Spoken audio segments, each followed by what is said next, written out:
To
start the day. Ladies and gentlemen, a very, very good morning and warm welcome to you all to the second edition of BW Annual Healthcare Summit. How are we all feeling today?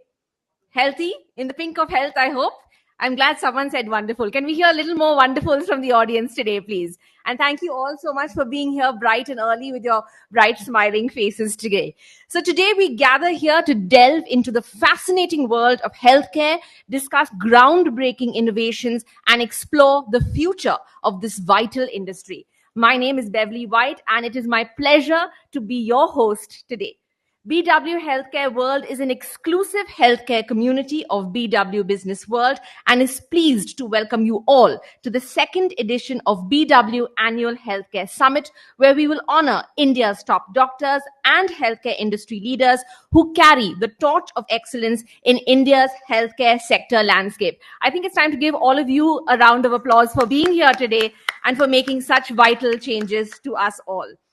The BW Annual Healthcare Summit is a platform where visionaries, industry leaders, and experts come together to share their insights and knowledge. Through panel discussions, interactive sessions, and keynote addresses, we aim to foster dialogue, encourage collaboration, and inspire transformation.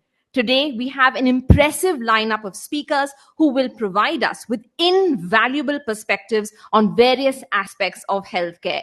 From cutting-edge technological advancements to healthcare policies, from patient-centric care to the challenges faced by the industry, we will explore it all. We have the privilege, a true privilege, of hearing from esteemed leaders and experts in the field who have dedicated their lives to improving healthcare. Their expertise and wisdom will undoubtedly leave us inspired and enlightened. Could I request now the BW team to play the community audio visual to give us a sneak peek into the world of BW Healthcare World?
Join the community indeed, and what a community it is. BW Businessworld, led by Dr. Anurag Batra, Chairman and Editor-Chief, BW Businessworld and Exchange for Media Group, is the fastest growing business media house in India. With a network spanning across 23 niche business communities and 8 magazines, BW Businessworld is proud to be entrenched in various verticals in the domestic as well as global business ecosystem. With changing times, BW now has a massive readership in the digital space as well. BW in its portfolio has 23 niche B2B communities that organize conferences and forums to facilitate interaction between sectoral business leaders and create a conducive environment for collaboration. To keep yourself abreast of development, please subscribe to Business World Group magazines. It would add to your professional quest for knowledge and insight. There are exciting offers for attendees of this event. So for more information, please contact Mr. Sarvottam Nair at the registration counter. Today's digital broadcast is being streamed live across all BW Healthcare World platforms, including our social media channels and on www.bwhealthcareworld.in. So make sure you're all camera ready for those moments. And as we flag off today's event, I encourage everyone to join in the conversations and share their learnings from the day by using the hashtag BWHW Annual Healthcare Summit. Could I request the BW team to now show us today's event audio-visual?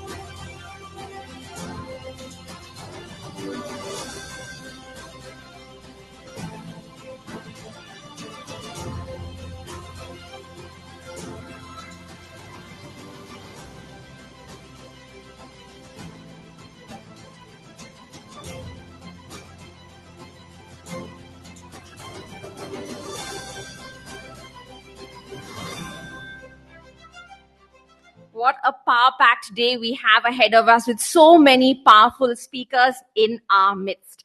And once again, of course, I extend a warm welcome to each one of you. Let us embrace this opportunity to gain insights, collaborate, and ignite the spark of innovation in the healthcare industry. Together, we can work towards a healthier and brighter future. As we commence with our first session, please ensure that your mobile devices are on silent mode. I know this will make me unpopular, but it is to minimize distractions and allow everyone to fully immerse themselves in the knowledge sharing experience. Before we embark on this enlightening journey, let us take a moment to express our gratitude to the organizers and sponsors who have made this event possible. Their unwavering support and commitment to the advancement of healthcare deserve our heartfelt appreciation. First of all, of course, this wonderful event today is organized by BW Businessworld. Our associate partners, Bharat Serum and Vaccines Limited, BPL Medical Technologies Private Limited, Life Science, Yashoda Super Specialty Hospitals. Our knowledge partner, CAHO, Consortium of Accredited Healthcare Organization. Our event partners, Joy Travels Private Limited, Fandrum, Beanley Coffee, JustBath.ai, The Thick Shake Factory, Realty Plus, Exchange for Media, IWM Buzz, Impact, and Pitch. A big round of applause for all our partners today. We wouldn't be here without them. We can do a little bit better than that, ladies and gentlemen. And can I now request for the partner audio visual, please?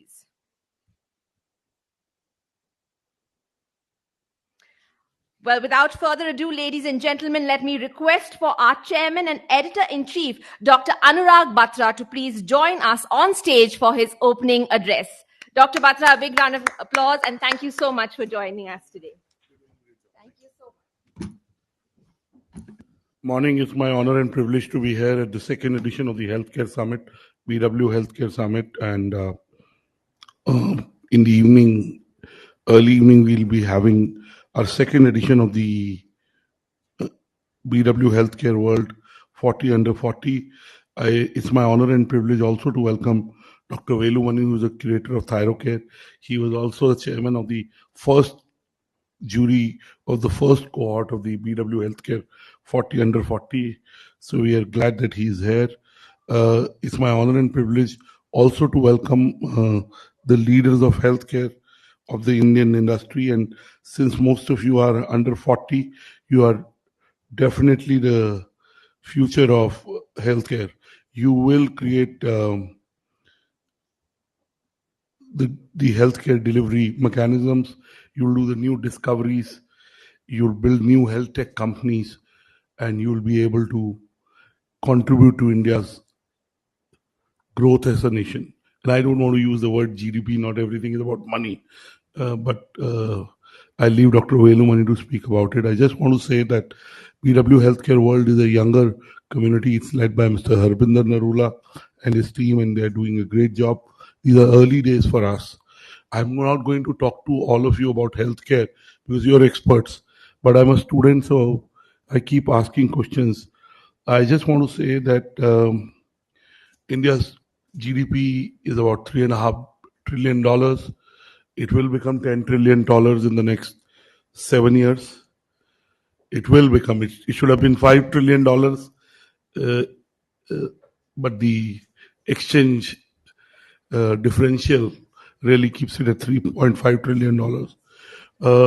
I just want to say that, of course, the government has done its bit for creating the policies that are creating India as a digital first nation. And I keep saying that there are three valleys in the world. There is the Silicon Valley, which is about innovation, impact, scale, and changing the world. And then I keep saying there is a valley in China. I call it this valley of surveillance. They're doing surveillance all over the world. They're collecting data and they're doing, I call it the valley of surveillance. And then there is a valley of good in India. Look at what we've done with UPI. Look at what we did with CoWIN. Look at what we are doing, attempting with ONDC. In healthcare, if we can come up with an open stack, because I must say, one of the biggest issues in healthcare is affordability. Of course, the government has tried to address that at the bottom of the pyramid through its schemes, through Ayushman Bharat and so on and so forth. But let me give you an example. I come from the media sector. Last week, there were two tragedies that happened in terms of loss of human lives. One tragedy had 5 people, and the other boat had 600 people. But we saw a lot more of the 5 people, and every human life matters, right? So clearly in media also, there is a disparity. Rich people get more coverage. They get more access. Wealthy people. I mean, the submersible got a lot more attention in media than a boat that capsized off the Greek borders, which was going from Libya to Italy, carrying 600 refugees. And almost 100 bodies have been recovered. 50, 60 people have been rescued, but the rest of the people are not there. So in healthcare also, there is the issue of access. There is the issue of democratization. There is the issue of bringing down the price of healthcare. I was on the flight with Dr. Arjun Dang. When I grow up, I want to be like him because he partied the whole night and he's ahead. I was sleeping, but I'm a student of everything, so I keep asking Dr. Velumani questions. I was reading a book on the flight, and I get excited about books. And I must say, I have a small presentation for the evening, and I normally don't make PowerPoint presentations because I believe PowerPoint presentations are made by people who are neither powerful nor have a point of view. I am Dr. Velumani's friend, so I have both a point of view, and I know powerful people. But I just want to say the future of healthcare is the 3 Ps. And I asked Harbinder and me at dinner yesterday, and I asked him what are we. So he gave me his answers. But let me say, the 3 Ps are personalization. In every area, yesterday we were talking about diagnostics. Arjun was telling me about how we'll be able to predict that you're only allergic to this, and very personalized. So personalization is a big trend in healthcare. Second is predictive. With the use of AI, with the use of technology, we can predict what will happen to a patient looking at his or her past health data. And third, of course, if you are predicting something, you'll be preventive. So the future of healthcare is, and all of you are doing work in that, is personalization. It is being predictive, and it is doing preventive healthcare. And there are three T's that are aiding it. First is technology. So I already talked about how artificial intelligence, you know, in every sector it's making an impact. It will make a huge impact. The other T is traceability. Arjun, I was taking notes while I was talking to you. The second T is traceability, and third is transparency. Today, sometimes we don't know enough about our own data. With the way world is moving, we'll be able to have the three P's and three T's working together to be able to build something special. If you look at the next 5 years, what will happen in healthcare? First is, in a lot of areas, there'll be portable medical devices for professionals. So there'll be, healthcare on the move, healthcare ATMs. You don't have, especially when you took a look at rural infrastructure, it will help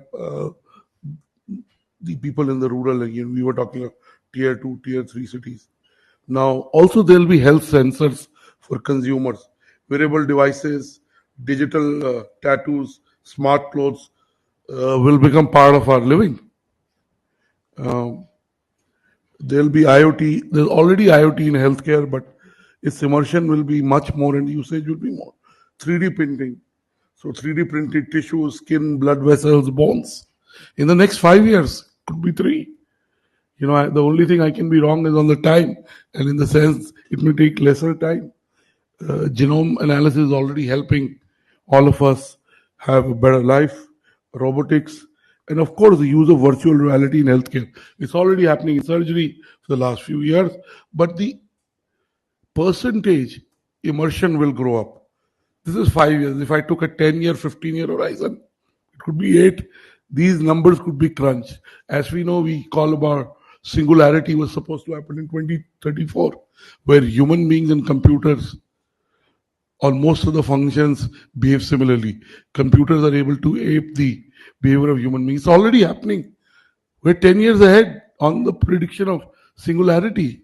So either I'm saying 5, it could be easier. So what will happen in the next 10, 15 years? Telemedicine will become a large part of how healthcare delivery happens. I mean, there is a number which says it will be almost 75 to 80%. Also, the hospital redesign. Revolutionary changes in traditional general hospitals will become, also the hospitals will become smaller. And mass healthcare diagnostic and treatment will be done out of home or inside the home, right? It will not be done in hospitals. Precision medicine, again, precision medicine is becoming bigger and bigger. It'll become a large part of how healthcare delivery happens. We talked about sensors, tattoos, digital tissues, but in the next 10, 15 years, devices inside the body, which we call nanotechnology, will really become an order of the day. Nanometer-sized robots in our body will cure and monitor the health. 3D printing will progress so much in the next 10 years. The 3D printing of organs will be a reality. And last, aging. Now, aging research showcases that aging will be a treatable disease. People will cease to age. And, that's already happening. I read a book last year called Life Force by Dr. Anthony Robbins. It basically says if you survive the next 5, 10 years and you're healthy, you don't damage your body, then you can really live long. And there is almost everything that is curable. Designer babies, manipulatable DNAs to customize babies. That will happen. And last but not the least is brain-computer interface, the BCI technology. Our brains will be directly connected to AI. So we can pre-program brains. I mean, there's a lot of work happening in it, and you guys are experts in it.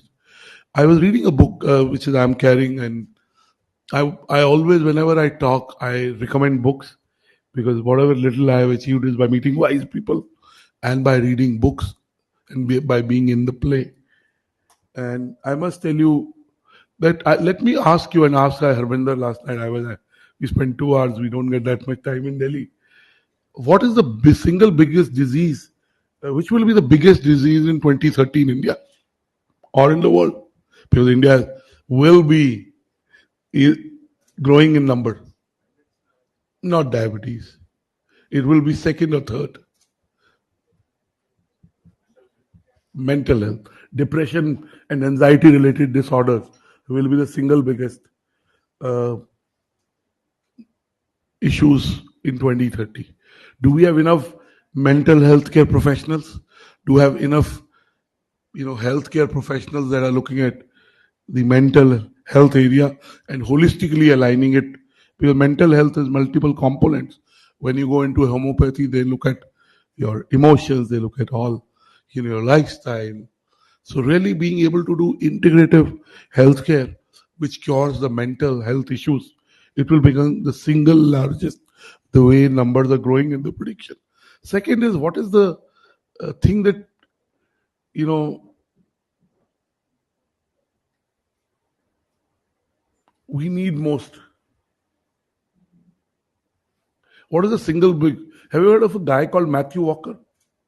He wrote this book called Why We Sleep.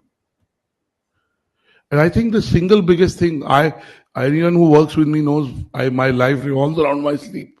I first program my sleep. I came early in the day because I normally, when I started my first company, I used to take late night flights, work whole day, take a 10 p.m. flight, land at 12:30, come to the hotel at 2 a.m., sleep. But I don't do that anymore. I took a 3:30 flight, landed at 6, was in the hotel at 7. Because the most important thing that we neglect is our sleep.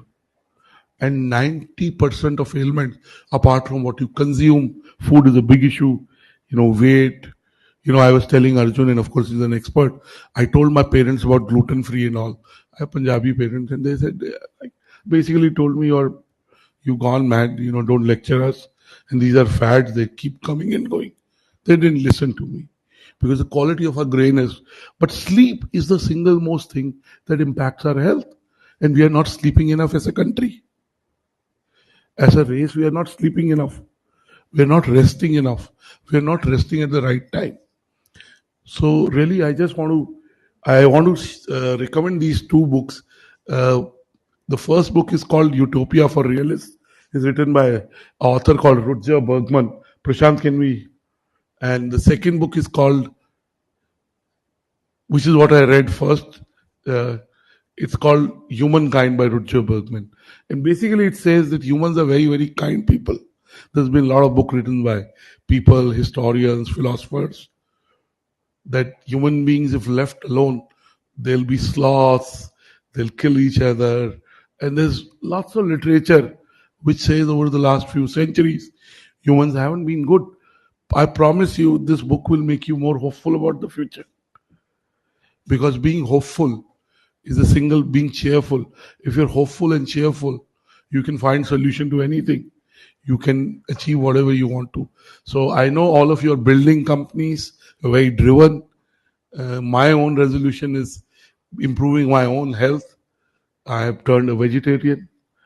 Yesterday I slept a little later than my time. I slept at 11:45, but I normally sleep by 11, 10:30 sometimes.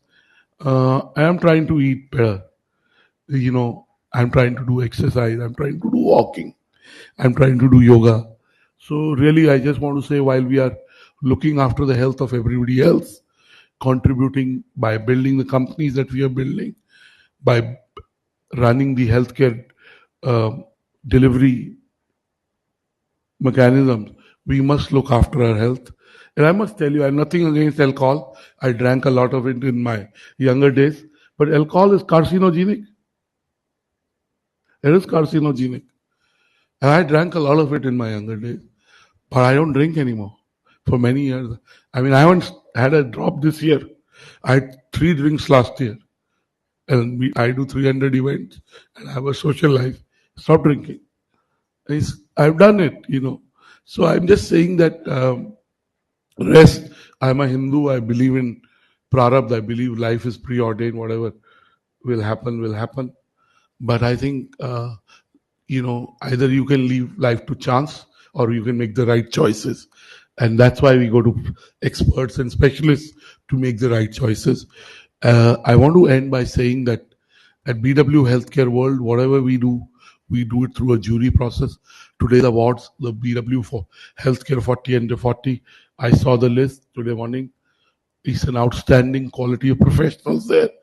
All the 40 are outstanding. I mean, the quality of our winners is very, very good. They're really leaders in their space or in their specialization, and they're making an impact.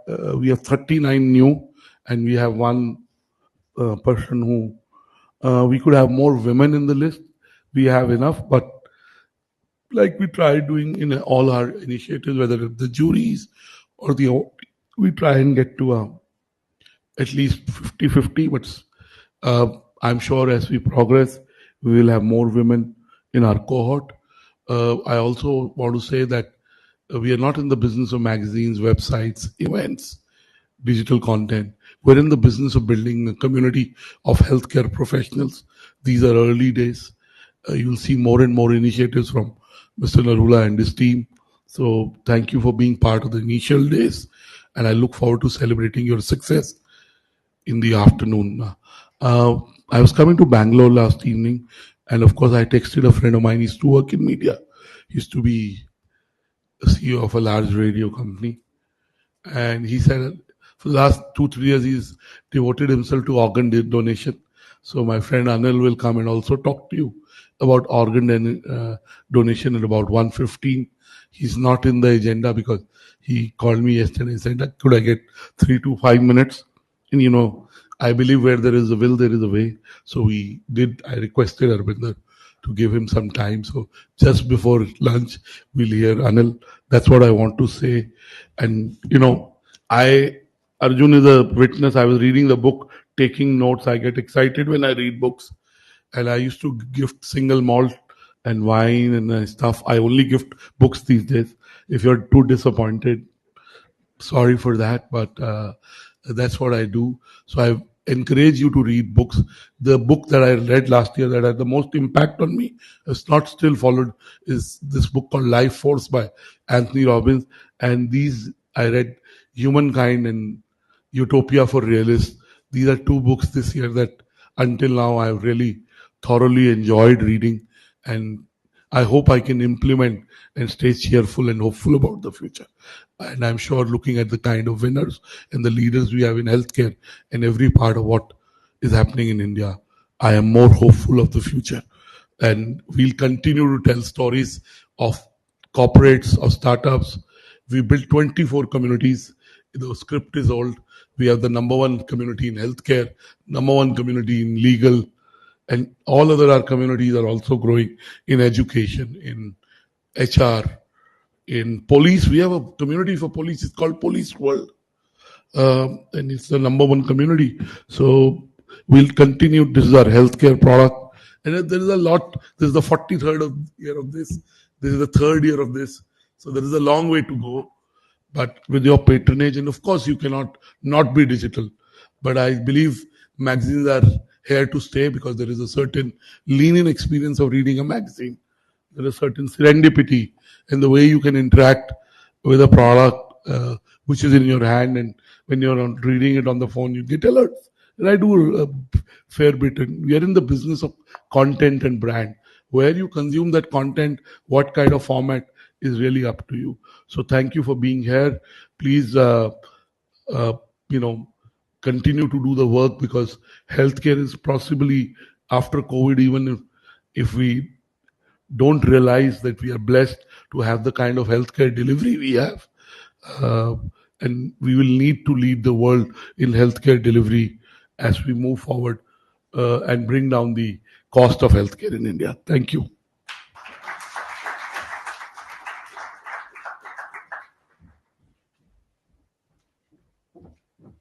What a hopeful and cheerful message, and with the 3 Ps and the 3 Ts, I think you covered the A to Z also of healthcare, and certainly changed my viewpoint on PowerPoint presentations as well. I shall be rethinking that in the future. And of course, from hope and cheer to empowerment, I think that's a really good transition actually for today, for our very first panel discussion of the day: empowering doctors and patients through collaborative and patient-centric diagnostics. Our panelists will include. Guys, before we break into our panel discussion, we have requested Dr. Velumani to come and share his knowledge with us, and I'm thankful and gratitude to Dr. Velumani, who at the last minute accepted our invite to come and address all of you here. So may I welcome Dr. Velumani, please.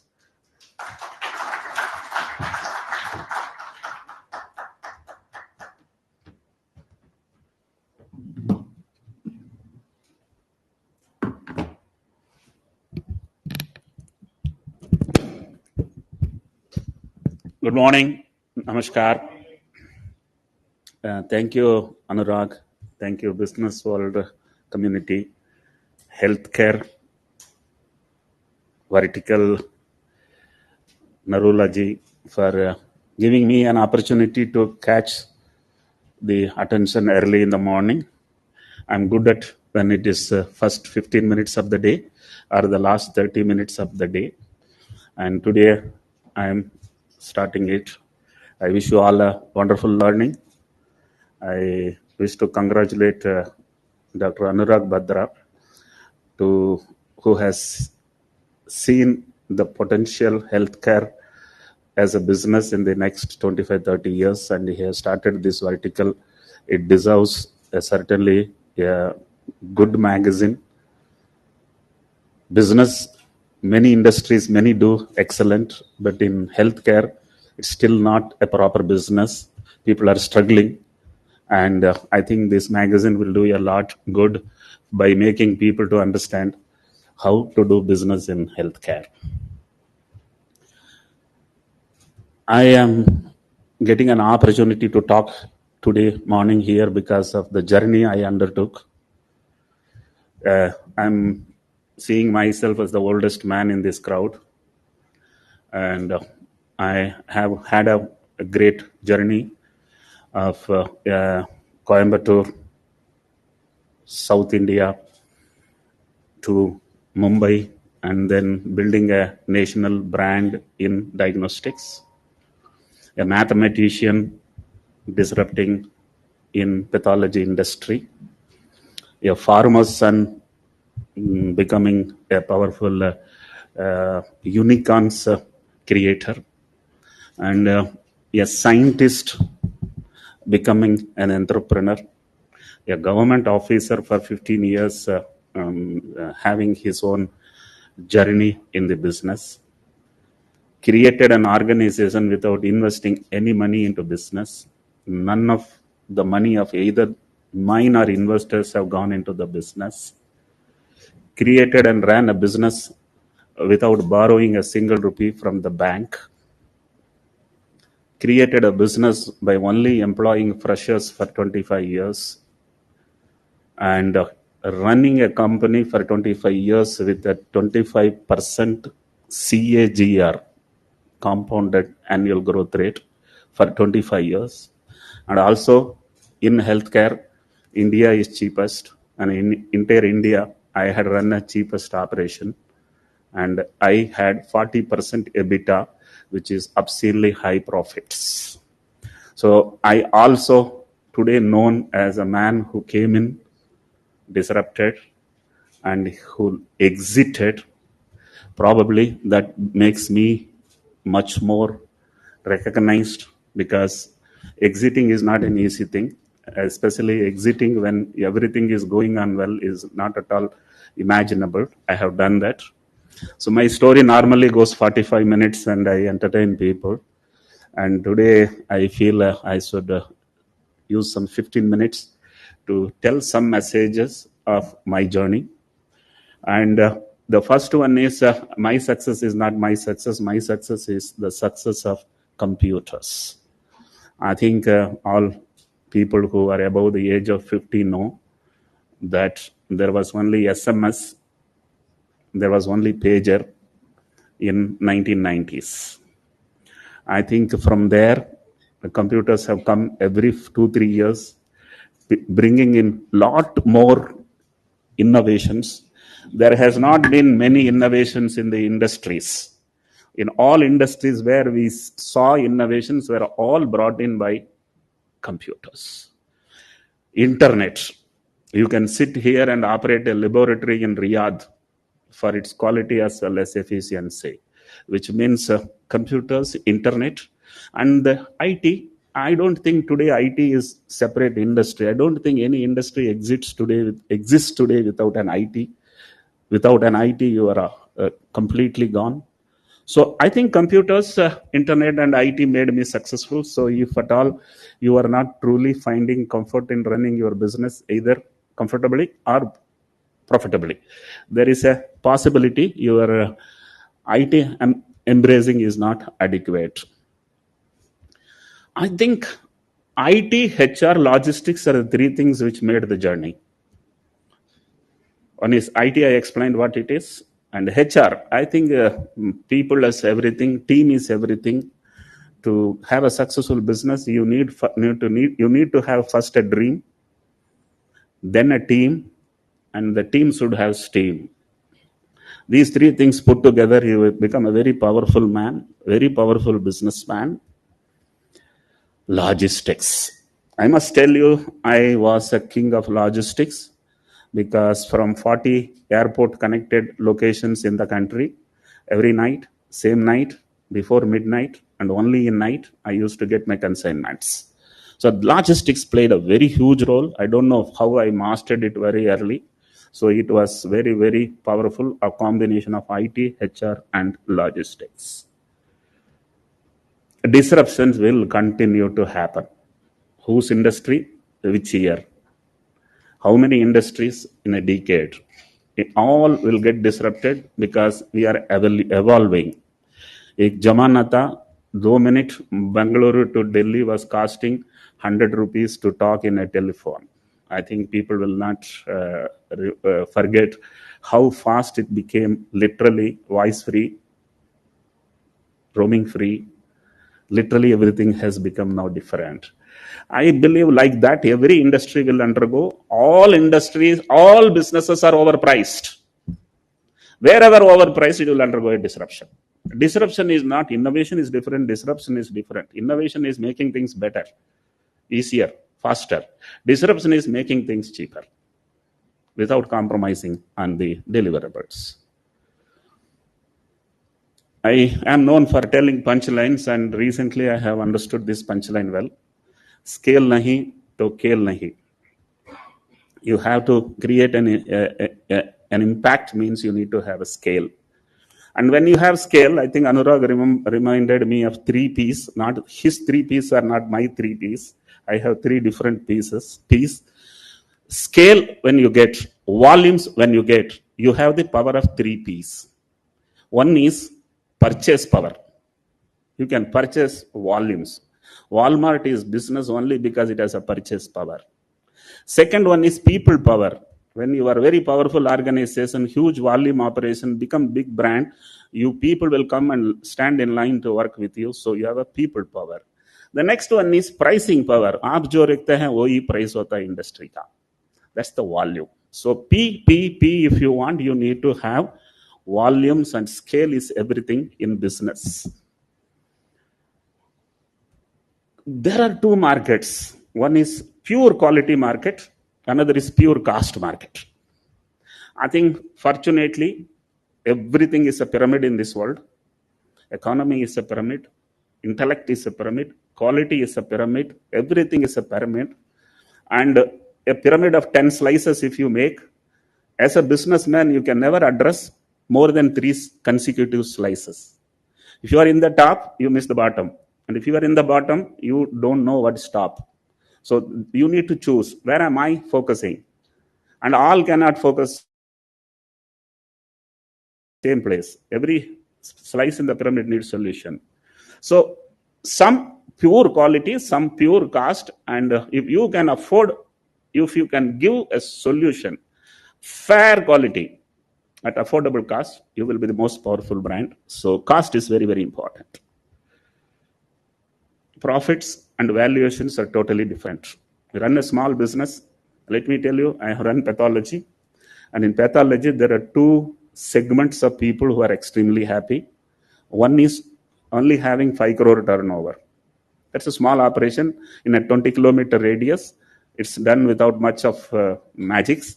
And he makes out of 5 crores, 2 crores profit. So 40% profit. Other one is the other side of the guy who has 500 crore plus turnover, and he is present in every town. He has volume advantages, scale advantages. He also sees 30 to 40% profit. The guys who are in between are neither here nor there. So it's very important to understand how profits can be maximized. Valuation is a very funny game.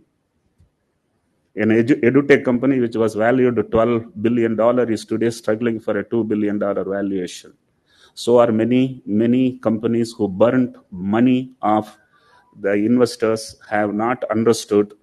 These guys have been scaling up losses. First, to make a profitable business, profit should be scaled. Losses should not be scaled. I don't know people whether will learn or not, but the last 5 years have been worst for them. Efficiency is ultimate. And there is a punchline for that. Profits should never come from customer's pocket. It should come from the floor efficiency. If it comes from the customer's pocket, it may stop at any time. But if it comes from the floor efficiency, it will never stop. Productivity and efficiency are highly connected. A standing machine is a liability. A running machine is an asset. And if you don't see profit in your business, go and see your machine is standing. It is not running. Machines can run 20 hours in a day. And I ran my business with 20 hours operation day and night, and I saw the profits. So productivity is most important. There is a confusion. What should I do? Single specialty or multi-specialty? And there is a punchline for that also.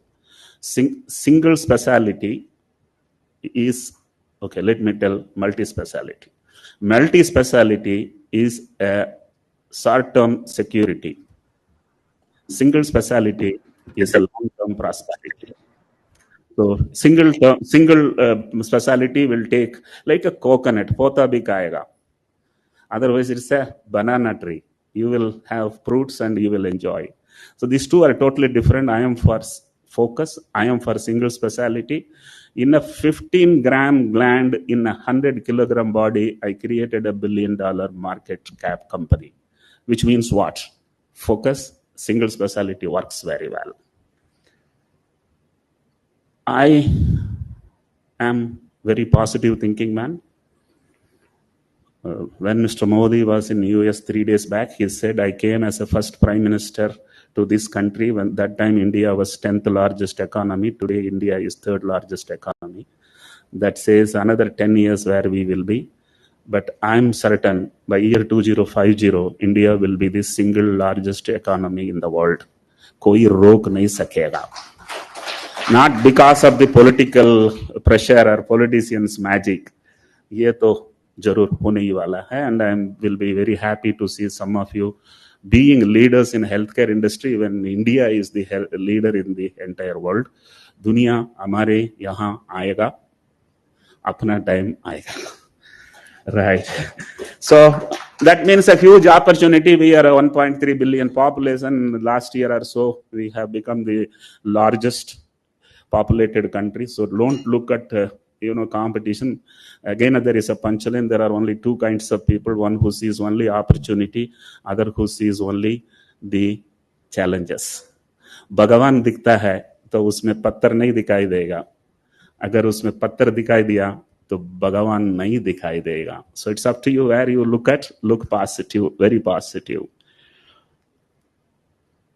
I think I am known for telling punchlines. I see a good number of doctors only work. They don't get the work done. They think that मेरे जैसा वो काम कोई नहीं कर पाएगा. लेकिन उनके लिए एक पंचलाइन है, जो काम करते हैं वो बुढ़े होते हैं, लेकिन जो काम कराते हैं वो बड़े होते हैं. सो काम कराओ, काम करने से कुछ नहीं होता है. जिताओ, I think this another important thing. जो जीतता है वो शायद हार सकता है, लेकिन जो जिताता है वो कभी हारता नहीं है. So make people successful, you will be the largest player.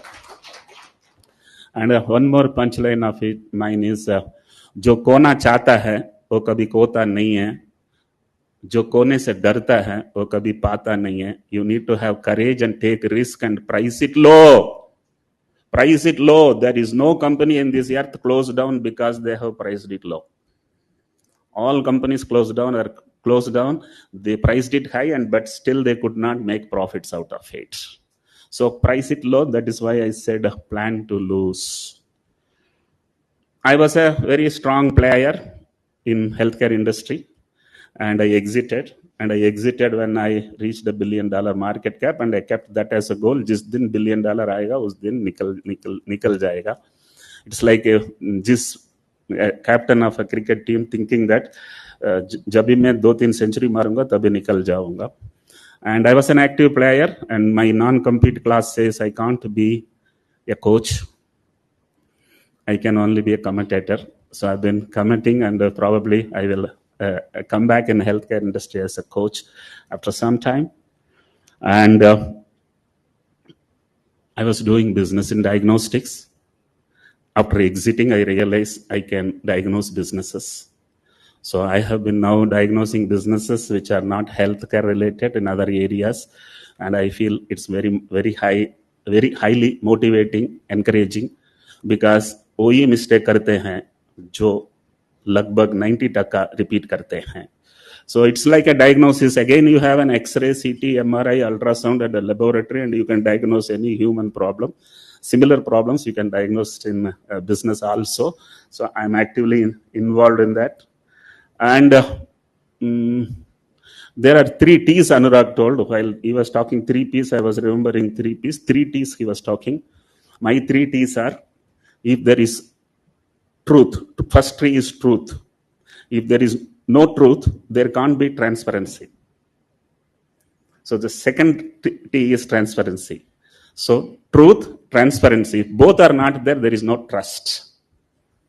And if you have trust, you have everything. If you have lost trust, you have lost everything. In Thyrocare days itself, I used to tell people, there are 4 T's. Truth, transparency, trust, and Thyrocare. That's what I did. T3 and T4 was my major 2 hormones in which I did my entire $1 billion journey. Now I find a new meaning for this T3 and T4. I enjoyed my life when I was very poor, when I didn't have money. Many people don't tell that, or they don't enjoy. I enjoyed. Because I enjoyed, then I exited Coimbatore. I entered in Mumbai. And I enjoyed in the government job 14-15 years. And then I exited government job and entered into business.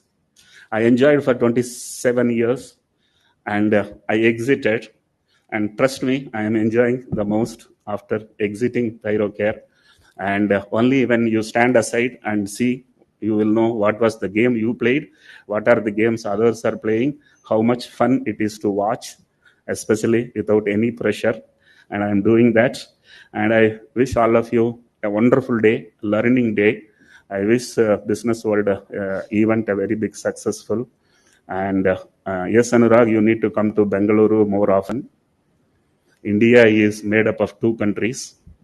One is Tamil Nadu, another is rest of India. And both are equally powerful. And I keep telling this because Tamil people don't know Hindi. That's why I say that very often. And I wish all of you enjoy life. Doesn't matter what you have, what you doesn't have.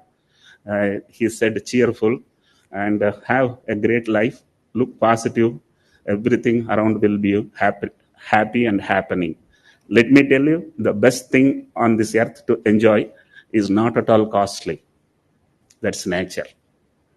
And you don't have to buy it because you can't buy it. I can stand in the Western Ghats and tell to the Chief Minister of Karnataka. I own this entire Western Ghat. He can't dispute. Thank you very much. God bless you. All the best. Have a great day. Please remain on stage and ask Dr. Bhagat to please come on stage and felicitate you.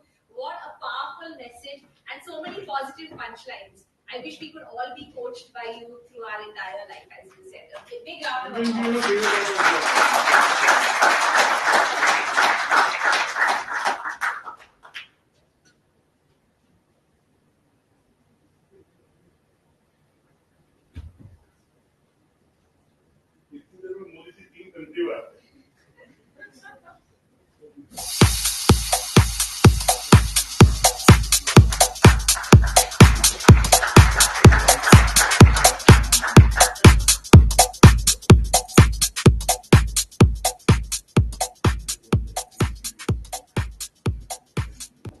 Thank you so very much, gentlemen.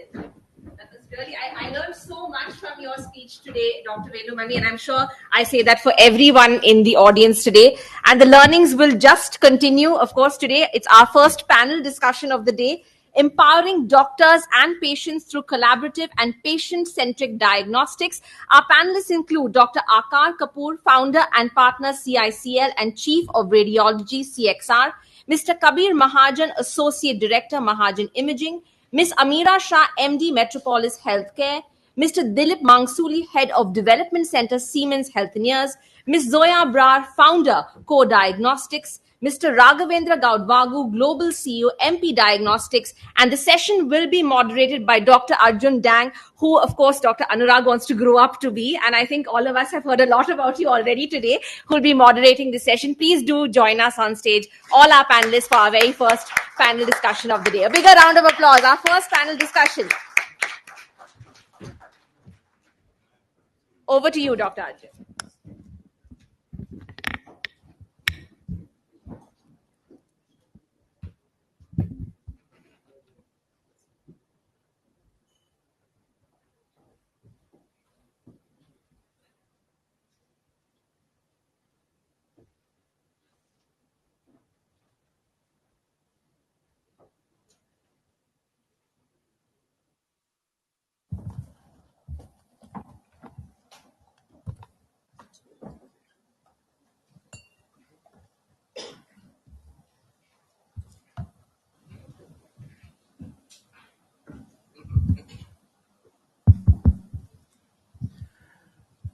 Hi and good morning. A very, very warm welcome to everybody here.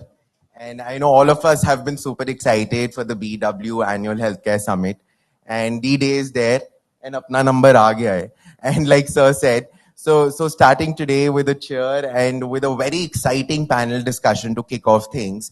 And we have the gentleman seated next to me and Zoya on a virtual call as well. Zoya, are we audible? Yes. Am I audible back to you? Yeah, that's right. Okay, great. Perfect. So lovely having everybody here. And initially, when we were discussing about the topic and happened to have a couple of conversations with Smridhi also on that. And I think we reached a conclusion that currently, when you look at healthcare and when you look at diagnostics, there is just so much noise and there is just so much happening. The one thing that we hardly get to discuss about is about how to make it more patient-centric, how to make it more value that is being given to the patient. And the conclusion that we came to, it is different kind of collaborations that you can have in the same care continuum, where at the end, the patient is the one who is actually getting benefited the most.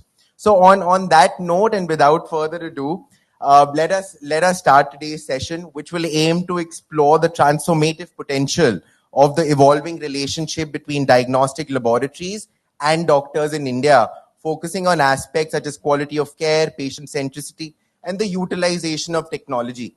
By delving into these areas, we seek to uncover opportunities for diagnostic labs to provide valuable insights, support clinicians, enhance healthcare data, and ultimately elevate the standard of patient care. And that's what really matters.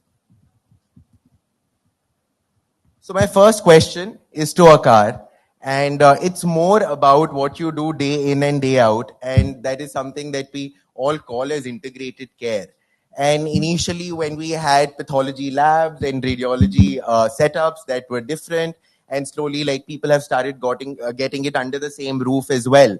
What I feel is that a report is never a diagnosis until a doctor interprets it, correlates it, collaborates with the imaging side of it and the clinical history. Because I've seen reports that can mean something completely off, but then when you just take a simple history, you'll realize that, okay, this is not what it is. Like a very simple test. I'll give you an example. Like all of us do, it's a simple hormone test. It's called a prolactin. So just the other day, I had a young mother and she had gotten her teenage daughter tested for the female hormone panel, and the prolactin was through the roof. And we got a call and she was crying, and apparently she had Googled what a high prolactin is.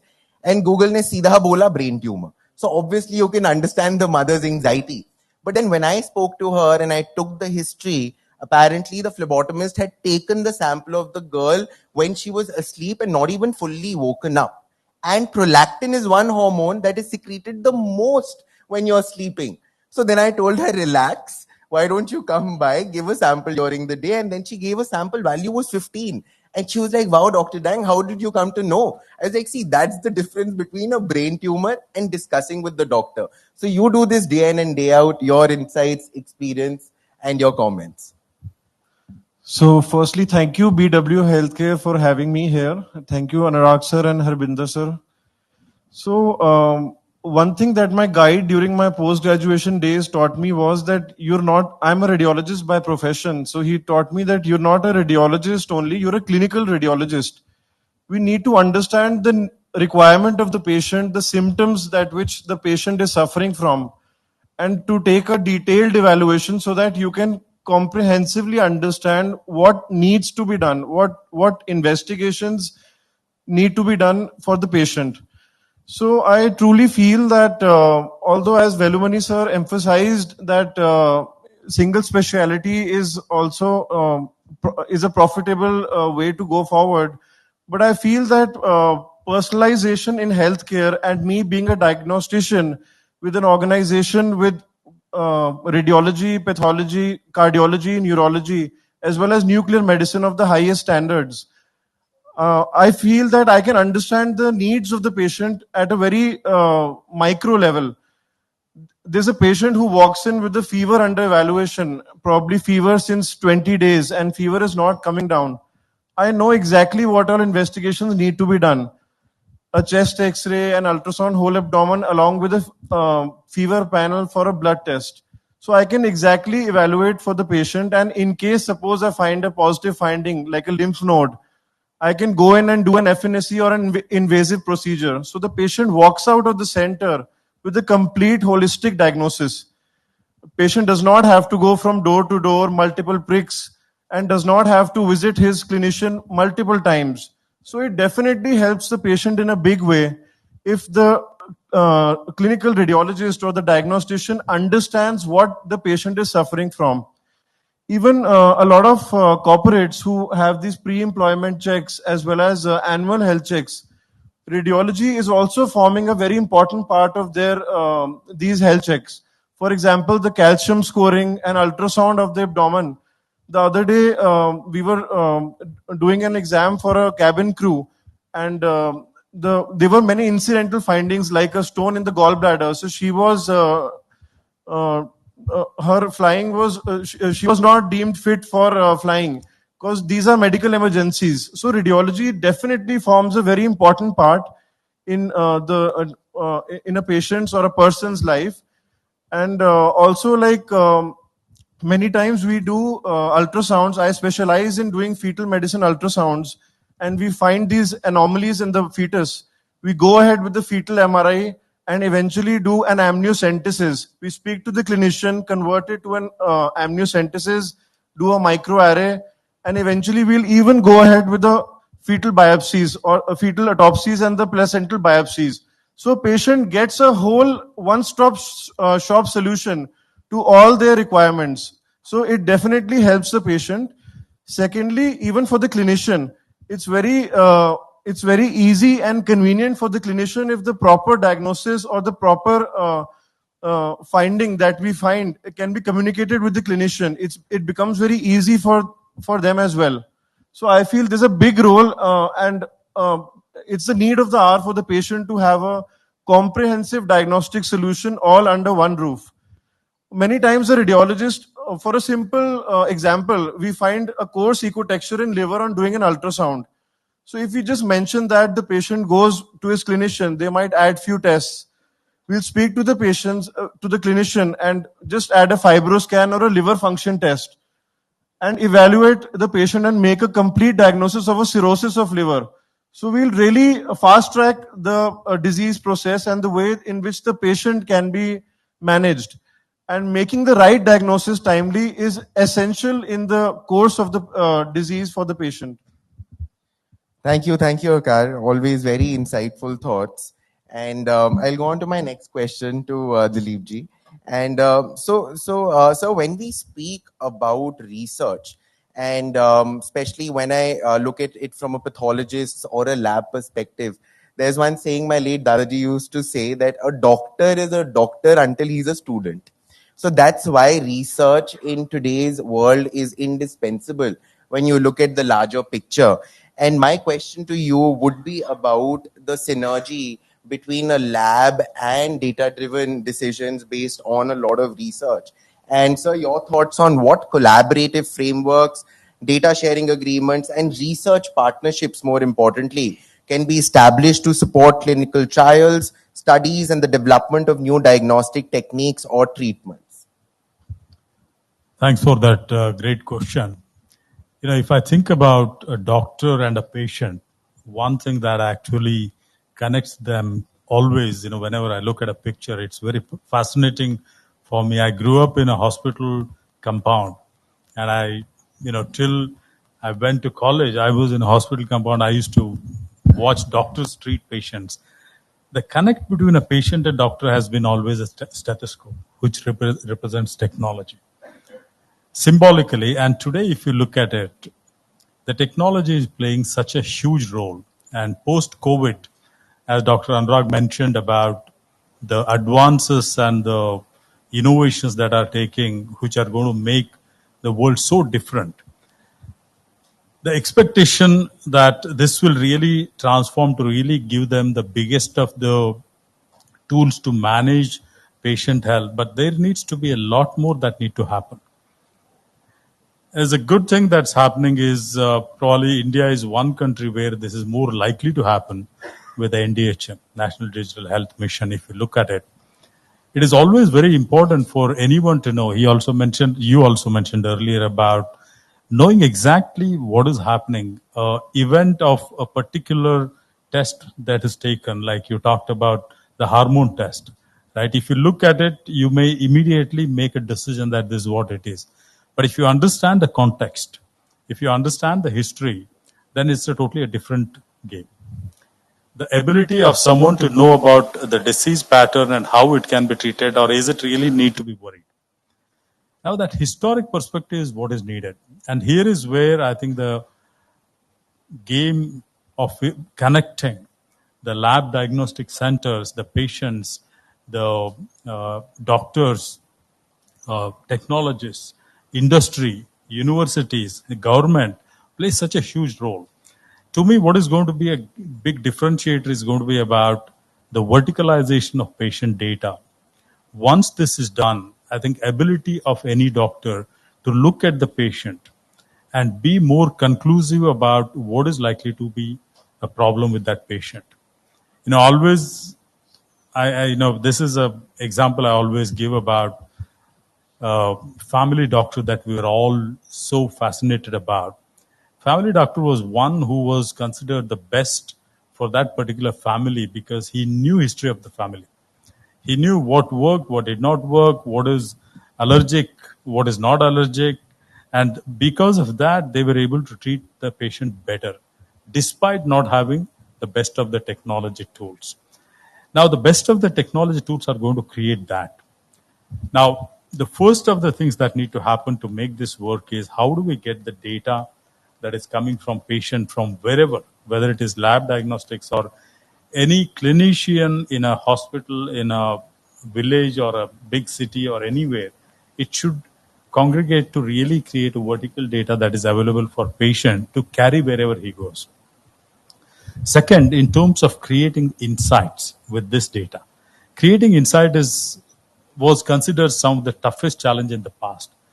But there is definitely technology transformation that is happening presently across the world. All of you are now talking about generative AI.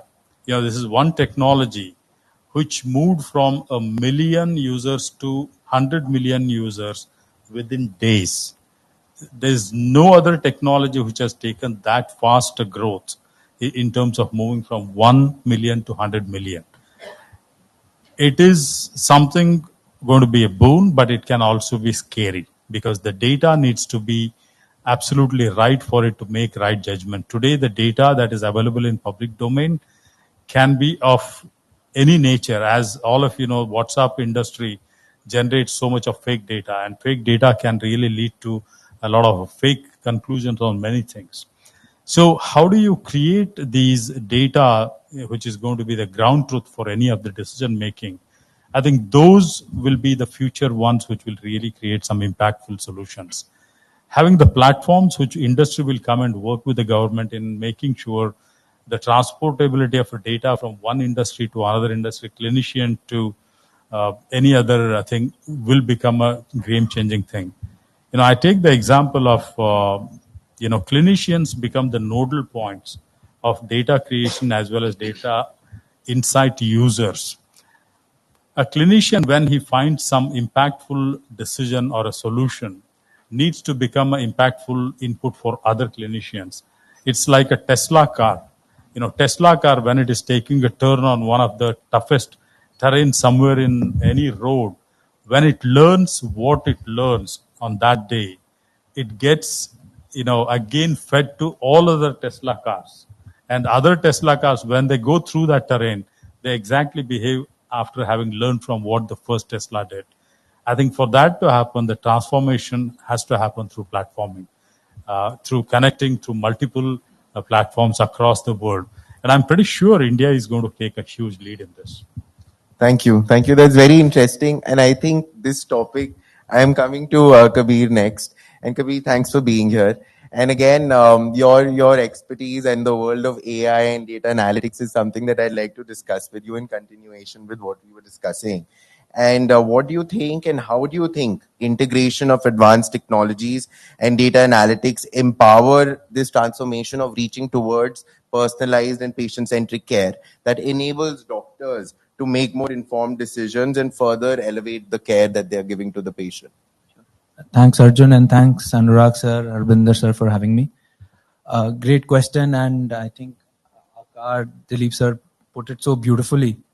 I do believe that there will be one report that would be generated in the future, which would combine insights from imaging, from lab medicine, genomics, and of course, clinical data.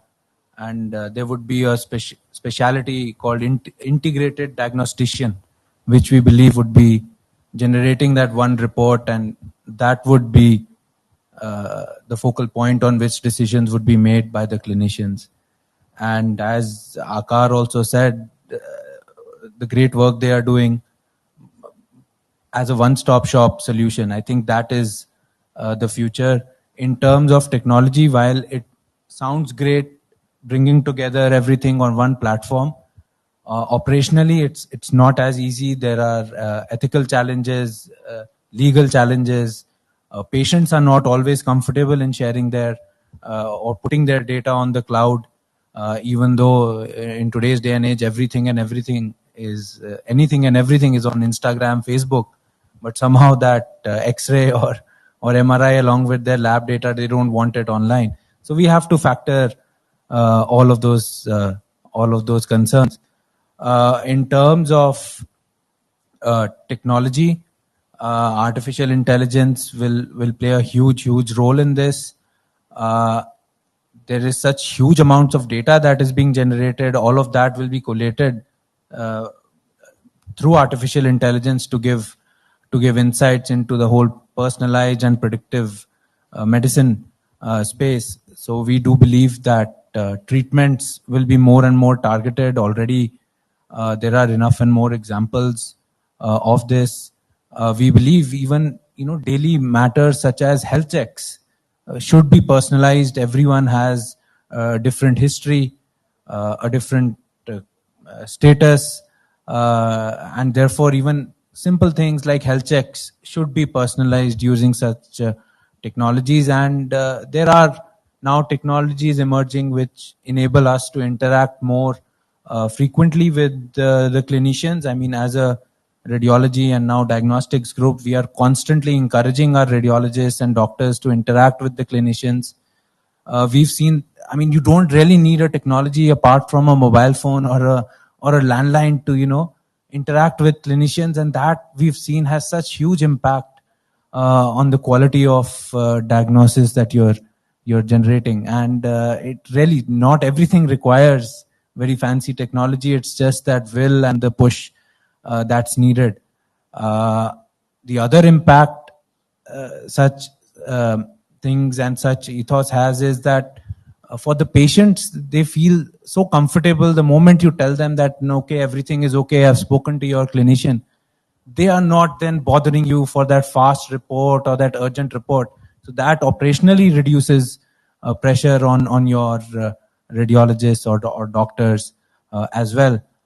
What also we are seeing is now more and more technologies are emerging which can, and again, fairly simple technologies that can enable me as a group to share the patient's images along with the reports on a single platform to the doctor.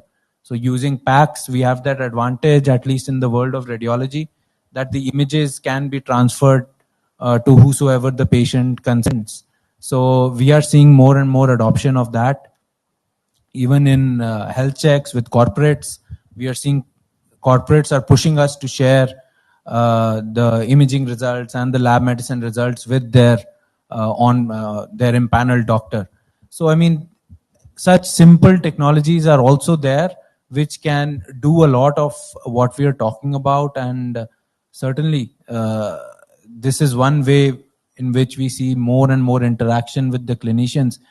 And finally, one reality that we are all realizing in our imaging world is that there is a lot of fantastic artificial intelligence work being done in the world of imaging.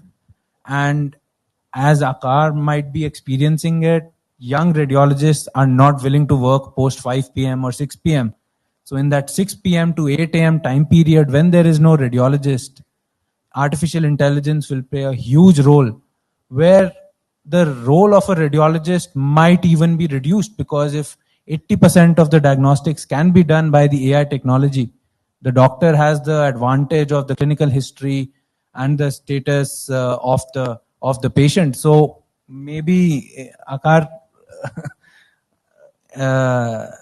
we don't know if unless radiologists wake up to this reality, who knows that the clinicians might take up more and more of the radiology and imaging part.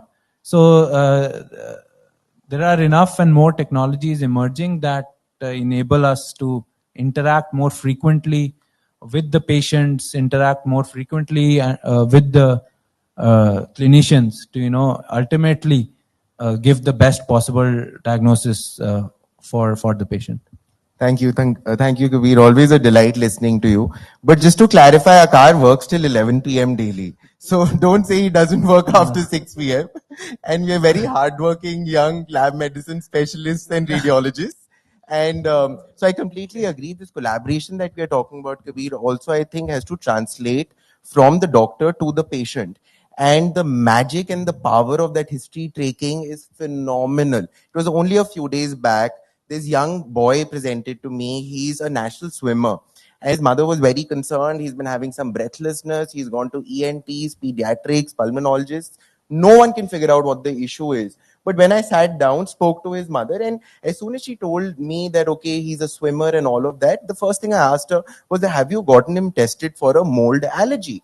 And he tested a grade 5 allergy for Alternaria and Aspergillus, and now he's undergoing immune therapy. So that's only because I was chatty with the patient and the mother gave me that history. So that collaboration goes in an entire circle. Absolutely, and you don't need any fancy technology to do that. It's just the will and the Absolutely, and the the way you're ethos. driven to get answers. So just a point to add to Kabir's point, that many radiologists or doctors feel that AI would eventually replace them. They have this insecurity.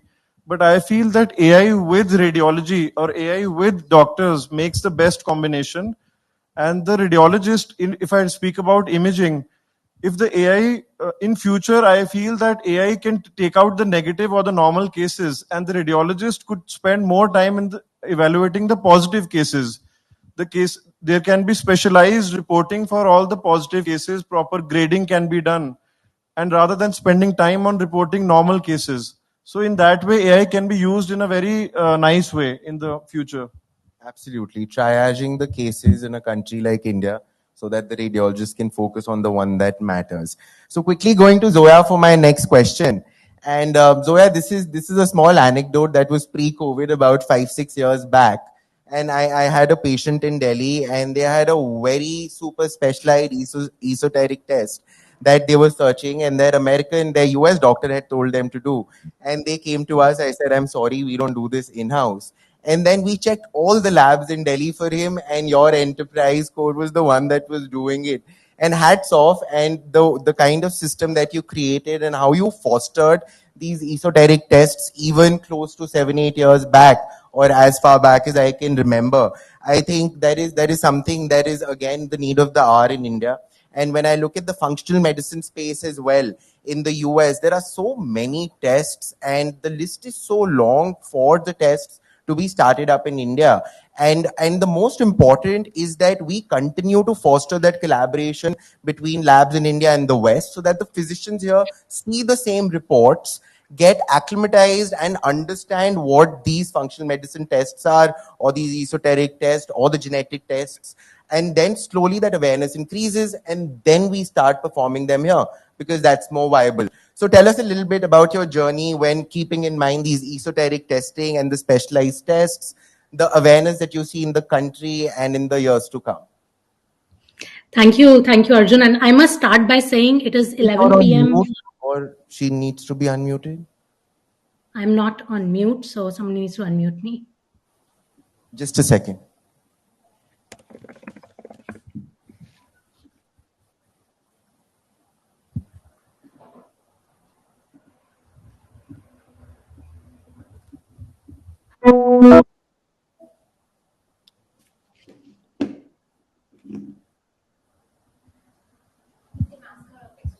Can I be heard? Yes, we can hear you now. Okay, awesome. So always awesome when you start with a tech challenge. Thank you, Arjun, for sharing that anecdote. It always warms my heart to hear about patients that were positively benefited by the work we did. And I must start by saying it is 10:25 p.m. where I'm at in the world. So Kabir, young professionals do work late, like Arjun was saying. So anyway, jokes apart, I think I'm not I talking love about what you guys. and next generation. Are you saying I'm old? No, kidding. Jokes apart, I think. Go on, please.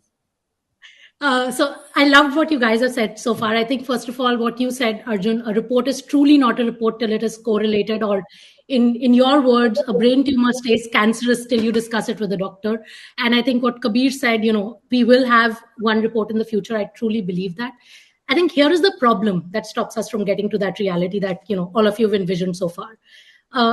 The fact is that all these modalities that we're talking about, especially when it comes to esoteric testing that you alluded to, that we are doing, Arjun, these are all developing in a very fragmented sort of silos. And what happens with that is that there is never an integrated view. So whilst over the last decade we've tried to build that at core, I can honestly say we failed like everybody else. And the reason is not because technology is bad or because it's not well designed. Actually, quite the contrary. I mean, if you look at the two big EHR providers, whether it's Cerner or Epic, they've been around for 50, 40 plus years. Yet, and the technology hasn't changed for any of them. What can we do that they've not done, right? Or what can we change that hasn't been changed so far? Um, I don't believe anything can change as far as technology is concerned. I think the problem is context. Currently, the context is the provider. What do I mean by that? I mean, a patient goes to Max Hospital, goes to Narayana Health, goes to Core Diagnostics, goes to Dr. Dang's lab, and we all have information which is living in our systems, which is provider specific. It is provider context driven, and it is not patient specific. Now, what happens with that is that no system in the world, no matter how sophisticated, can find information that lives in such disparate forms and bring it together to create an integrated report which is correlated with everything. So the problem is not that the tech is not there. The problem is that we need to transform the context behind that technology. Technically, this is feasible today, so that's a good news. And how do we do it? We need to essentially add a meta layer on top of all our systems, so all of us sitting in this room and outside, which is patient centric, so which identifies with the patient. And this typically needs to be managed by a third party, who is none of us, so a new player that only does that. And the ownership of that data continues to be with the patient or their family, as it is today. Now, this sounds like moonshot, and in some ways it is, but here's a proposal. Can we just start by integrating pathology, radiology, and clinical notes? I mean, that's still possible. Now, here's going to be what's going to come in the way. Us pathologists, and I don't mean me because I'm not a pathologist or a doctor, but I mean the team I represent, and some of the other radiologists grew up in a very different world. One grew up in a world where, the technology was native digital, the other was native analog. Pathologists typically, don't quote me on this, or do, okay, but pathologists are typically technophobic, whereas radiologists are typically techno-savvy. Now, so it's not so much about bringing the two modalities together, but it's about bringing two communities, two ways of thinking, and two cultures together, which is a whole different challenge. Like Dilip said, I think the most likely integrator of all of this is going to be the clinician, typically an oncologist, and the most likely path, if we take cancer as an example, is going to be a physical tumor board, can be done in other modalities as well. And the most likely non-human integrator, as I think Kabir said, is going to be AI, and typically in the context of a virtual tumor board. So I'm really excited about watching all of this pan out and working with you guys to make some of this real. I know, Arjun, you asked me more about my journey, but I always focus on the future. The past has, been there, done that. What I'm more excited about, what we're going to build next as an industry. So focusing on that. Thank you, Zoya. So agree with everything that you say, except for the fact that pathologists are technophobic. You'll be very happy to know I'm binging the new season of Black Mirror right now. And technology is something that excites me and our team so much. And these futuristic innovations we are yet to figure out if it's the helping hand or the big bad wolf. But I think exciting times ahead, and thank you for your comments. So Raghavendra ji, my next question is to you. And so we've been talking a bit about technology today, and usually what I feel, and also during the pandemic, what I felt was that technology in a healthcare firm, especially in a country like India, to actually have everyone imbibe it is actually a challenge. It's like changing the wheel of a moving car, where your team needs to understand how it's going to add in the value chain. And what are your thoughts and comments on the current technologies, the way things are progressing, and how can these technologies be leveraged to foster collaboration and improve patient care? Arjun, thank you so much, and thanks to Businessworld for this opportunity. I'll just go back to my research or application day. So I was working with GE for quite some time, and then I was leading the business for GE Healthcare, and then I moved on to the MP. So this is exactly like 15 to 18 years back, all the piece that Dr. Anurag sir was mentioning, and this is what was envisioned those days. So we were talking about precision, we were talking about personalized, and we were also talking about the predictive nature of the diseases.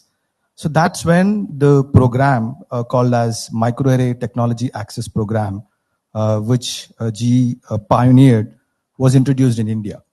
And there were 4 adapters of this technology. And this was, as we all know, when a technology comes from the Western world to the India, it's quite expensive.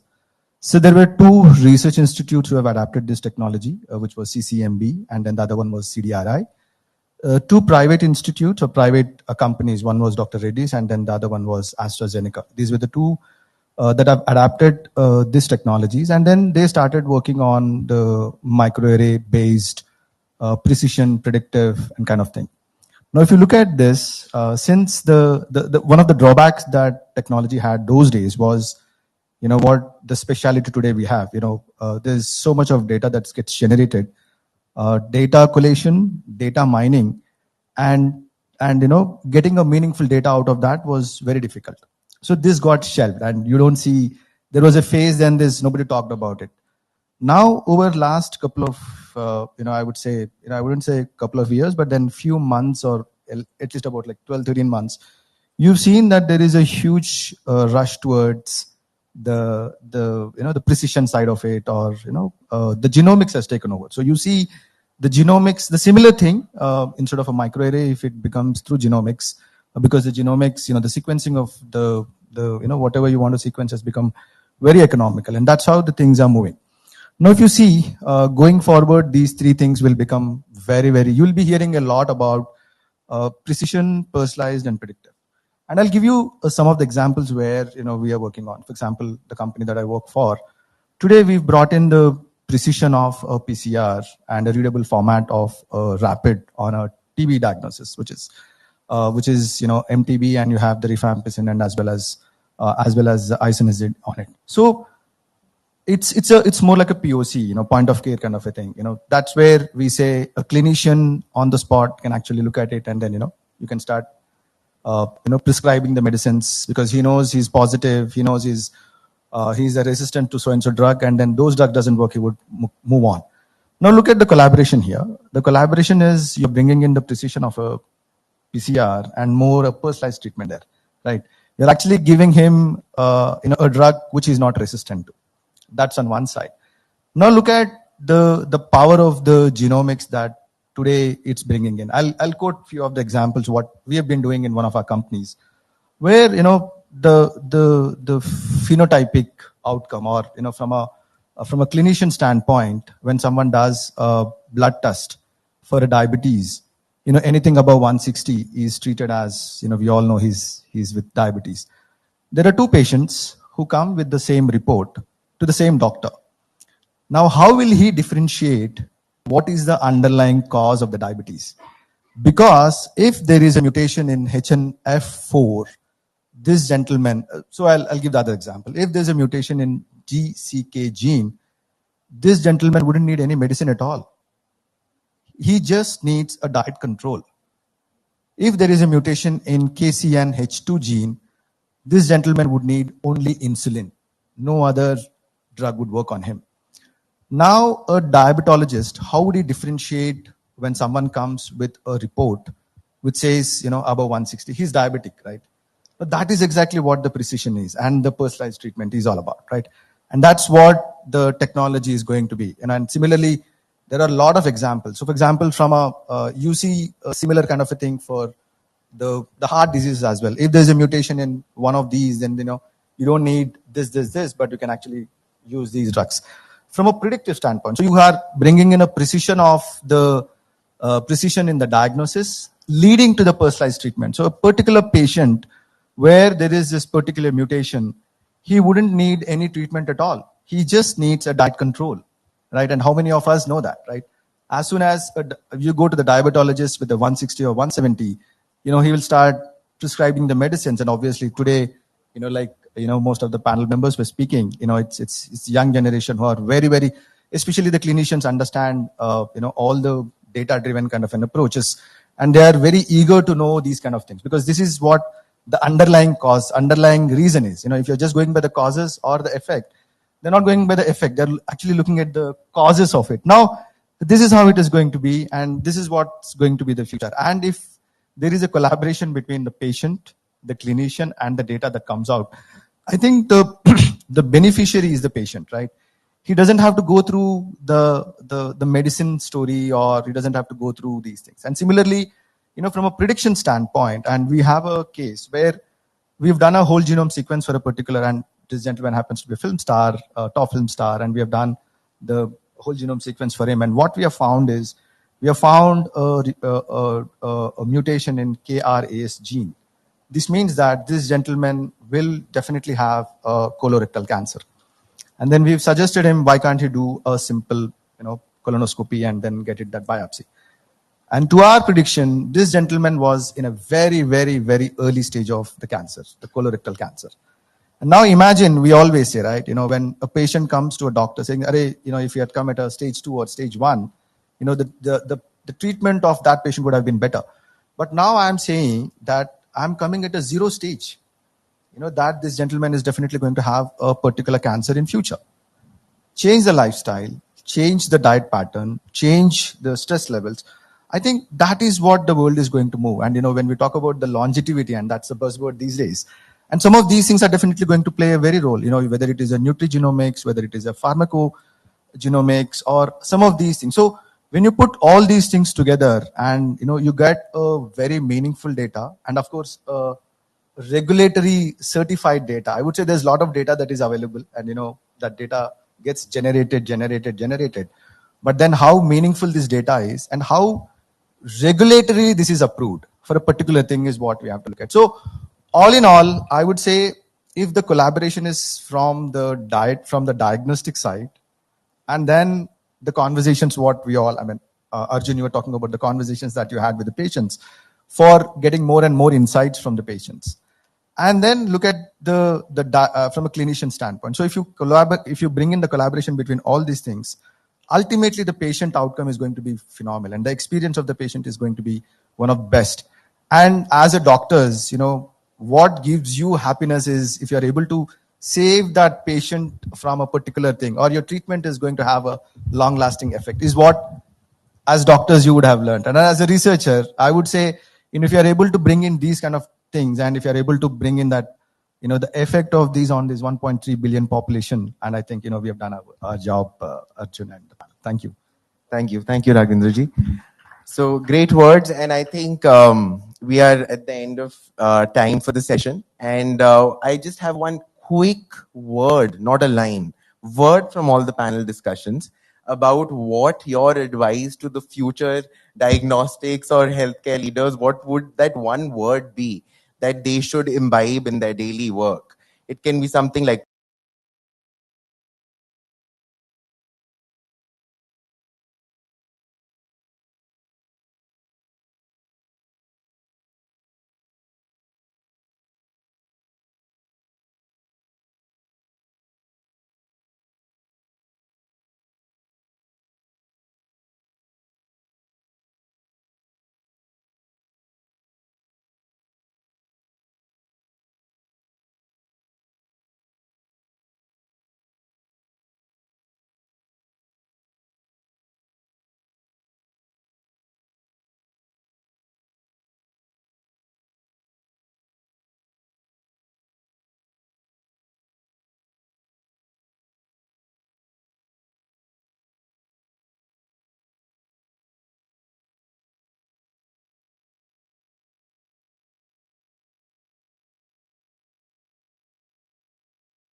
Hello? Hello, I can hear you.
Run in a relay to celebrate the 75th year of independence.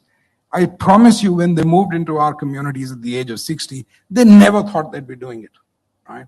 So there you are.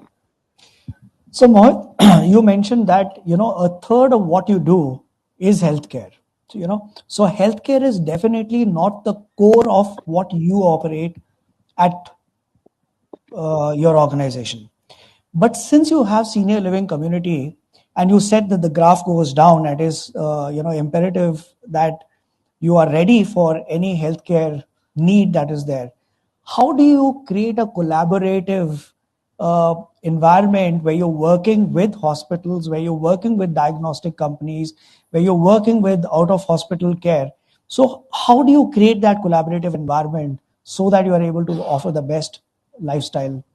So I'll try and answer this in three parts. One, healthcare is not the most advanced at our communities, but it is the single biggest driver of the purchase decision. You have to understand that 98% of the people who reside in our communities have their children living in a city away from that home city. Actually not true. Some of them have their daughters living in that city because there is this Indian thing of, beti ke ghar mein nahi rehna hai. But most of them will have their children away. So the one thing that is in everybody's mind is what happens if something happens, right? Data says that more ambulance runs are done from a mixed family community to a hospital in the case of an emergency than it happens from a senior living community.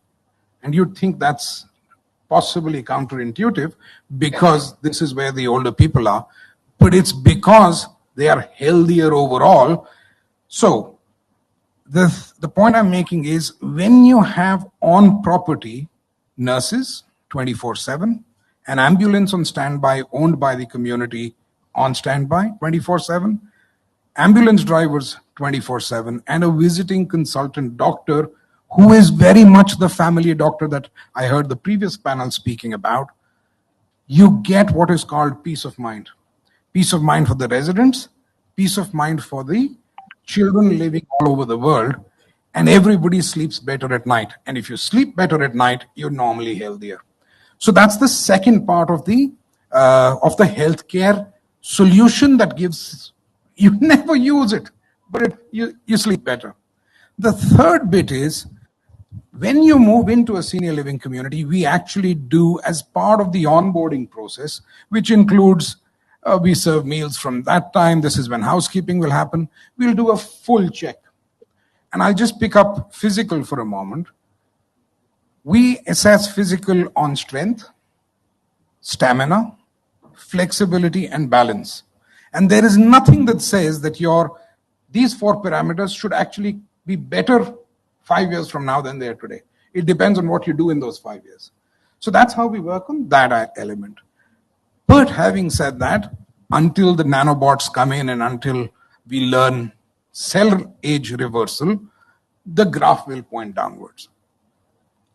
And it is our endeavor through the what is called continued care, whereby you know that the level of support required, either physical or mental, is increasing, we keep adding to the caregiver support that is requested. There will, however, unfortunately, even today, will come a time, especially as it pertains to mental health, where the person will reach a point, because it is a community after all, we can't lock the person in the home. When the person engaging with team, neighbors, may cause harm to them or to himself or herself, at that stage we need a higher level of support, and that's when they would move out of the community. Thankfully, we've not reached that stage. We manage 10 communities, 1,700 homes, and more opening across the country. But touch wood, we've been able to. And I think a lot of it has got to do with the Tombola nights on Wednesday. You might think, what is Tombola, right? But a slip of paper, to balance that slip of paper on your knee or on the table, to listen, to coordinate, to cut, to remember I have to shout at Jaldi 5, to coordinate all of this. There's a lot of mental exercise happening over there, and it just keeps people happier and healthier. And Mohit, one of the conditions which is very common when people move into senior care, specialized places, is dementia. I know that you are not looking, most of the people who sign up with you are the people who are aging, they are not aged. And, they're in their 50s, they're careful about what their future is going to be like. But as and when they age, they will be facing these problems. Right? How geared up is your community to handle this kind of a support, which is very specialized support needed at a later age? So I'll be honest, we are not geared up, right? Senior living community, independent senior living communities can take you from 55 to 95. On the physical side, we can, right? But on the mental side, like I said, even, and we'll have to look a little westwards to see what are the more developed or more matured industries in this area doing. The most matured is the US, which is where our principles are from. Dementia care is a separate wing in a separate, and again, the other thing, Arvind, you have to understand is 95% of that industry is rental, right? Because the cost of land and the cost of capital allows you to make rental feasible. In India, it isn't, right? It is cost of land is more, cost of capital is more, and therefore the 2-3% rent will never make the business work. And therefore, you do need this dementia care also because it's normally not a long stay, right? It could be 2 years, 3 years, 5 years. It's not the 25, 30 years for which people buy a house. So in India, if India follows the same graph as the rest of the world has, and there is no reason to believe it will not, a dementia care, especially acute, will remain a highly specialized, separate. There are too many complexities. You see, dining in forums, forgetting, the whole premises need to be sealed. You can't let the person just wander off. Each person has one caregiver. The whole mechanics changes. Right. So before I open the, the forum to the delegates here to ask questions, I have one question, and which is that, with the advancement of technology coming in and remote monitoring equipments coming in and taking the space to ensure that you are getting monitored all the time, do you think in the future, a community like yours, the role of healthcare will move little more than the 1/3 that it plays in your business? I don't know how to answer that. It's looking deep into the future, but really, I hope not, right? I really, I hope not. Already there is equipment that you can put underneath your mattress and it'll tell you if things are changing within you. There are wearables that will tell you. We've already got a system whereby we keep taking data in. We work with a partner who tells us that I think you need to talk to them about this lifestyle change. We never recommend any medicines. That's for their doctors. We just talk at lifestyle change level. And I really hope that I never see a day when machines and whatever else. I'll give you an example. Our best diagnosis happens when the waiter tells the nurse that Mohit did not have a hearty breakfast today. He always has a hearty breakfast. He didn't have a hearty breakfast today. And then the nurse says, Mohit, kya hua aaj? Khana kyun nahi khaya? And you say, nahi, aaj main theek nahi raha. Acha, aao zara check kare. Right? And then you know, actually dinner zyada kha liya tha, aaj subah pet kharab hai. Right? Now, what diagnostics, whatever's, and that's the reason why we keep our communities small enough. It's 200, 250 homes. Everybody comes down for breakfast, lunch, and dinner. People go out for a walk. My walking partner didn't come, or he was walking slower than normal. Listen, there's much more care, love, affection, and healing. Listen, I'm a simple guy. When I was in hotels, we used to say bums in bed, soup and bread. Here we say unconditional love, respect, and care for all our residents. And I think that's the best diagnostics going. Lovely. Any question from the audience for Mohit? If there aren't, we'll bring them back on schedule after the previous panel. Well, Mohit, thank you so much for joining in. I mean, I really wanted senior care to be a part of what we are discussing, because usually when we are talking of healthcare, we end up talking of people who are ill. And, since we were talking of the various P's, and preventive was a very important aspect of what healthcare of the future is going to be, I think care becomes very, very dominant in health. Personalization and prevention. These are the two that we believe in a lot. I see we have about 2 minutes, and I did not answer one of your questions. You see, the third aspect of the healthcare deliverable that we have is that at all our communities, we have a relationship with one or two hospitals which are near the community. The first hospital is the one that we call the closest, and the second one is the one that we call the best. And sometimes the closest and the best could be the same hospital, right? And our thing is to be able to get you, in the case of an emergency, from your home to a bed in the shortest possible period of time. For that, of course, we have drills. We have the design of the building, which means we can take you in a stretcher from your home through the corridor into a service elevator down to the back corridor, so the other residents don't get scared as to what is happening, through there to the clinic and into the ambulance and then to the hospital. And the standard operating procedure says that the klaxon will not go on till you have gone out of earshot of our community, because you don't want to scare anybody as to what happened, right? And then you reach the closest hospital with whom you have a relationship, who also have access to all the data that we have on the resident. There's always a bed, COVID notwithstanding, there's always a bed. There is no registration. There is zero cash for 24 hours, and you start to get your assistance. Thereafter kicks in next of kin and emergency numbers and everything else. But the first thing is to get you to quality medical assistance in the shortest period of time with zero bureaucracy. That's really commendable. That's really commendable. Thank you so much, Mohit, for coming all the way to discuss with us. Pleasure. Thank you so much. Lovely, sir. A big round of applause for that wonderful session. And I couldn't agree more. I think unconditional love, respect, that's the best diagnostics anyone can have. And thank you so much for bringing that to our attention today. A very, very big round of applause.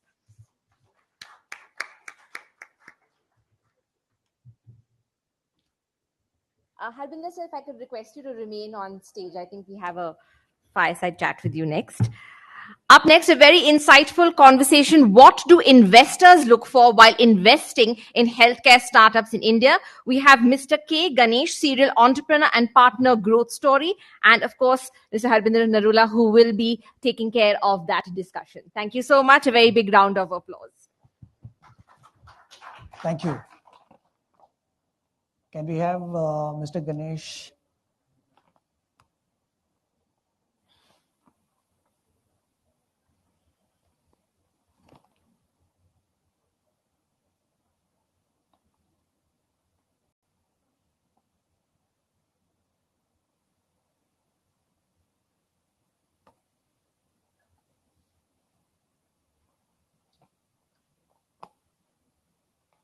Hi, Mr. Ganesh. How are you?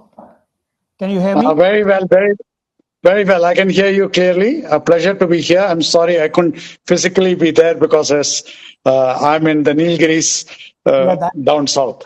No, never mind. You know, we were quite hopeful that you will be here because we were in your city now. And Ganesh, you know, it's a pleasure being able to speak to you. I think the last we had met was when I was with GSF, Global Super Angels Forum, and we were doing conversations like these, but for non-healthcare communities. But today it is, you know, a pleasure to speak to you about healthcare. And the reason I'm standing is because I usually like to face the person I'm having a conversation with, and but we have an audience on the side, so I can't have my back to any one of those. Mr. Ganesh, you know, one of the most important things that I wanted to understand from you, being an investor, is what is your perspective of investing in healthcare companies and how has it changed post-pandemic? I mean, typically the post-pandemic question is something that I've been asking the healthcare professionals as to how this thing has changed.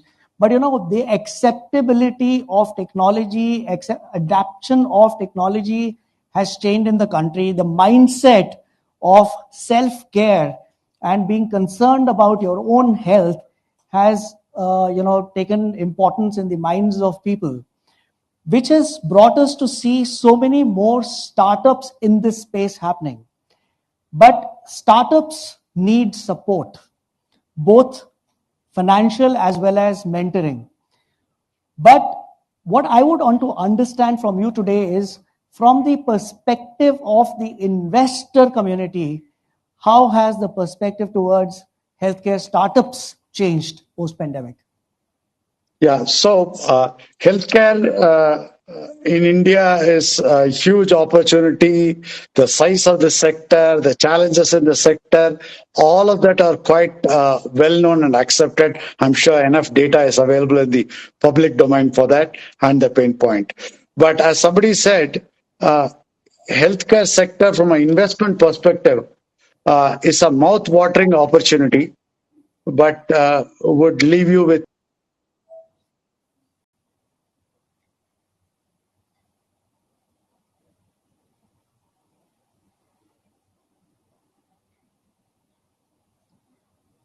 As is the connectivity from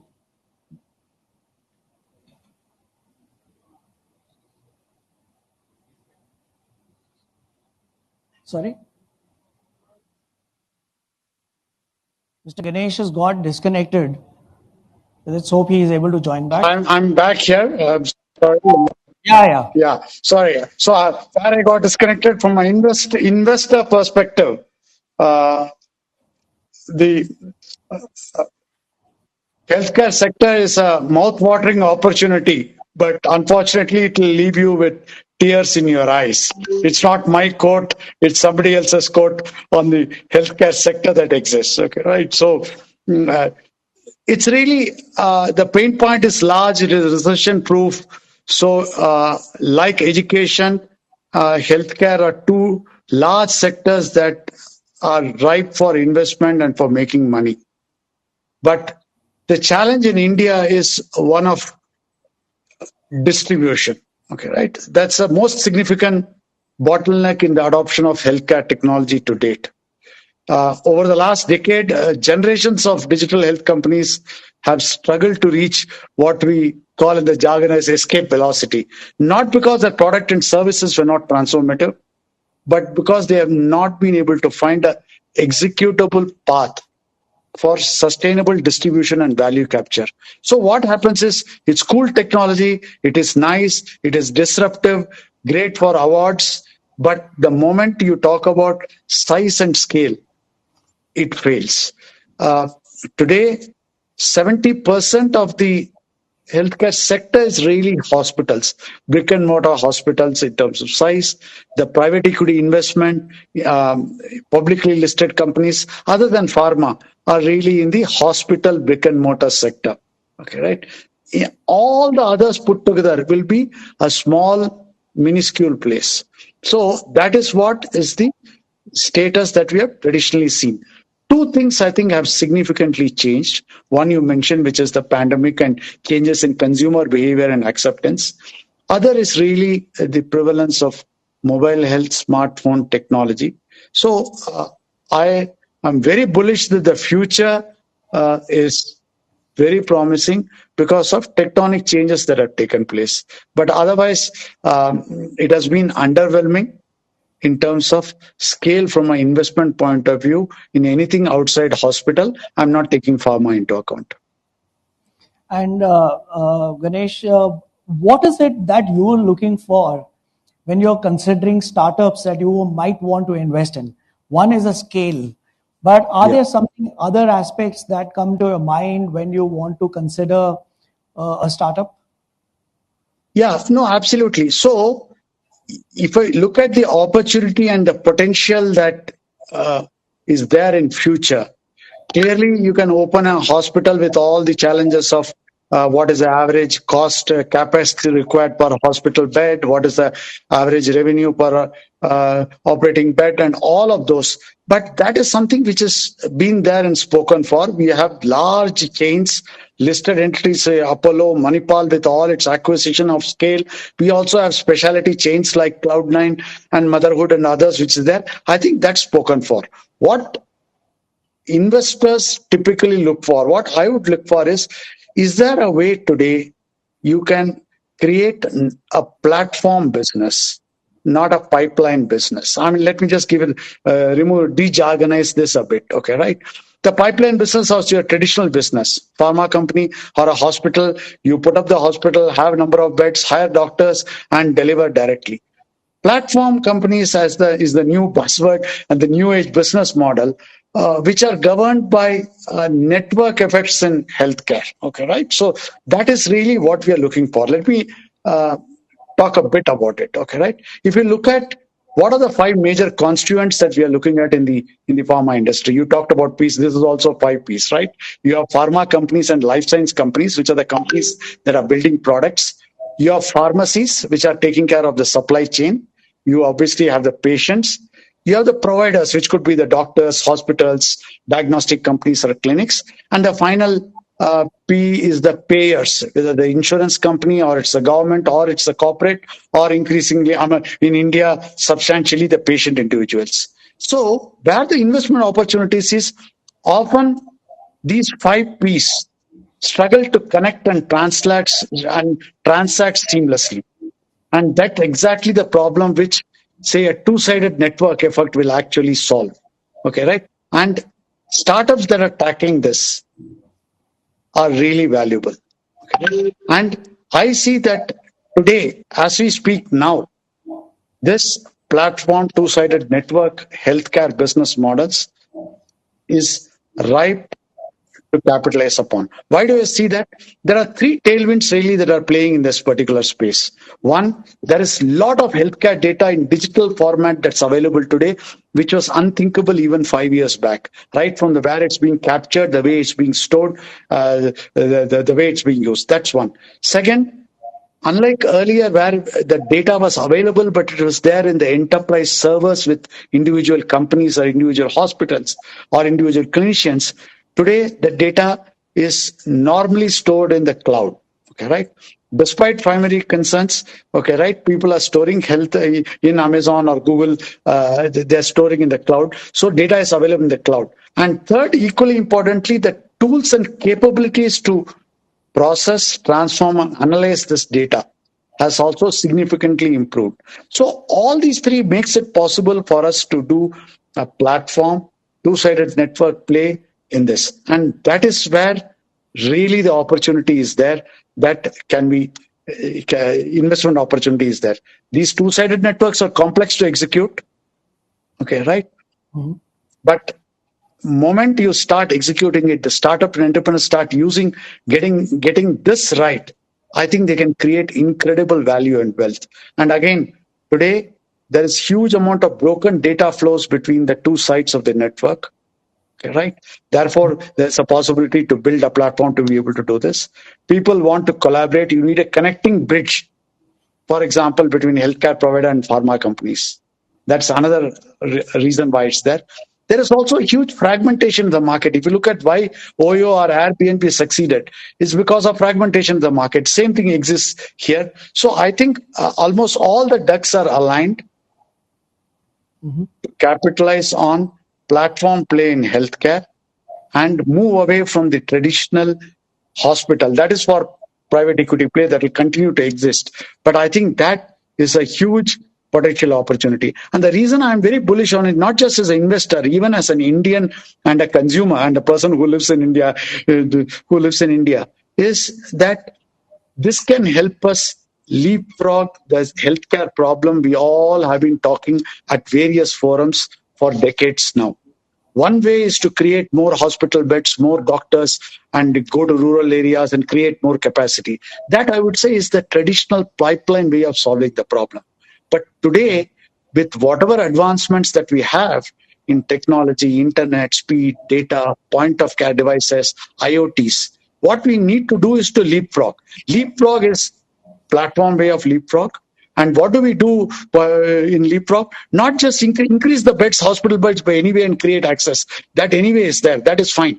But from an investor and a startup entrepreneur point of view, a leapfrogging would mean by all means invest in hospitals and education. That is a catch-up play. Do the catch-up play. I'm not saying no, because there is a lack of hospital beds and doctors, therefore medical education and investment. But more importantly, can we shift the point of care?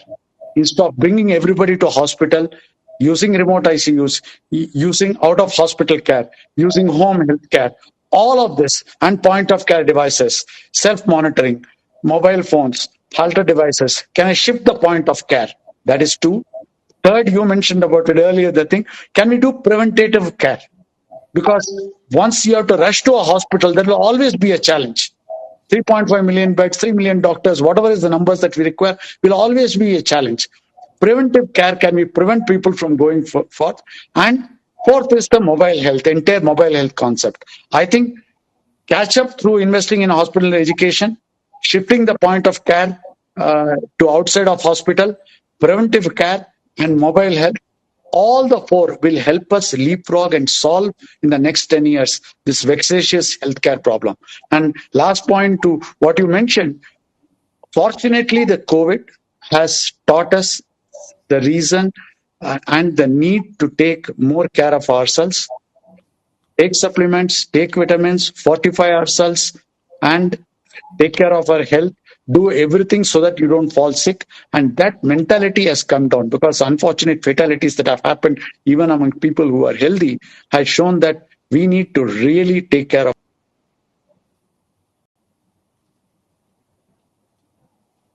He's dropped off again.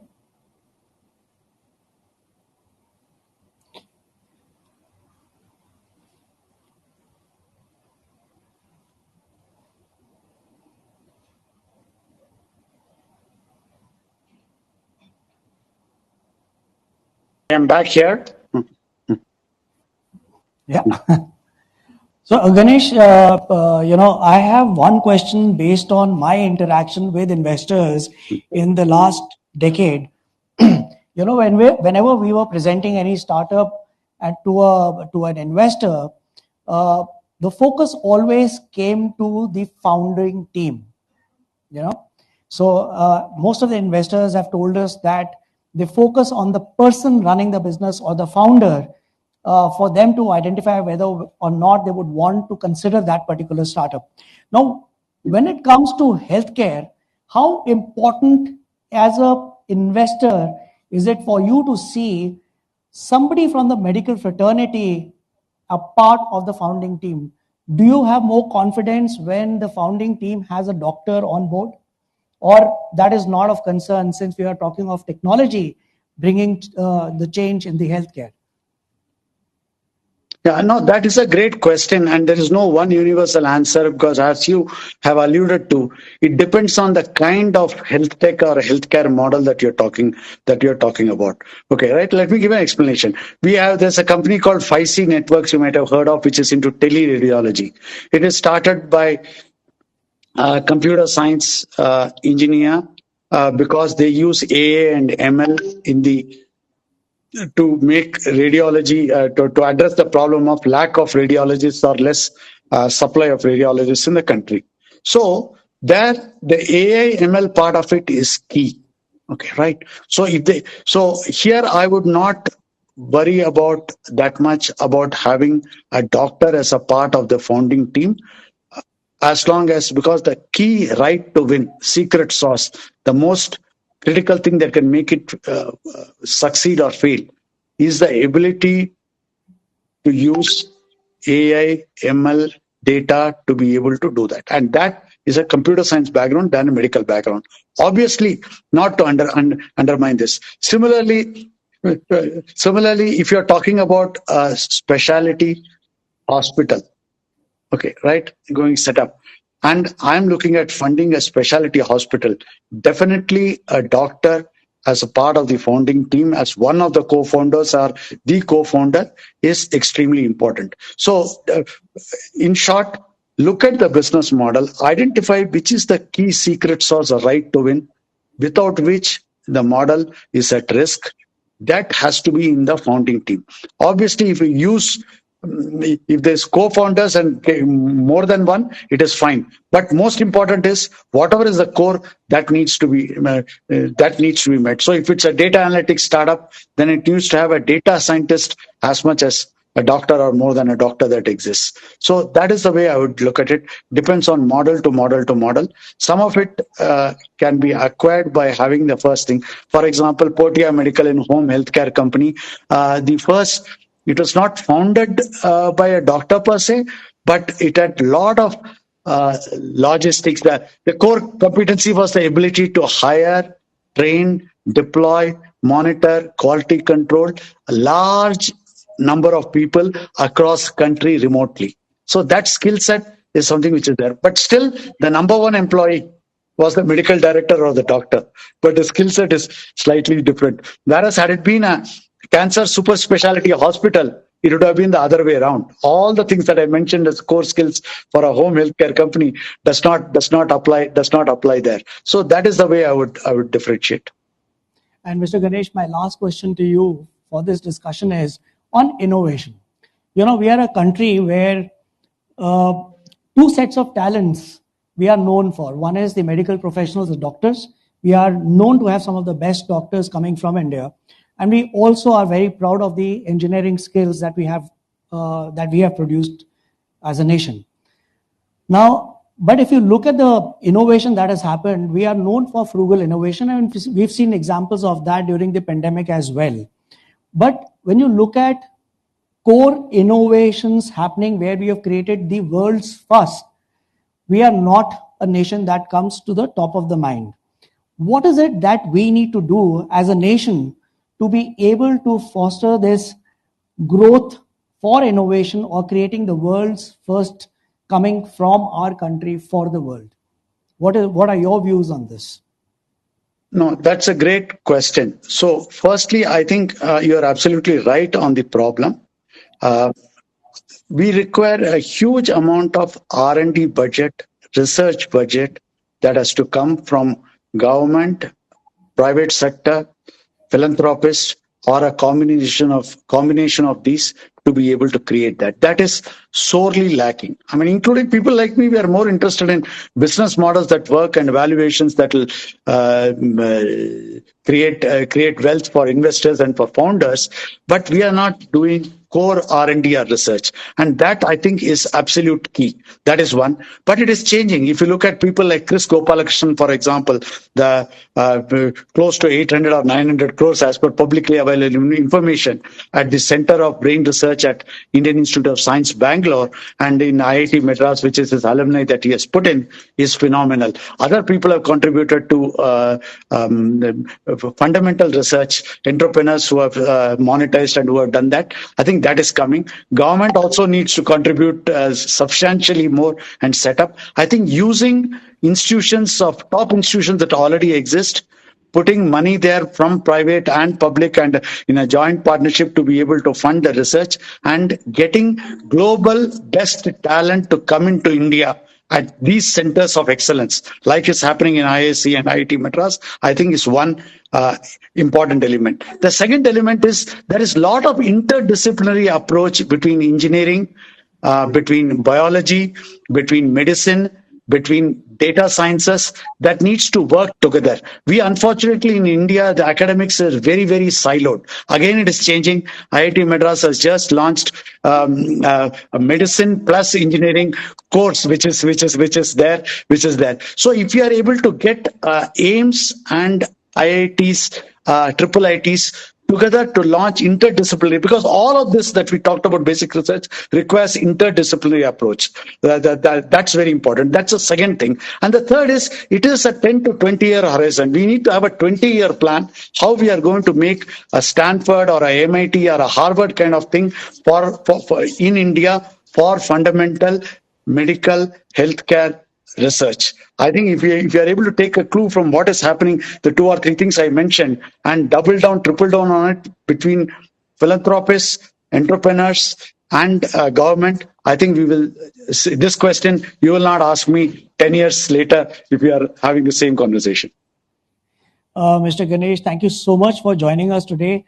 Unfortunately, because of the paucity of time, I may not be able to open the floor for questions, but I do promise that if anyone has any questions, please do send to me, and I will set up a interaction with Mr. Ganesh and have answers to each and every question that you may have. Mr. Ganesh, thank you so much for joining us. Despite travel, it's such a pleasure to have a conversation with you. Thank you so much. Thank you very much. All the best. Sorry for the interruptions. Thank you. Thank you. Thank you so much. Well, there may have been, pauses in the communication there, but it certainly was a very, very connected chat, and of course, laid down all the challenges and opportunities that exist for a true growth story for all of us. Thank you so much, sir, for all your insights and that extremely insightful conversation. Up next, we have a fireside chat. This was touched on briefly as well in our first panel discussion. How do genomics and precision medicine impact outcomes? We're joined by Dr. Vedam Ramprasad, CEO MedGenome, and of course, Mr. Harbinder Narula, who is the CEO BW Healthcare World and Wellbeing World, who will be moderating this discussion. A very big round of applause.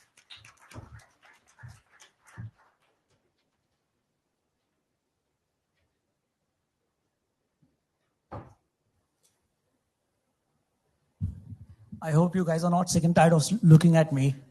And but please bear with me on the stage.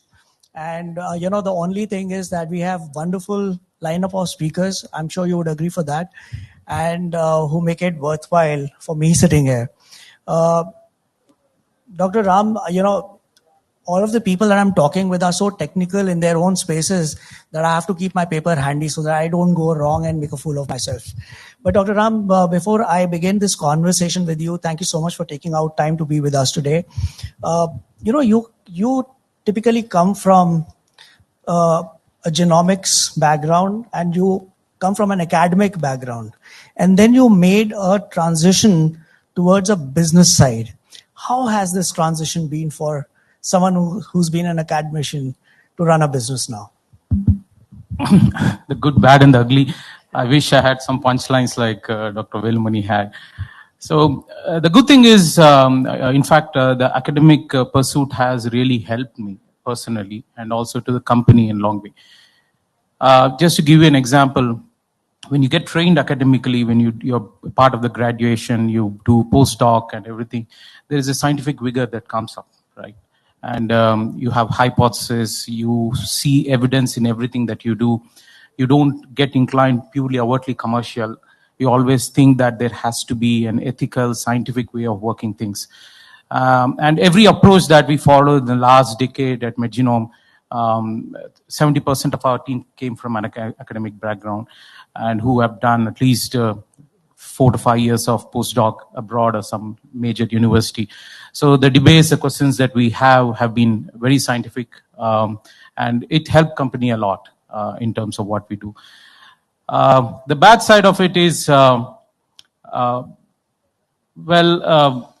you take 70% of your peer team from academics, it's not easy to move them into business orientation. It's pretty challenging. You have to really work with them to help them to understand that the business is extremely important and a mix of both. And at the end of the day, we need to look at our EBITDA, we need to look at the costs and not get distracted towards more, which is scientifically exciting for them, but bring back them to a track saying that, okay, this is our priority. So this has been a little bit challenging for us, but we've been doing this pretty successfully so far. And, Dr. Ram, can you explain the impact that your business of genomics is making to the healthcare industry? How is it impacting the healthcare outcomes? How is it impacting the genomic testing, helping the clinicians in the work that they do? See, 2 weeks back, there was an interview, a major interview with Jennifer Doudna, who's a Nobel laureate in physiology. She discovered the CRISPR. And she gave a profound statement. She mentioned that probably we are in the golden era of biomedical research and medicine. Okay, and which is actually, if you look at all the events that happened in the last decade, or maybe 5 to 6 years, not even last decade, 5 to 6 years worldwide, wherever genomics has made an impact. It need not be directly a genomics, but wherever it has been used into practice. Now you take, whether it's gene editing therapies, there are about 250 therapies which are in the late stage clinical trials today, which we never even imagined. I still remember 23 years back when I was in academics, I work in a large tertiary care hospital and we used to be part of the genetic counselings that used to happen. I used to see about 15 to 17 patients with genetic diseases, and virtually at the end of the counseling, the word we used to say was, there's no treatment for this, you have to prevent it or you have to manage it. But today the situation is different. Okay, more than about 15 diseases, the treatments are on the anvil or in the clinic. They are expensive, they'll come down.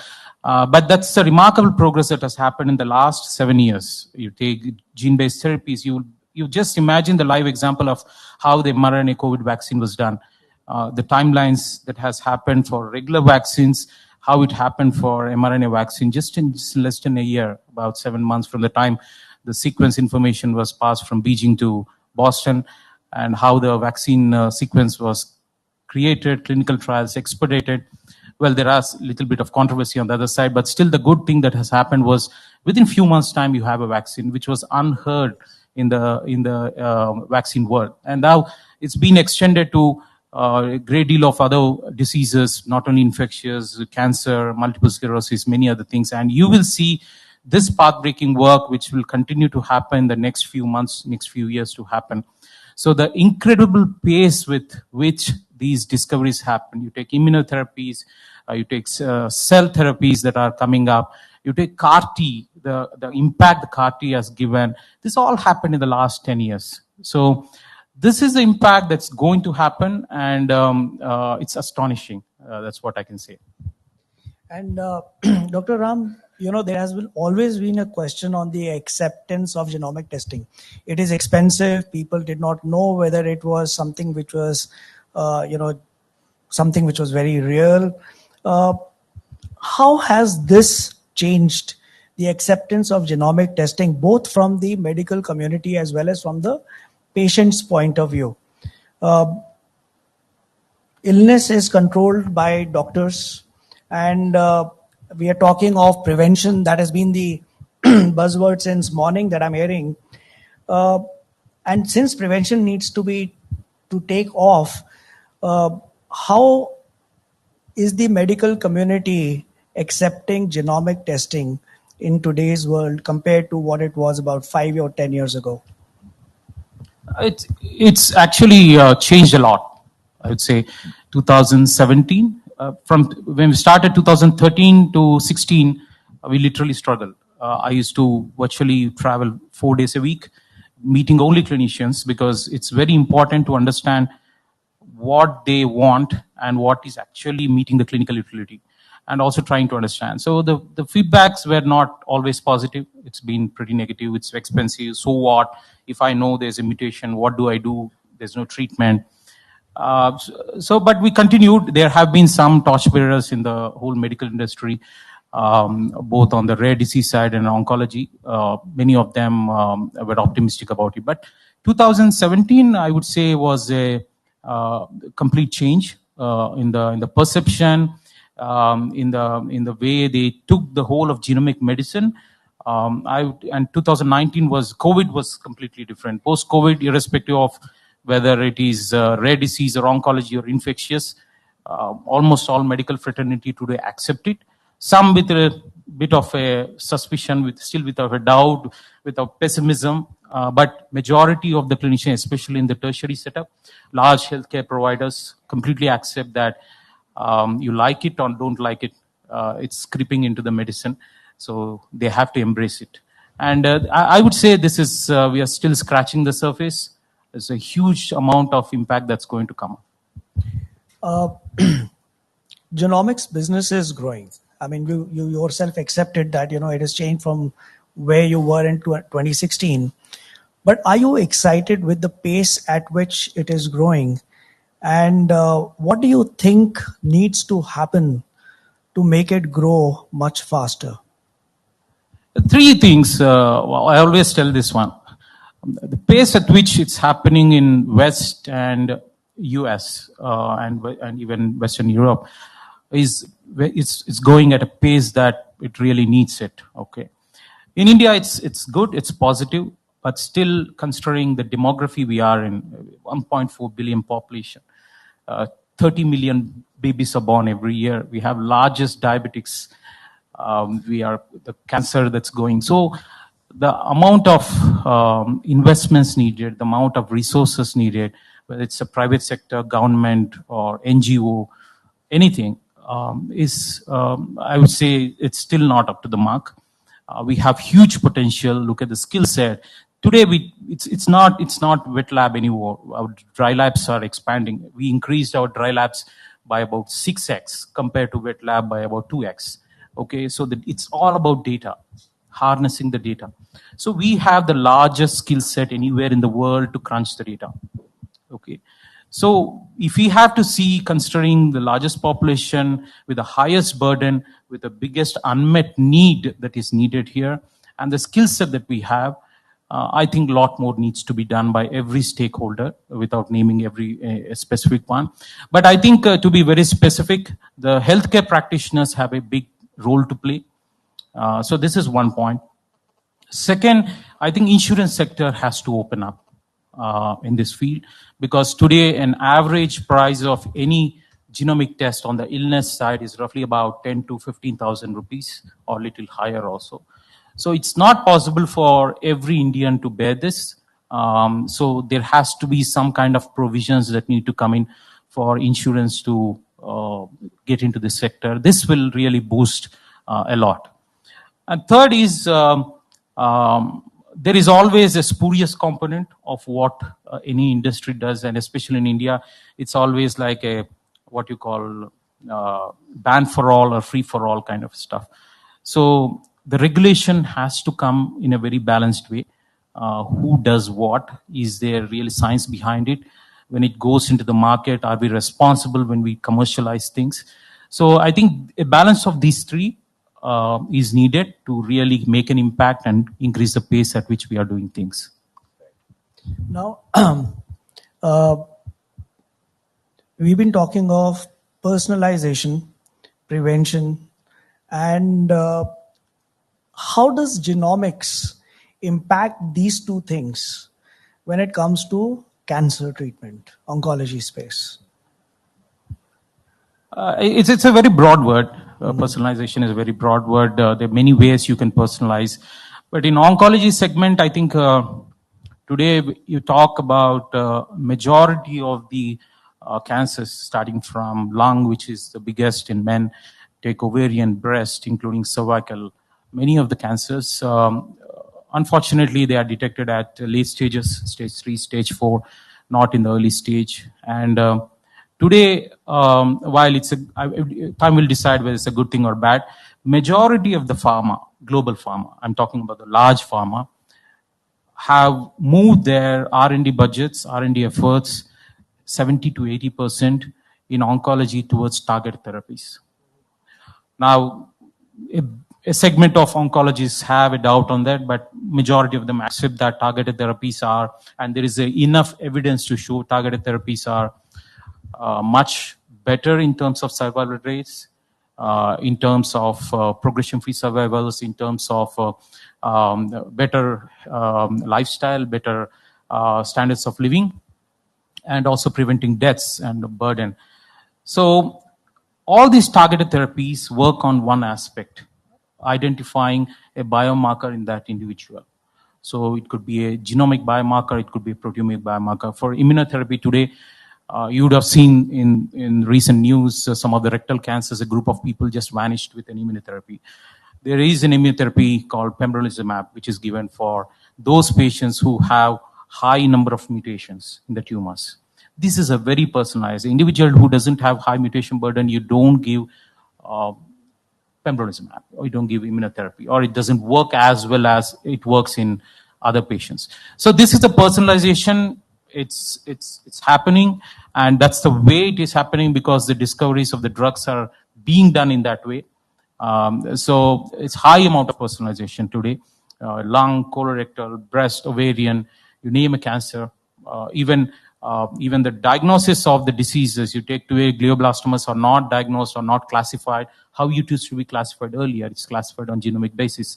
Prognostication is done based on leukemias today. Classification is done on genomic markers.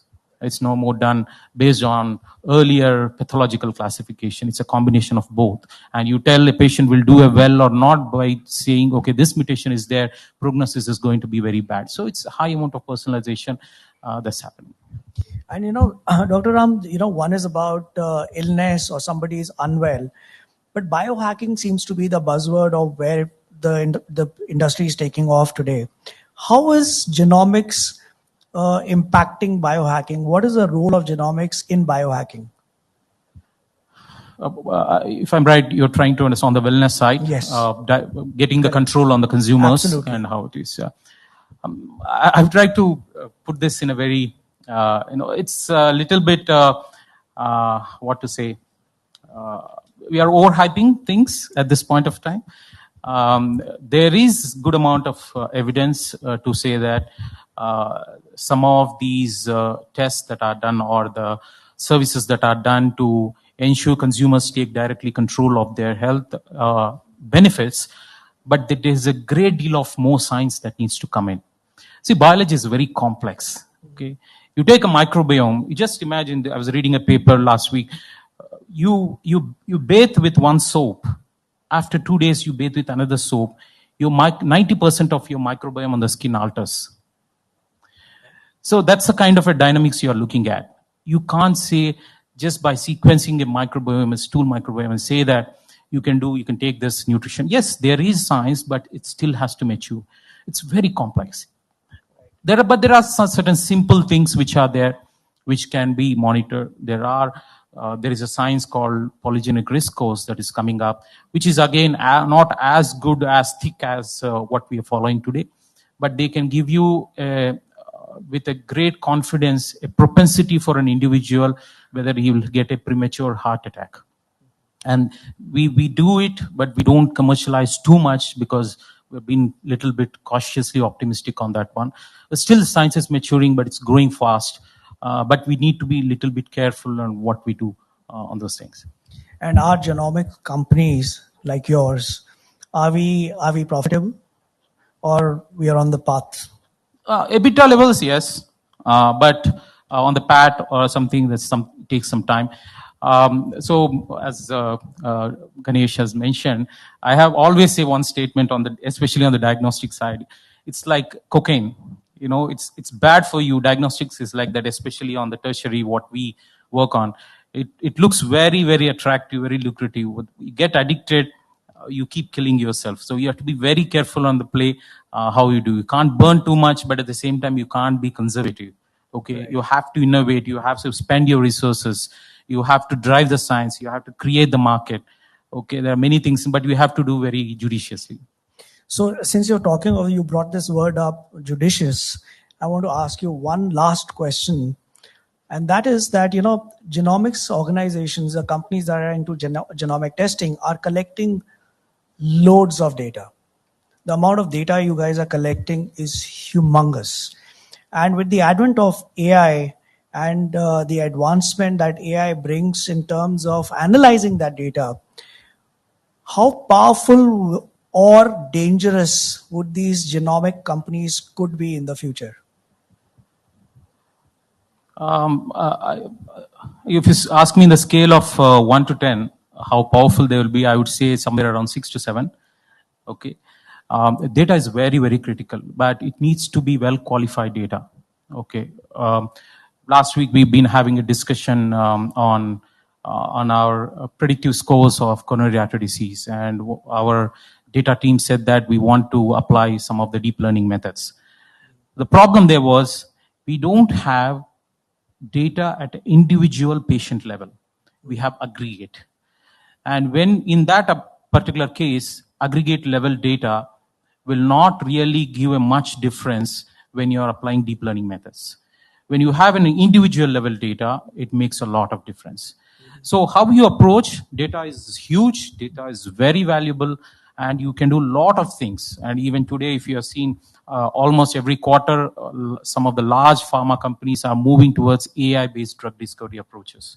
Okay, but it's very resource intensive. It's not going to be that simple. And data can be used for various purposes, but as long as it's within the ethical, legal framework, at least what the country has. We don't have one of the great frameworks which Europe, GDPR or Singapore has it. But whatever we have, if we, as long as it's an ethical, legal framework, I don't see, and it's secure, it's safe. Again, guidelines have to come into place. I think we are in a good place. Do we have a need to regulate genomics in our country? Oh, but regulation should be there for every industry. Every industry needs a regulation. Today, if there is no regulation, I don't think every industry has got its own pros and cons. But that regulation has to be very, very business friendly, at the same time safeguard the interest of consumers and the stakeholders. And that's how I would say, if you ask me one secret sauce why Western countries have been able to push the limits of everything in this, is because they have been very, very balanced in their approach. Okay, either they have been too vocal on consumer rights or too paranoid about it. At the same time, there was no spurious things happening on the other side. So we have to balance it in a very nice framework. Thank you so much, Dr. Ram, to have this conversation with us and so openly on the business side of genomics. Thank you so much for being very honest with us. Thank you. Thank you so much. And sir, if I could request you to please remain on stage as we felicitate you, and thank you so much for being part of this discussion. And I think cautious optimism, being judicious, I think those are all important lessons which, of course, Dr. Vedam Ramprasad shared with us today. Thank you so very much for your time and being here with us today. A big round of applause. It was a really honest, heartfelt chat. Well, we've had a lot of insightful one-on-one chats and discussions, and it is now time for our second panel discussion of the day. And it's bound to be a very interesting one, which is close to a lot of our hearts. How can nurses use technology to be better equipped? Our panelists include Mr. Hari Subramaniam, founder and director, Life Science; Ms. Saroja Jayakumar, nurse manager, Manipal Health Enterprises Private Limited; Ms. Lata Nonis, Chief Nursing Officer, Fortis Hospital, Banargata Road; Colonel Suma K.S., General Manager Nursing, Apollo Cancer Center, Bengaluru; Dr. Rohini Paul, Chief Nursing Officer, Aster Hospitals, Karnataka Cluster, and Principal, Aster College of Nursing. And this chat will be moderated by Mr. Shivam Tyagi, who is the editorial lead at BW Healthcare World. If I could request you to all please join us on stage. A big round of applause for all our panelists and our moderator as well.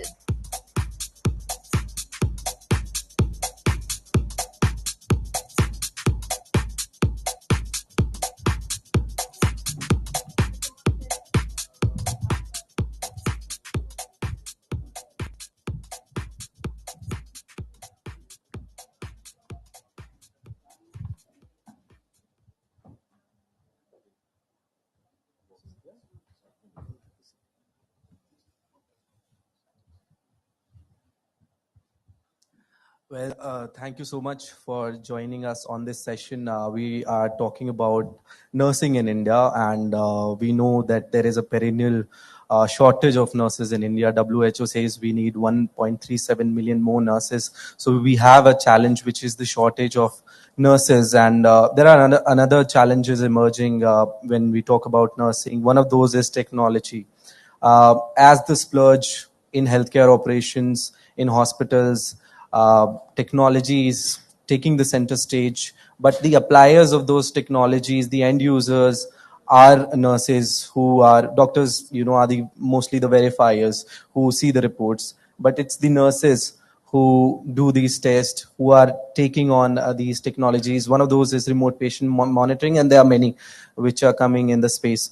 But we want to understand how adaptive nurses are these days, when the technology is taking center stage in hospitals. Are they taking it as a challenge or an opportunity? Let me ask Mr. Subramaniam, let me start with you. Do you think nurses in India at this point in time are adaptive to the technologies which are splurging? And if not, what are the challenges? Yeah, so generally people say that adaptive nursing community adaptive, but we don't agree with that, because we work with a lot of hospitals in India, pan-India, and nurses are adaptive, they really are looking forward because that will ease their work. They look this as a tool. But sheer workload and the stress levels within the hospital, and most of them, the training or the session happens in the hospital during the in between time, meaning when they go off the shift or when they come for the shift, which is not a good time to. So we all normally ask the hospital to provide a time where they are not off duty and they can come and concentrate. And if we do that, we have seen fairly good success when we train the nurses. They are adaptive. Otherwise, in the hospital, the stress levels are very high and the anxiety levels are very high. But they are very adaptive. That's what I've seen in the hospital floors so far. Ms. Jayakumar, tell us about this workload pressure and the technology which is coming in. What is the challenge there? Thank you, BW, for giving us this opportunity. I think this is a platform where we are able to share our thoughts, and this would add a lot of value into what you're taking forward also. In terms of workload and the pressure, I think it is all in terms of planning. Safe staffing saves life. So if we are staffed appropriate and we are able to delegate our task and assign priorities, we are able to take the task smoothly. So a lot of things goes in terms of staffing. If we are looking into cutting costs by coming down by the number of nurses, then the pressure still persists. So I think if technology has to be really looked into how best we would be enabling staffing, we did try out something called as an e-rota, where we have a staffing mechanism where we inbuilt a competency level of our nurses, available nurses, and making it easy for our senior nurses to deploy nurses for that shift, so that we have the right skilled nurses at that shift who is able to multitask, balance, and that pressure would not be visible. So if that is incorporated, if technology is incorporated into staffing, and this will enable relieving pressure for our nurses at the bedside, and also enabling the nursing admin to do the rota more diligently, where there is a mix of skill and it is appropriately divided. Ms. Lata, what do you reckon now about this challenge? So first of all, thank you for this opportunity. So first, I would like to tell that, one is, as Saroja have told about the staffing. Second is, we have specialty courses. So even if we look into the specialty courses, the adaptability will be easily taken by the nurses. Otherwise, what will happen? They will think that it is a pressure on them. Okay, one is more than the staffing. Second is how we have to understand their well-being also. And there are degree courses. See, a GNM will be taken into the jobs of the degree, and the degree person will be taking the jobs of an MSc. So it gives a lot of pressure in their back mind. That is what is actually happening. So I feel that if they have to take the technology in the right manner, we have to begin in a right manner with a safe staffing and safe rota managing. Thank you. Right. Kalyan Suma, what are some of the technologies that that are coming into the hospitals that nurses are having to deploy, or because it's the need right now. It's not if it has to happen. So what are those technologies which are splurging? So if you actually start with the first and the foremost technology that we've had in the intensive care was the monitors. So that made life very easier for the nurses there, because they don't have to, otherwise you have to deploy a nurse only to be standing next to the patient and monitoring the patient, especially in the intensive care units every 15 minutes. So this continuous monitoring was one way back which we had. It was a boon to the critical care nurses. And secondly, if you also see earlier nurses, like when we did way back nursing, we had to calculate the drip rate, and then you have to adjust the drip rate and see to that by this many hours this has to go. And then we need to monitor that. That was happening. And then we also had like infusion pumps, syringe pumps, which again made the life very, very easier for nurses. So going forward, we didn't have anything that, keeping the staff patient ratio, the nurse patient ratio in mind. we said, okay, fairly nurse can look after 1:5 patients or 1:6 patients in certain areas. So especially patients who have been shifted to, from the ICUs, intensive care units to the wards, or patients who are kept in the wards but needs close monitoring. So those were the patients wherein it was difficult for the nurse to keep monitoring. And so there have been devices which has come now, a couple of things like, a dozy or a life science. So which is helping them to do monitoring continuously. And the staff can be in the nurse stations, and then they can monitor. Once in a while, they can go and check on the patients also. That has definitely made life little more easier. So these are some of the technologies that we are started using it, which is definitely, it is coming in favor of the nurses.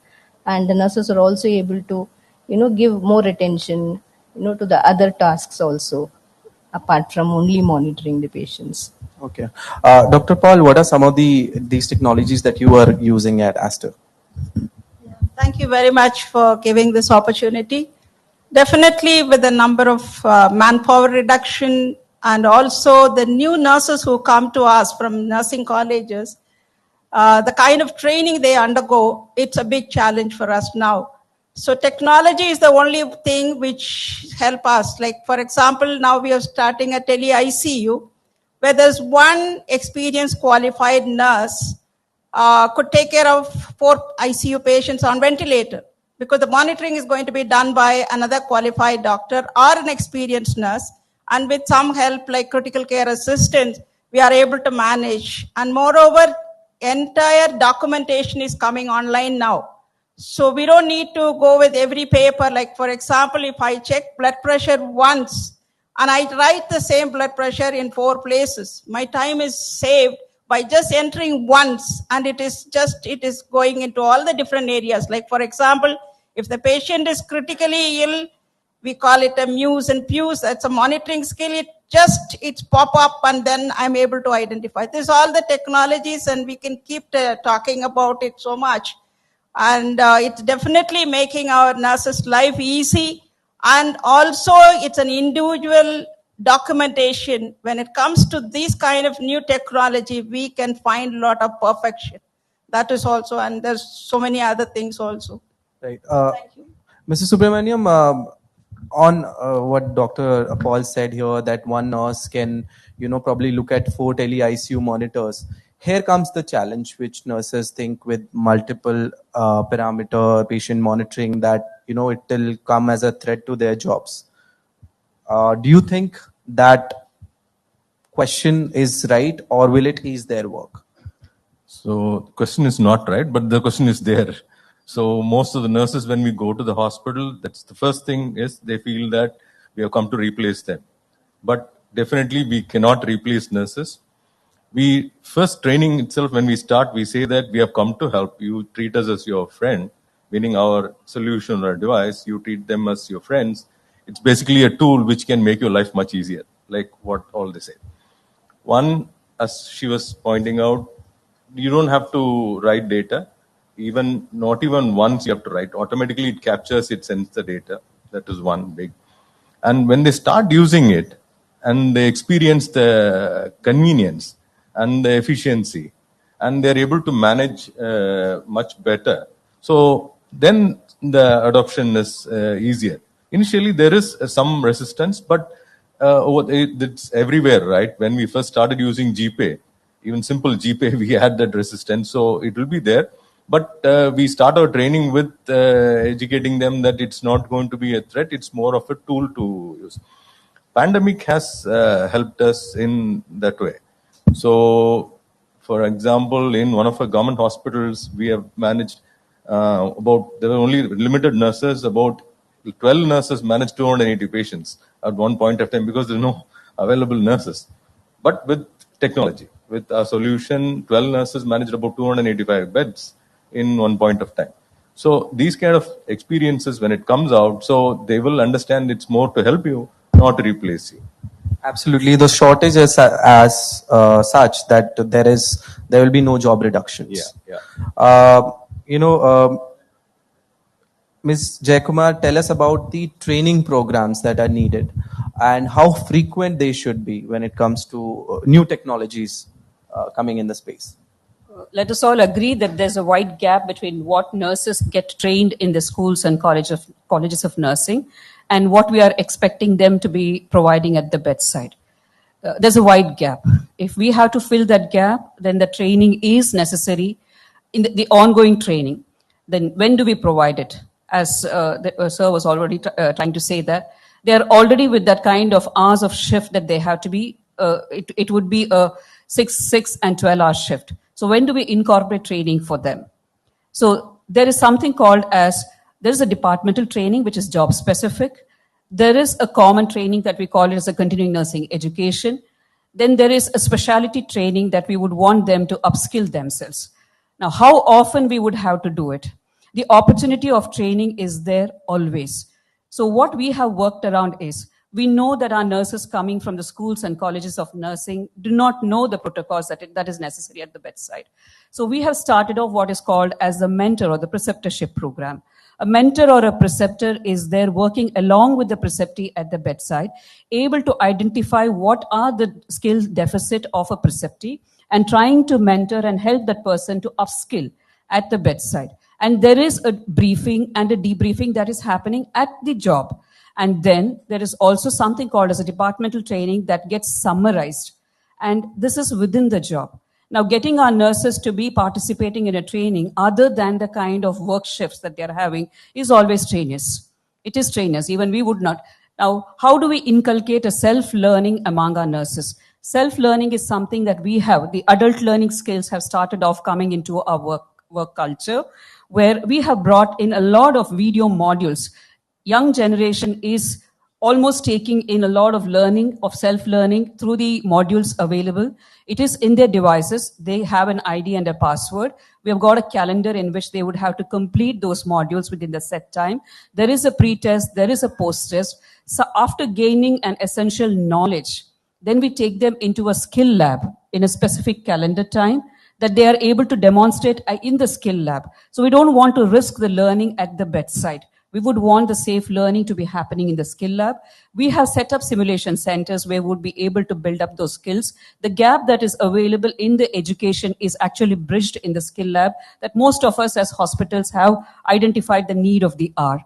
And then post that assessment, we are able to assign them independent patients. Even when they are with their independent patients, we identify whether they are able to inculcate or incorporate that learning at the bedside. So with this, we are able to enable the training.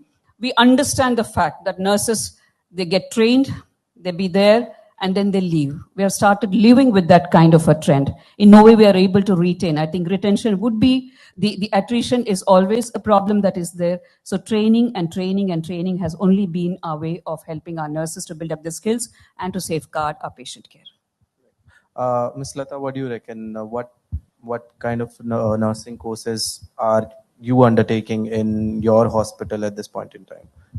So I think that, see, most of the corporate hospitals, if you look at it, see, we have a pipeline how we have to face the attrition. See, more than the attrition, we think about how we can retain the staff. So retention strategies are on. So one is into the specialty training, what we are started with, like a small courses like dialysis course or critical care courses, or even if it is, because today expectations are very high, it may be like a ECG course or into the ABT. What is the requirement? Second one is, see, we have to select the people and motivate them. See, what we are facing is the nurses are not usually get so easily motivated because of the work pressure, what sir was telling, and it has to be done on the during on duty. So what we have taken is we give an off for them to get into that. So it will give them a peace of mind to attend all the courses without any tension. That is what we are doing today. Right. Thank you. Colonel Suma, a lot of migration is also happening at this point in time. Nurses are going abroad because they're getting paid better. And tell us about this. How serious is this at this point in time? We already have a shortage, and we seeing a lot of nurses moving abroad. How do we need to change that? See, demand for nurses is global. If you actually see in the US also, it's been projected that they are short of about 3 million nurses. So definitely, wherever there is a better offer, people would definitely migrate to that area. It does not only happen with nursing; it happens across all professions. So, so for that reason, recently even our honorable Prime Minister had introduced to so many more nursing colleges, about 116 more nursing colleges are upcoming to tackle the shortages. So definitely migration is something that you and me cannot do anything about, because for better prospectus. So what we can look at as a corporate hospital is that how to retain the nurses is something that we have to make them understand that nurses are also a very indispensable part of the healthcare team. And if you, like, it is not that nurses are paid poorly in India. It again depends upon how you have specialized yourself. Like, even if you take it in the medical profession also, we have hospitalists or duty doctors who are just MBBS, and we also have doctors who have done specialities. And so the pay scale is also depends upon how you have upskilled yourself and how you have, where you stand in the current scenario. If the nurses are willing to contribute and they want to work upon and will become specialized nurses, they are in high demand even in India, and they are paid very well. So that is what we'll have to tell them, and we'll have to, and also then plus these technologies will also help nurses, assist nurses. Like we can have robotics. Slowly, that robots also will come into play, which will assist nurses in a much more better area where we can tackle the retention also. And we also need to look at how we can find courses which can be short term, and at the same time we can be able to help nurses to do better. That is how we can tackle the present scenario, present problem that we have. Dr. Rohini Paul, do you think pay is not the challenge here, or it's among one of the biggest challenges? What is? I know. See, now Karnataka has raised, as per their minimum wages have increased 2023. It's quite a big hike, but still, when you compare the remuneration with other countries, we can no way match. That everybody knows. But for nurses, the opportunity to go abroad to other country, it's huge, because the need abroad is also very high. That is one thing. It's not today. 30 years back, nurses were the majority of nurses had an opportunity to go to Gulf. Now, I don't think all the profession, they had this similar opportunity. Now it's increased to many other countries. Like after COVID, UK, one more thing is 2 years we had an opportunity to retain the nurses, because the other countries expected 2 years minimum experience to enter their country. Now after COVID, they don't need our experience. They just say you complete that English test and OET, it's along with that portion of it. It's an occupational English, it is actually, it's all job related. So if you complete that, you can enter our country, and they have been given job. So that way, the nurses are not even staying for 3 months with us, because as soon as they complete nursing, they go to any agent, get through this and get the score. By 6th month, they are able to leave the country and go. So this is not going to stop. It's going to increase soon. USA also is going to open. So that way it is better. That's what I'm telling. This technology alone can help us to run our healthcare industry in India. So whatever the nurses we have, we should find many ways and means of upgrading, educating them, like as many of us, many of them have shared. Even we have dedicated 1 full day in a week, 8 hours only training. So this is what the skill, what we can do by hand is being developed. Because if I go in front of a patient and start wearing a blouse, simple wearing a blouse, we might think it's just wearing a blouse. If 2 fingers will go to one direction, my patient will think she's a useless nurse. That is the skill is expected by the community. So that is what the simulation lab and all this technology, new technology, we really thank most of the agents who are come out with so many technologies, and we are willing to adapt, and nurses also, they are willing to adapt, because whatever the corporate hospital they learn, it's definitely it's going to useful for them in abroad, whichever the country they are entering. So with that, I know we are not going to come out of this attrition, but we will find a way to tackle the situation so that we can run the Yes, industry. hopefully with technology. Yes. Mr. Subramaniam, let me address my last question to you, which is how can we build inclusive healthcare operations where nurses are, their status is improving continuously going forward? Status is not a problem because they all know you need the nurses in the hospitals, and the hospitals and the doctor community know that they are the lifeline and the bloodline of the hospital. So status is good. Only thing is, I would like to add a few points. Like when we went for training or training our solution, I've noticed it's not all nurses are same. There are senior nurses who actually listen, okay, and concentrate. And freshers from college, they don't listen much. The retention time is very low. Then we started talking to them after the training. As all panelists are saying, people, their goal is to something like, say they work for about 6 months and they want to move on. So they always been thinking about it and they're not in the job. So we are now started telling hospitals, why don't you have a separate, where, I don't know what you can call them, tech nurses or some new other, where they will only use technology and go and help the nurses, giving the alerts, push alerts, giving the data. So the skilled nurses can handle the treatment plan or whatever to be done at the bedside. And you don't need to use nurses for monitoring. Instead, you can use them for more skillful job in the ward. And some lower level skilled or who've been trained only to do this can look at the screen, use the technology and give the data to them because they need the data to do whatever they have to do.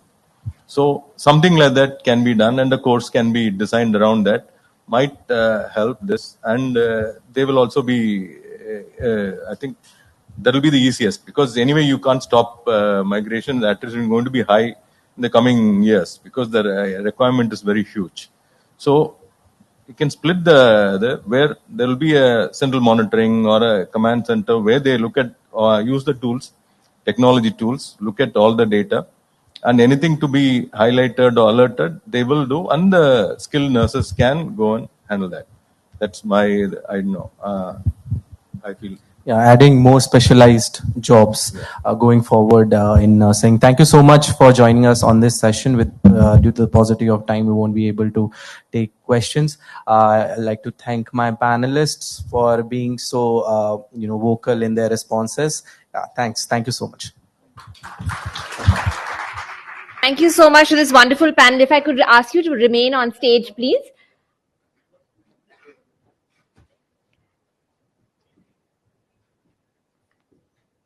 And Harbinder sir, if I could request you to felicitate our panelists, please.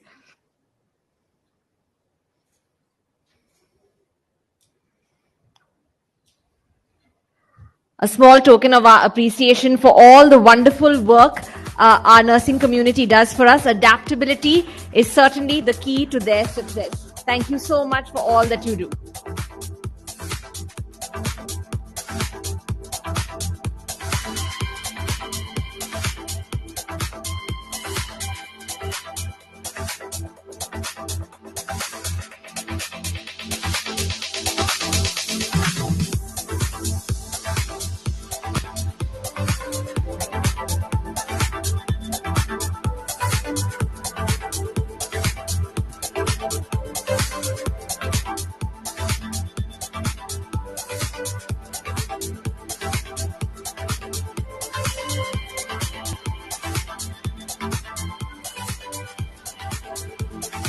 Thank you all so very much for your participation today.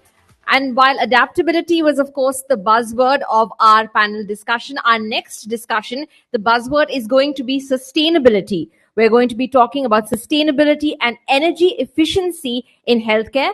Our panelists include Dr. Sanjeev K. Singh, Medical Director, AIMS Faridabad, Mr. Ravjot Singh Arora, Director, Medulance, and Mr. Nandan Bhatia, Director, Healthy Workplace Program, Arogya World, will be moderating this session. If we could ask you to please join us on stage. A big round of applause for our next extremely engaging discussion.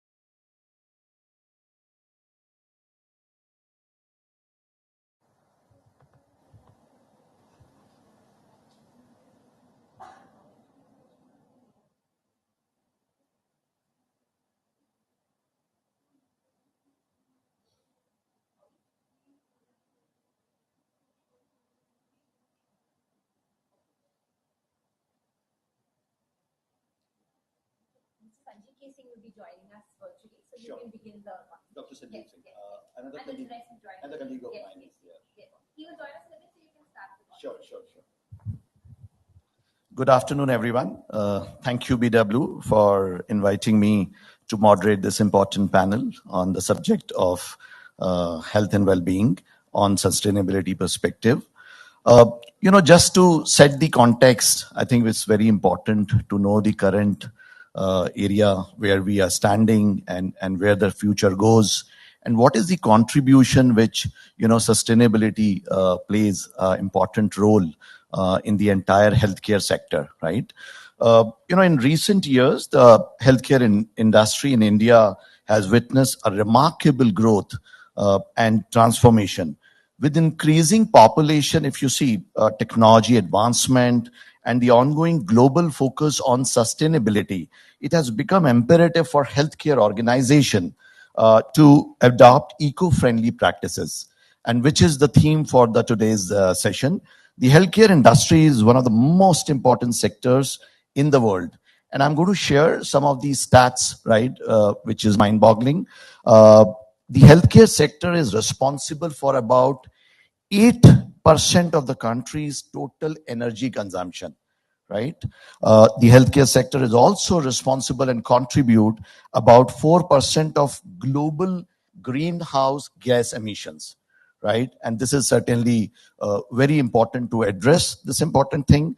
These stats emphasize the urgent need for sustainable practices and energy efficient solution within the healthcare sector, right? I have worked for the FMCG sector and the IT organization, which again contributes a lot of initiatives on health, on the environment and sustainability, and we have led great practices there. And in this panel, I would like to take the opportunity to share some of those practices also, right? That how we have implemented it in terms of sustainable initiatives. In fact, the healthcare industry is heavily dependent on the labor force, right? Whose health is equally important for the successful implementation of sustainable initiatives. The UN ESG goal number 8 specifically addresses the promotion of sustained, inclusive, and sustainable economic growth, full and productive employment, and decent work for all. And that's what the healthcare industry in India is focusing on to create the initiatives towards that. So I have a great panel here, and we delve into the discussion of the important points, certain critical highlights which we would like to see today from the thought leaders in the panel, right? And I invite Dr. Sanjeev Singh, who is joining us online, and Mr. Ravjot Singh Arora, who's the Director, Medulance. Welcome, Ravjot, right? So, please confirm if Dr. Singh, Dr. Singh is there in the session. Good afternoon, Dr. Singh, how are you doing? Good afternoon. Thank you so much. It's a real pleasure to join with an August gathering. Thank you. Thank you so much. In the positivity of the time, I will straight away go with the important question. Doctor, you have been managing the largest healthcare facilities in India, and you have established very, very efficiently. And the first point we would like to know from you that how can the adoption of green technologies contribute to reducing the environmental impact and promoting a more sustainable future for healthcare facilities in India? I would like to throw some lights from your previous experience on the setup of one of the largest hospital which you have done, Amrita Hospitals in Faridabad. Please share your insights. Over to you, Dr. Singh. Thank you so much. Is my slide visible? Yes, doctor. You can put it in a slide mode. Right. Is this in a slide mode? Slideshow mode? Not exactly, doctor. Okay.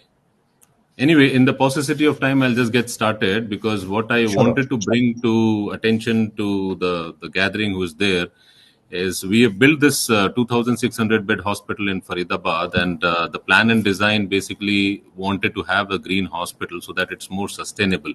We are a not-for-profit hospital, so every penny which comes is either through a university or through public donations, and it really concerns us. So as a green hospital, what generally happens, what the point which I wanted to make is that this is how the distribution is, that there is a conventional hospital and 60% of the energy is through air conditioning. Unfortunately, wherever we want to talk about sustainability or energy efficiency, we generally look at closing of lifts or switching into an LED bulb, but the power of saving lies somewhere else. So it's 60% at air conditioning, close to 18% at lighting and various appliances, and then wherever there is difference of the temperature. So what we need to do is in the plan and design look at, but it is just not for the new hospital. It could be done in an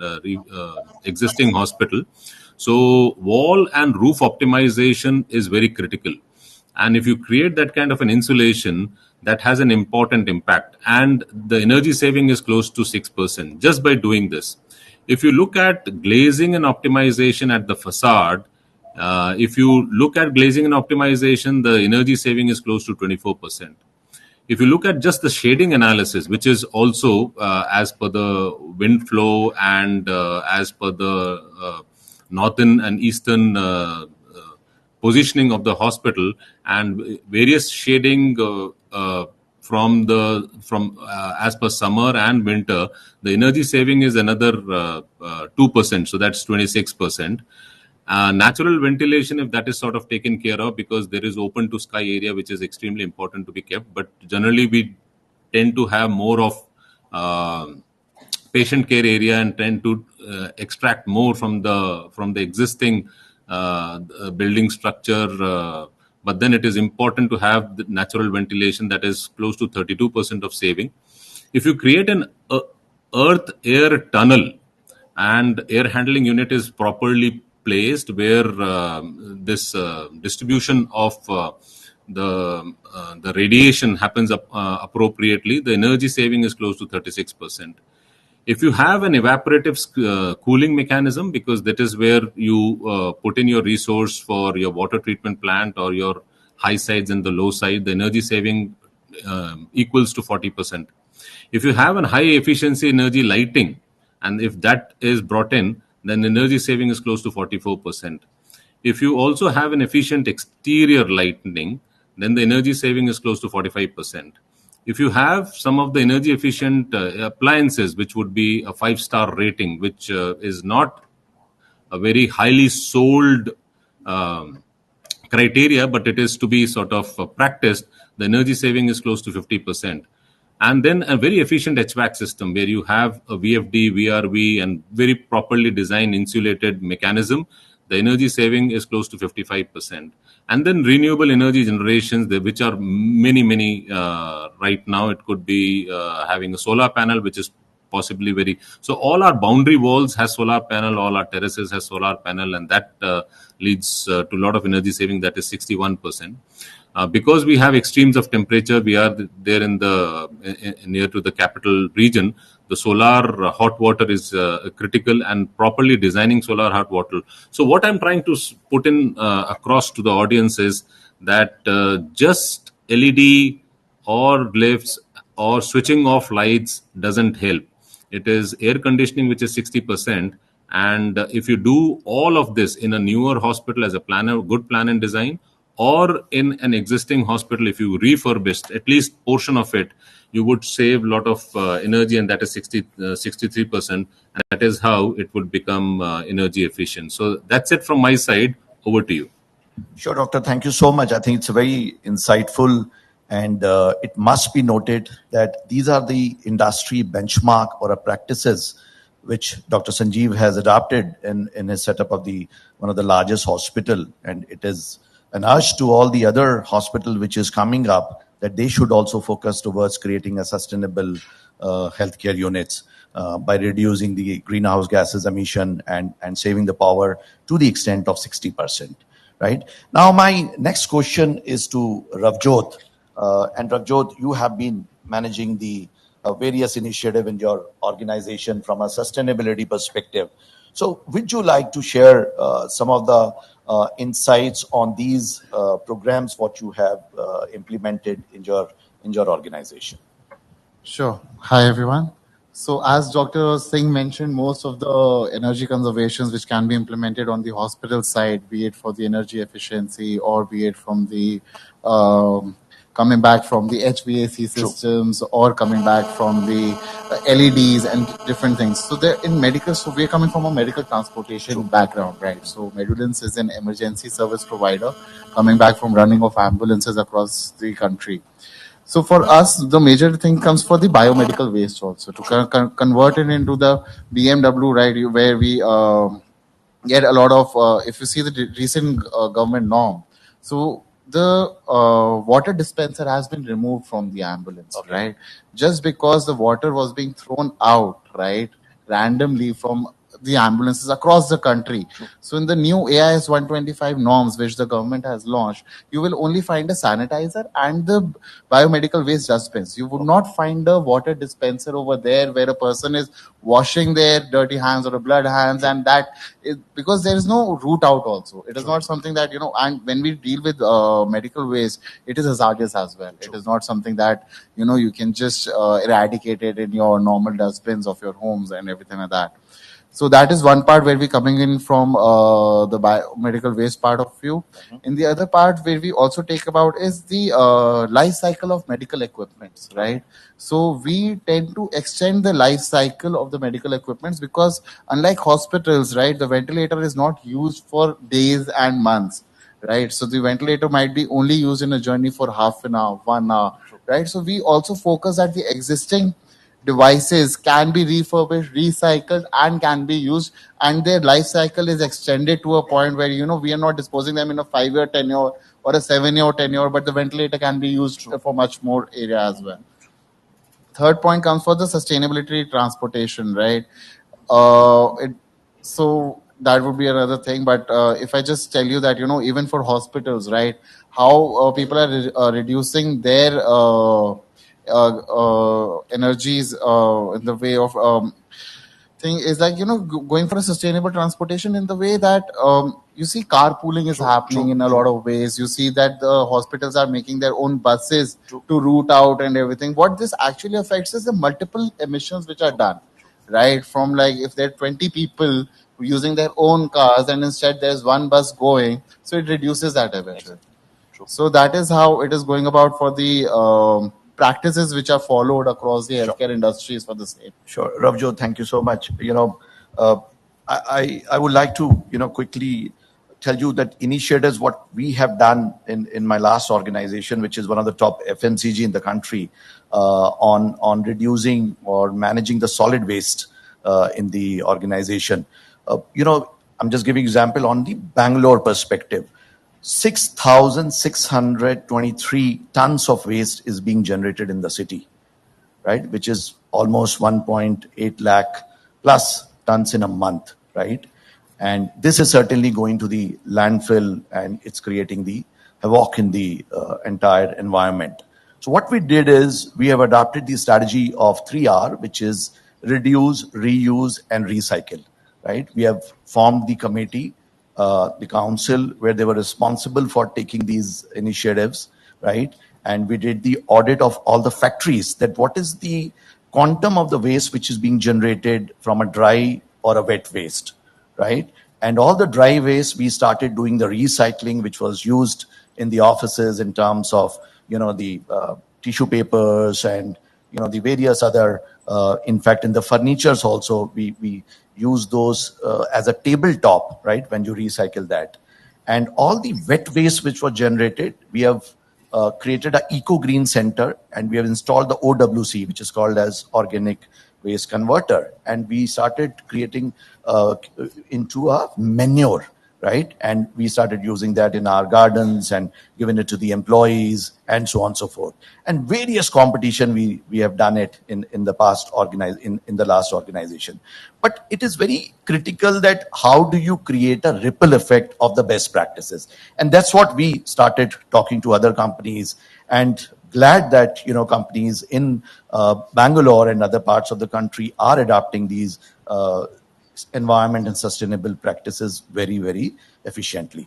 My question to Dr. Sanjeev again is that, the buzzword and the initiative which companies are taking is through ESG goals, right? How are you implementing that into the business strategies, right? How are you making it as a top priority? Over to you, Dr. Singh. Thank you, Mr. Nandan, and excellent to hear, Ravjot. I am surprised that even at ambulance level, it could be sort of thought through, and fantastic efforts at Bangalore through your organization, Nandan. So very, very well done. I think it is important. ESG is the buzzword, and what is very critical for us is we are a not-for-profit organization, and it's a university teaching hospital which we have established. So intent again is to create an awareness, have some kind of a strategy and management practices in place. There are ESG standards which is already there, and what we want to adopt is look at the best practices across the world, look at and best practices at the NGO levels, which could be sort of analyzed well and adopted so as to bring action to the ground level. We have worked a lot on a carbon emission. There are lots of community level work which has been done to reduce the carbon footprints. We have worked extensively with Public Health Foundation and Ministry of Health in doing this. We also have worked extensively with protection of the patient rights. We have a patient advisory council where patient participates in our decision making, so that his or her rights during admission and any procedures are always protected. We tend to bring in diversity, and we have just started with 500 beds. We have 300 faculty, and all of them have sort of come from all over the globe. And that's the diversity which we bring in. And again, the intent is that there be a transparency within the system and an adoption where a 360-degree feedback analysis is done. So our intent again is to collect data to basically enhance the matrix systems, looking at performance evaluation, looking at our own balance sheet, though we are a not-for-profit, but to forecast revenue analysis to be able to see that we make a difference. And even for this sustainability and green hospital, though it is still 9 months in existence, but whatever we have put in a place, it looks like there could be a decent energy saving of 1.2 CR. And if we sort of keep sustaining it, there would be a good payback system. So that's it from my side, and we would like to hear more from both of you. Sure, Dr. Sanjeev, thank you so much. Coming back to Ravjot. Ravjot, when you are managing the ambulances which is again a very critical part of the healthcare deliverable, what are some of the measures which you have taken in your organization to reduce the carbon emissions? You spoke about the electrical vehicles, right? I think that is the future. So please throw some lights on how are you adopting those practices? So to tell you frankly, right, so how we are doing it, firstly, Meadowlands has a network of around 7,500 plus ambulances across the country, right? Wow. So dispatching a nearest ambulance to the patient is also reducing that carbon emission, right, in a way. Then secondly, coming back, you would be aware that, these efforts by the government are being constantly made. There was CNG, which was introduced back then. Hydrogen fuel never came out to the public.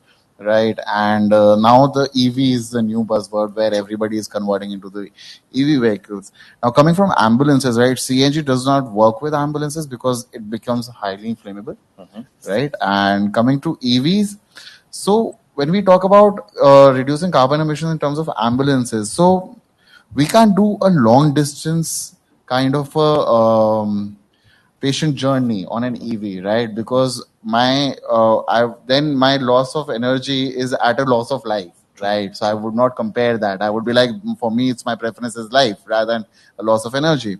But when you take it as a city, you take it as a city of Delhi, take it as a city of Bangalore.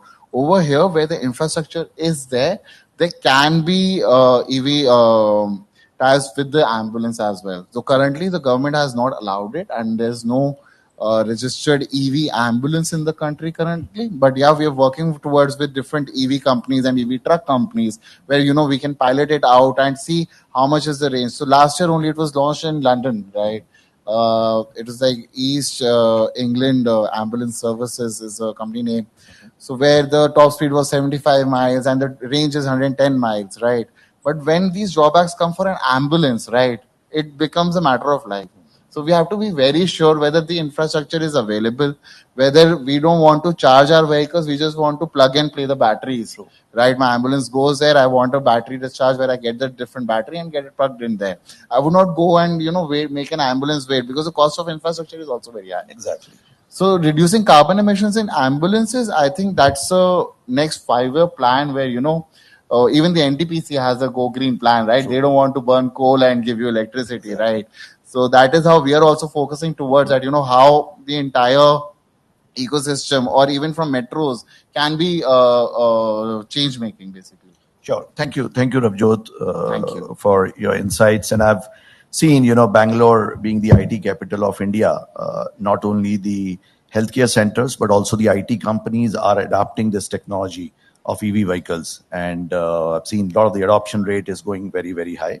And I think that's the future, certainly, for sustainable initiatives. Dr. Singh, back to you again. Please share some of the thoughts in terms of, again, best practices, which hospitals at various levels, the small, medium, or large, right? What initiatives they can implement towards minimizing the environmental footprints, right? Hospitals have got a huge, the backup of the funding and all, but there are centers which has got a challenge, right, on those aspects. So how do they practice these initiatives? So, very, very good question, Mr. Nandan. What is important is, again, working with the community. And working with the community which is near you or have that kind of an connect with the neighborhood is extremely critical. So we have our parent organization is in Cochin, which is a 1350-bed university teaching hospital. There is a program which is called as Amala Bharatam, where we look at sanitation and hygiene and we clean campuses. And we go ahead and clean Sabrimala, Pampa River and remove all the waste from there so that to make it clean. And we have the community also participate with us. Here, when we came into Delhi NCR, it was a new setup. There are gated communities, there are resident welfare associations. So we worked with them. We established a clinic at that level at all. So one RWA would have 3,000 plus flats and 10,000 inhabitants. So we work with them for tree plantation and cleaning of the campuses and adopting another area within the city and clean it. So that's one where neighborhood and connecting with the community would help. We also, there is a dialysis membrane, dialysis which is done in almost every hospital, and we have collaborated with the Israeli government, and they have a fantastic technology where they use the dialysis membrane to clean water.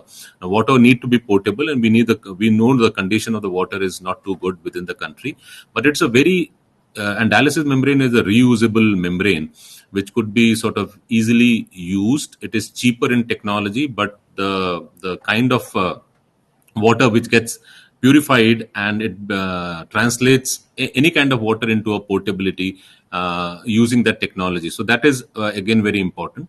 Third important thing is that whenever our faculty and staff are free, they come to a central Aarti court where we do our bhajans generally morning and evening, where the patient and the family members participate. We have a seed ball campaign. So there is some mud, there is some cow dung and a seed. So they just come during whenever they have a free time. They make seed balls, and they make plenty of seed balls. So we have close to 2,000 people employed right now, and they make close to 10,000 seed balls per day. And we throw these seed balls at various locations, and eventually there would be a sapling which would grow and the tree plantation would happen. So a very, very simple and a very interesting way of participating. There is another thing which we have done is basically look at reusability. And in at least in the state of Kerala, there is a lot of banana fibers which are there. So if you see, menstrual hygiene is an important aspect where we don't talk about it. And the sanitary pads, the disposable of sanitary pad doesn't happen in 30 years. It doesn't happen in 100 years. It will not happen in 200 years. It will not happen in 300 years. It will take generations to dispose those plastics which the sanitary pad which has been used. We are putting up a manufacturing plant at various locations using banana fibers and having a reuse sanitary pads. So that it is, once a pad is made, it could be reused for at least 6 to 7 months. So it may be a newer idea, but it is extremely important. It gets cheaper. Second, it becomes extremely critical for us to participate. And it is important what Ravjot mentioned about carpooling. We have, I come being a medical director, I come on a bicycle to the hospital because it's important to just lead the whole campaign for people to realize that it is not about just showbizzing what needs to be done, but lead by example. Carpooling has been done for last 25 years in our institution. We have in a car park, we have an EV EV station which has already been sort of designed. So there are many aspects. We need to work with our faculty, we need to work with our staffing, we need to have a proper plan and design, we need to work with the community, and I think we can really make a difference. But a forum like this, which the business world has created, is extremely important, where we can share whatever practices has been done. Sure, Dr. Sanjeev Singh. Thank you so much. Very, very insightful and meaningful. And I think what is coming out is the collaboration. Nothing can be done alone. It has to be collaborative approach. And most important thing is that the value system which you need to create in the entire ecosystem. When I say values, it's about, taking ownership, accountability, and sense of urgency, right? Like you mentioned that you are coming in a bicycle, and a lot of good initiatives have been taken. So how do you manage those initiatives? So it's all about, values which drives behavior, and behavior drives action, and the action drives results. And that's what we are looking at. And we would like to tell BW that they should take these initiatives as a next steps going forward. My last question of this panel is again to Ravjot and Dr. Singh, if you want to quickly talk about that. It's important that your workforce is healthier, right? They're more happier, they're more resilient, they're more agile, right? And environment and sustainability also plays a critical role in the entire integration of the same. So tell us some of the initiatives, Ravjot, which you have taken in your organization in terms of creating a sustainable and healthy workplace ecosystem. So yeah, coming back to this, I think there are a lot of things happening related to the mental wellness also these days, right? Where a lot of mental wellness sessions are being conducted, which we also do with our organization, right? With different types of these companies. And what I also realize is that giving a off-site kind of a break to your employees, it's not something where, you're taking out, even if you just take them for a 2-day break somewhere outside with your colleagues and everything, you would understand that their brain is functioning the same way, but the ideas are coming out. Exactly. Right. So maybe the environment changes the function to it, and they would be thinking out something fresh. Otherwise, in the office, it would be the same dilemma. True.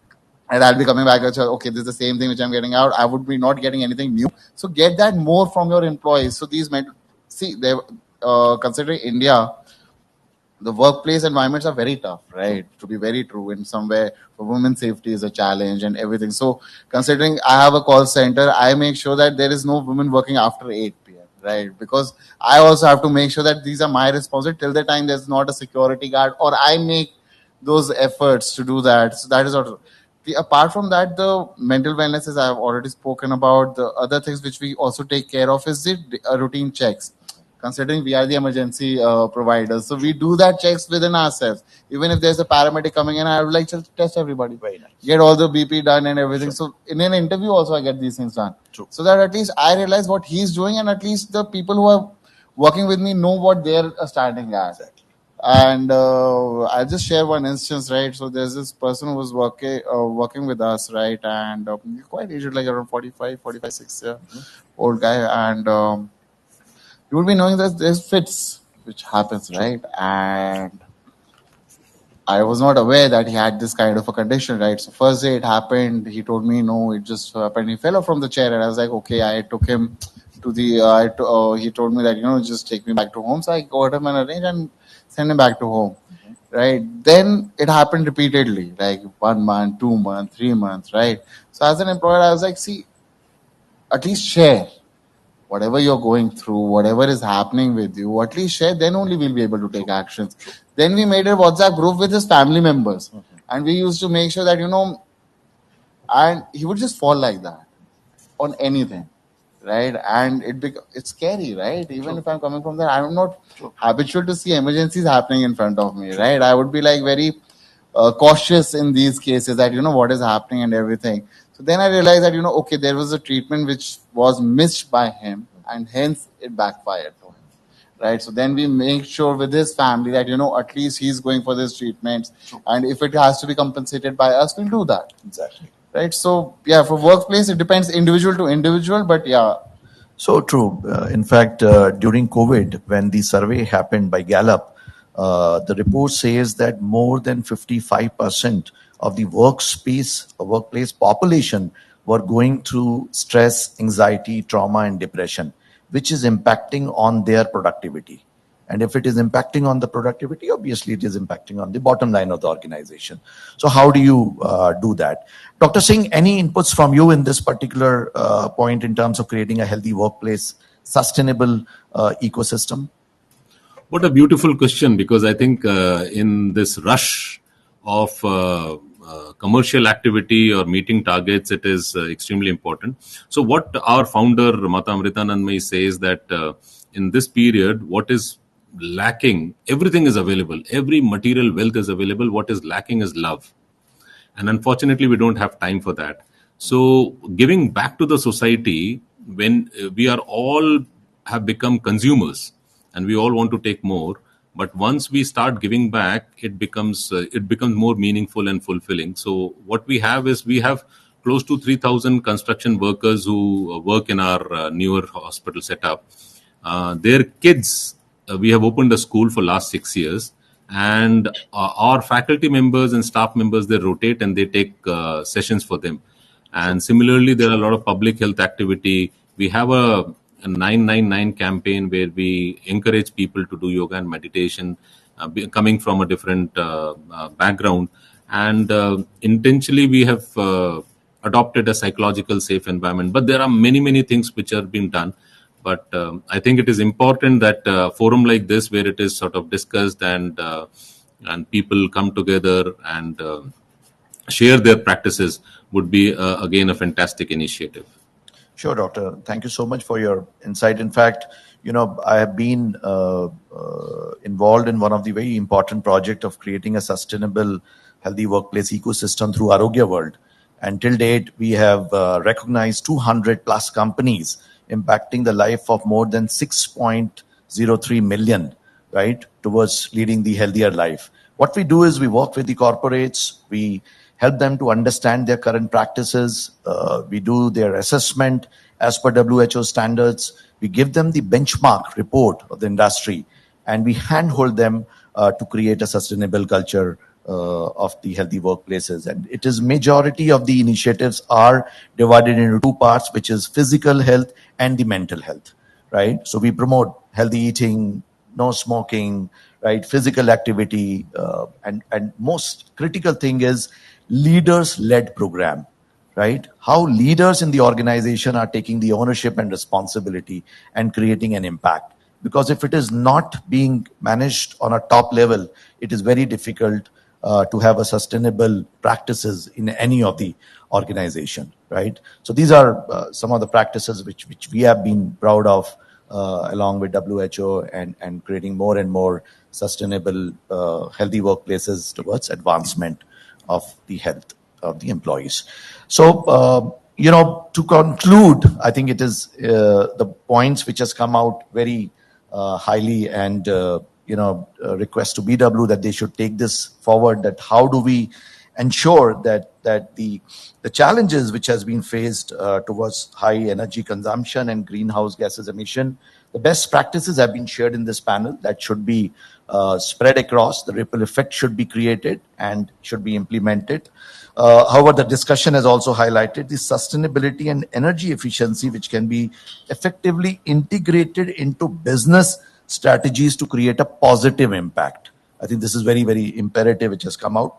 The adoption of green technologies and the smart building solution was identified as a key factors in reducing the environmental impact of healthcare facilities, which also enhancing patient comfort and safety, which is the most important priority, as Ravjot mentioned, right? It was highlighted that the optimized energy usage and implementing the efficiency of diagnostic services to create a sustainable and healthy workplace ecosystem, right?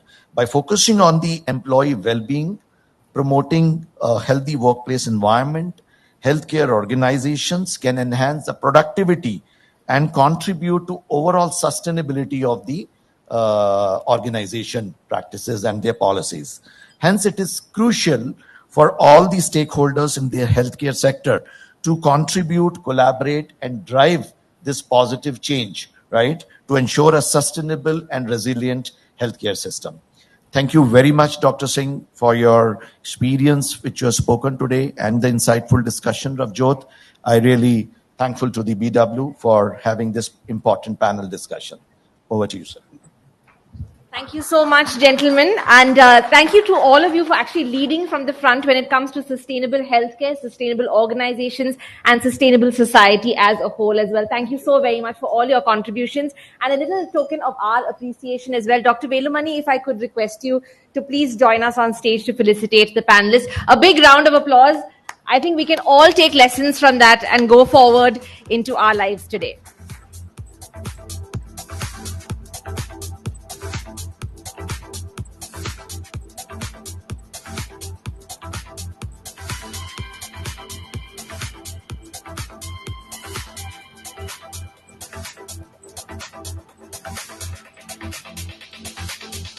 Thank you so very much, gentlemen, and thank you so much, Dr. Velumani, for felicitating our panelists. Our next panel discussion is the role of AI in bringing efficiency in healthcare, the founder's dilemma. We've already touched upon this. We cannot escape this subject, obviously, in today's day and age. And our panelists are Dr. Tathagata Rai Dastidar, founder and CEO of Sigtuple, Mr. Sahil Pruthi, founder and CEO of Liverfy, Mr. Apar Gupta, founder Blue Ocean Innovation Private Limited, and the session will be moderated by Shivam Tyagi, editorial lead, BW Healthcare World. If I could request you all to please join us on stage for what sounds like an extremely interesting discussion.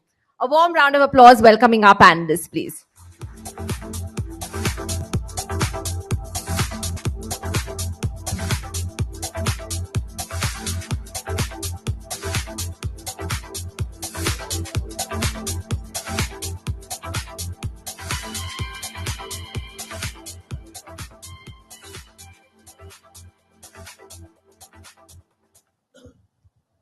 Right. So yeah, my other panel was about technology and how nurses are kind of adapting it. And this one is completely technology, completely talking about AI and how it is making inroads in healthcare and how fast it is changing and how it has come to, you know, a founder's dilemma where every day something new is happening and you just hear it in the news that someone has broken through some AI technology in the rest of the world, and then you are, you know, gathering your horses around it. So in healthcare specifically, you know, the other day, a few days before, we had a, you know, even Google has unveiled a breakthrough, which is through the eye and retina, they can detect the heart disease now. It's a big breakthrough which has happened recently. So this is how fast things are changing in healthcare and healthcare tech specifically. So let me start with Dr. Dastidar. Sir, tell us how fast it is happening. How are you gathering around it? And how are you kind of, you know, when you see this big breakthrough happening, how you foresee it also? So thanks for giving me the opportunity to be here today. Thanks to the entire BW team. So in terms of technology penetration into healthcare, it is happening at breakneck speed. And we had the nursing panel just talk about this before. And this is something I personally did not know about, that there is so much of technology in nursing as well. This was quite a bit of learning, but there is a lot of technology penetration in other technology and AI penetration in other areas, as you rightly mentioned, about, like, say, for example, Google detecting heart diseases from the retinal scan. But that said, what we also need to be a little bit of cautious about is we need to be cognizant about the need for clinical validations before adopting such technologies. Technologies come up every day. Some technologies end up working. Some technologies, in spite of being coming up with big bang releases, take Theranos for example, end up in the dustbin where they rightly belong. And some technologies work, but they just do not solve the right problem. So first of all, we need to figure out whether the technology works or not. And for medical, the healthcare world, there is only one way to find it out, is through thorough clinical studies. And that is one area where I see there's a bit of a lacuna.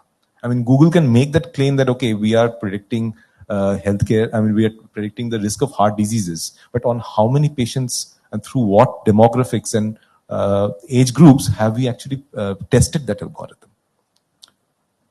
Mr. Pruthi, what are the possibilities that AI is bringing in healthcare? We know that, you know, diagnostics is taking the lead in that. We are detecting a disease faster. It is helping in diseases like TB. And going forward, what possibilities do you foresee? Sure. Thank you so much for the question around this. I think the possibilities in the last couple of months, or even since we've been working on leveraging machine learning, AI in various use cases, you know, what I foresee with regards to how we'll be leveraging AI specifically is going to be a lot around personalization. That is going to be a central theme around leveraging data and technology, which means that, you know, when I work in chronic disease management space, which means that if anybody is a diabetic, the protocol for me in terms of nutrition, supplementation or medication would be fairly different from somebody else, keeping in mind clinical validation of data, right? But, you know, leveraging AI will kind of give you, you know, the right kind of frameworks, the right kind of data, the right kind of cohorts, which otherwise takes a lot of time, energy to be able to kind of get clinical validation on, right? So one of the things that I significantly see is personalization and contextualization of people, of protocols for people. The second thing that I see is that easing out of workflows in time energy that the medical fraternity kind of spends in catering to patients, right? Whether it is documenting medical prescriptions, reading blood test reports and making sense out of them, or doing a lot of operational tasks that a doctor or hospital or any pharmaceutical network does, right? Easing out on the workflow automation is something that I see is going to happen significantly, and contextualization in general is what I see as future of healthcare by leveraging AI, right? For instance, if I talk about certain examples in our company, we use a lot of AI to personalize nutrition and supplementation protocols for our clients. We also use AI to even talk to clients as well with very little human intervention, right? Obviously, we vet the data, vet the communication that happens between maybe a doctor or a client or a nutritionist or a client, but we even leverage AI to be able to do that so that there is as little human dependency as possible going forward, given the less doctor to patient or nutritionist to patient number that there is in India and across the globe. So that's what I kind of foresee, right? But keeping in mind, as Dr. Taragoto said, keeping in mind legitimacy, correctness, and clinical validation of all the information that we share. So yeah. Mr. Gupta, there is, generative AIs of the world which have come in, ChatGPT, Bard AI. What are the use cases of those in healthcare? We haven't heard a lot about it. When I was speaking to a few people, they said, it needs clinical validation. We need to know where we can use it. What are your views on it? So, hi, first of all, thanks to everyone for inviting me at this such a wonderful platform. So, AI, we all have been seeing daily in our life, and specifically with relation to healthcare. Now, I also represent a company which is actually working on some technology. As far as somebody will ask me, I would say that maybe the real potential of AI has never been explored in India. I think you go around and check around in the markets like US and all to what level they have implemented AI, and AI, I think it's just majorly being used primarily to tackle some basic problems. I think the wonders what AI could do is just beyond imagination, and I think what you was just rightly said that we were just working on some technology, and I was just reading at some reports there, like for example, it could be implemented with the prescription pads what the doctors are writing, and how much time a doctor is giving to his or her patient. That is one important factor. And there are so many things that could be seriously implemented through the hospital management system. I mean, I don't want to quote anyone, but we all know how many ghost surgeries are happening. I mean, most of the hospitals have made surgeries a package. And then there are companies also which are coming up and offering those packages, even the pickup and drop facility from the patient to the home and then after the surgery. Do you think so that this is going to help anyone? No, I don't think so. It's not just a lacuna, it's the complete wrong ecosystem, right? I mean, I think one should be talking about that if a hospital or any medical, fraternities recommending or suggesting any kind of a surgery, is that surgery required on first place? Do you imagine what is the number of surgeries happen in the gynecology, in the C-section, cesarean, or normal deliveries? There was a study done by CDC, if I'm not wrong, in US for all the geographies, and the number of ghost surgeries for India was one of the highest. So I think we are just focusing about giving discounts, talking about some generic thing. This is nowhere AI. AI is something different. I mean, we are working on nanobots, right? I mean, it's a drying research pipeline. It's a drying antibiotic pipeline. I think AI is a beautiful concept, where you can even understand that how the morphology, how the genetic coding and the mutations are happening in the microbes. Why, to what level, and what is the reason that is triggering the mutations within the microbes. So I think we are focusing on something very basic. I think one of the best example is telemedicine consulting. Telemedicine consulting was just a setup that was designed for that particular situation.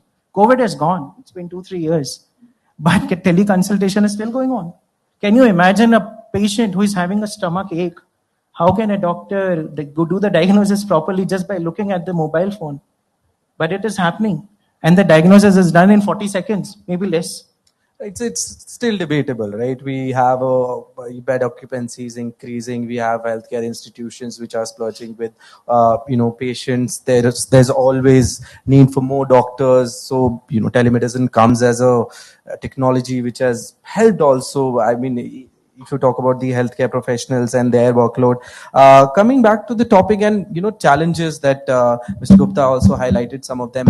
What are some of the challenges that are coming with AI right now? What are those specifically if we talk about patent tech challenges? What are those, Dr. Dastidar? So you see, the AI that is being used to develop solutions for the medical world are not necessarily unique. I mean, the same neural network which is being used for image recognition of cats and dogs can very well be used for detection of, say, pneumonia or something in chest X-rays, right? So the patentability of the AI itself is questionable because all these neural network architectures and things are practically open source and they are being used in a wide variety of applications.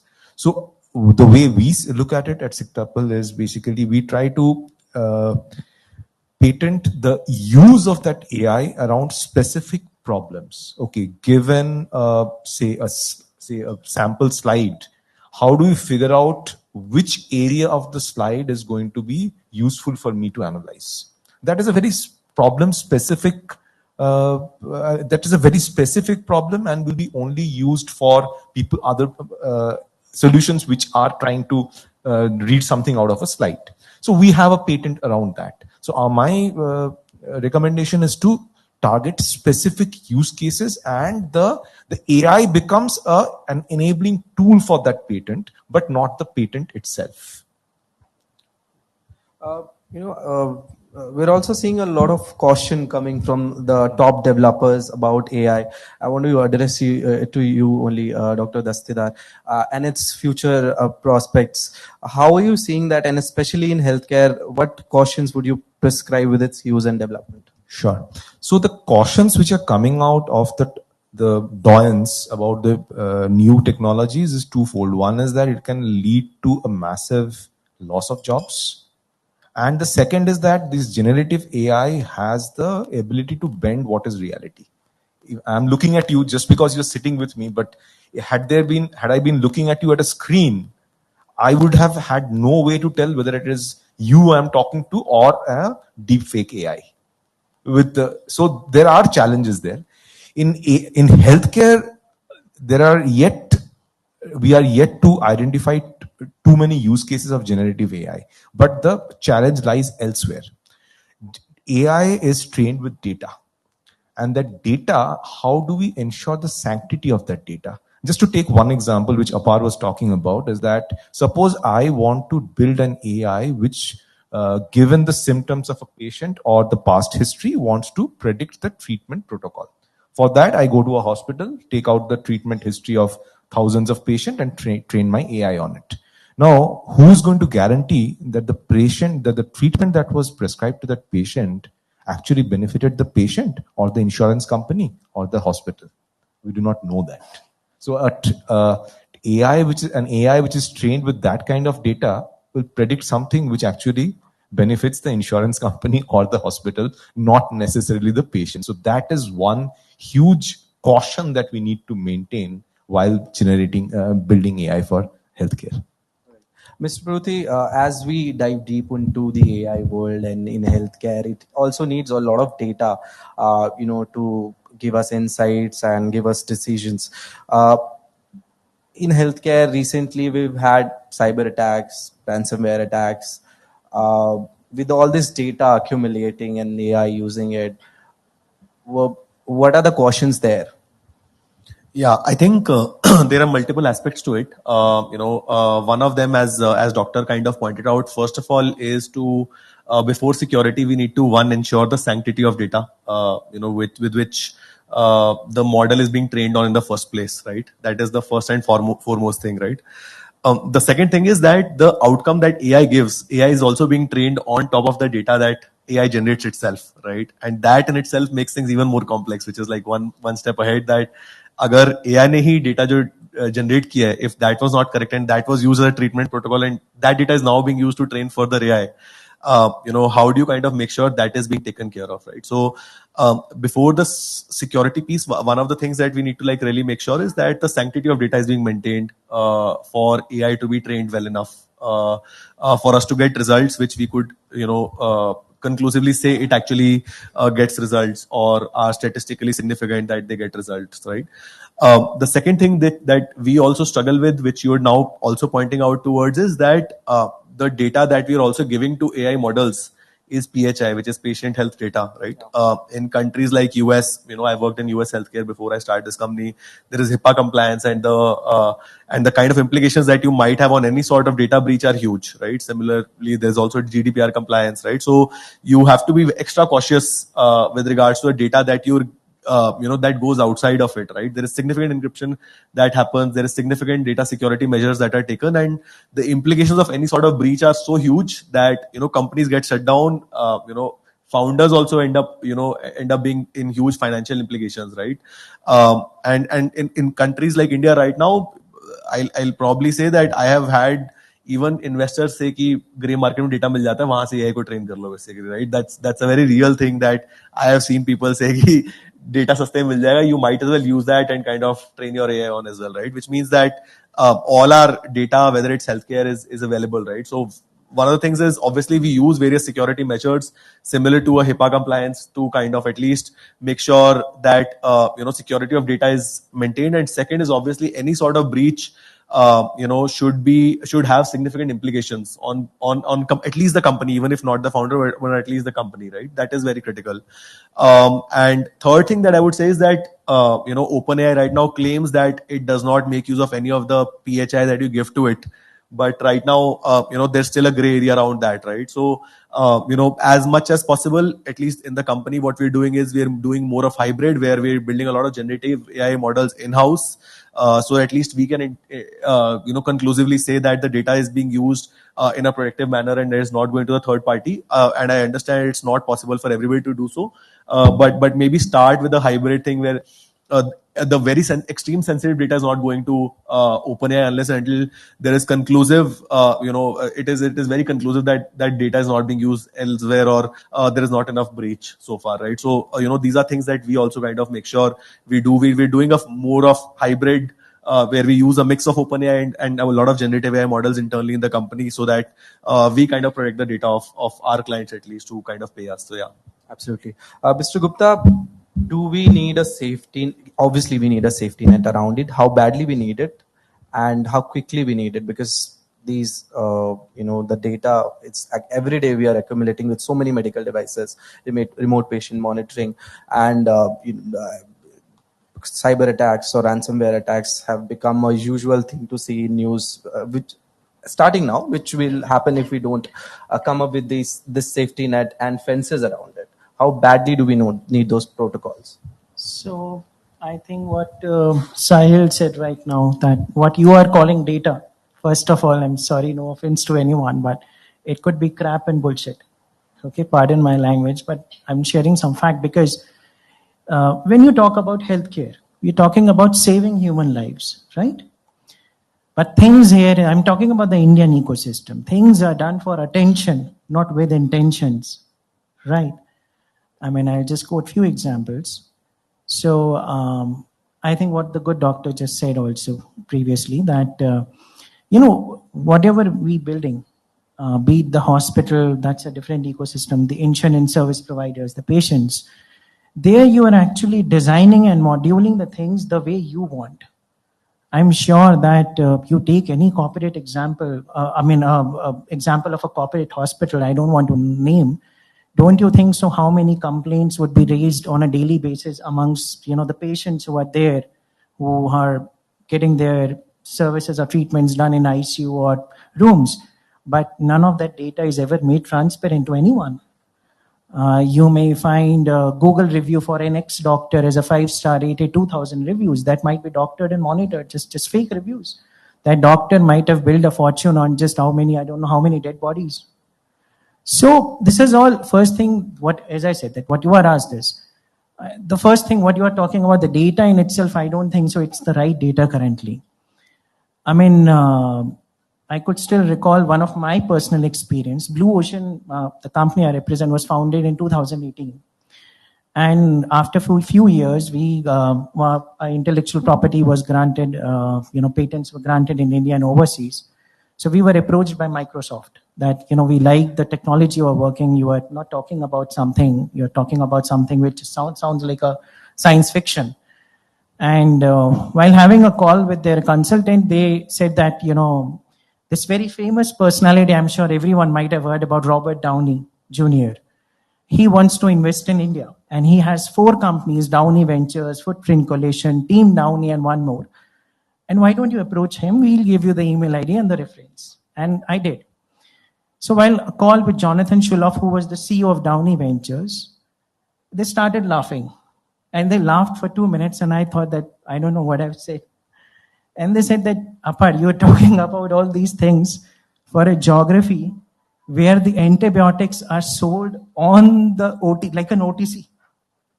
And we have heard even the cancer drugs, anything, even the sedatives, everything is given off like an OTC. How can you talk like that? Your basic, there is no ecosystem. It's flat. It's a flat line. Just when somebody dies and that, ECG shows a flat line. And then you guys are talking about. I had to get rid of that call. Trust me. So it's all, I think you have to build from scratch. The healthcare, when we talk about the healthcare ecosystem in this country, we can't even use the word also. There is no ecosystem. There is literally no ecosystem. And then we are talking about AI. So I think the first thing is that as far as the question what you answered, asked to me was the data. I think we have things in the place, but as I just said that if you really want to build the right data, I think we have to focus on that. Absolutely, the sanctity of data, which has been the buzzword of this panel. Again, with the paucity of time, we'll have to wrap this up. Thank you so much for joining us. Thank you so much, panelists, for being here and talking to us, giving your thoughts on AI in healthcare. Thanks a lot. Thank you, everybody.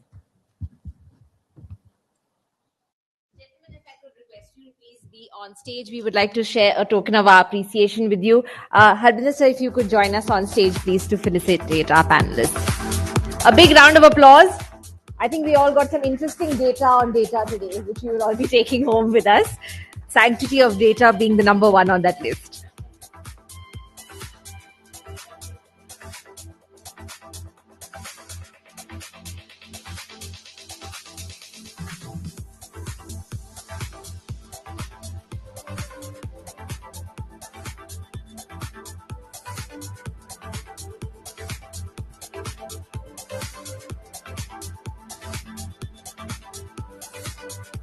Thank you so very much, gentlemen. It is now my pleasure to invite Mr. Anil Srivastava to address us on the very crucial topic of organ donation. Post a successful corporate career as the former CEO of India Today's FM radio division, the former CEO of Punjab Kings IPL cricket, and now an entrepreneur as well, Anil's current mission is most significant.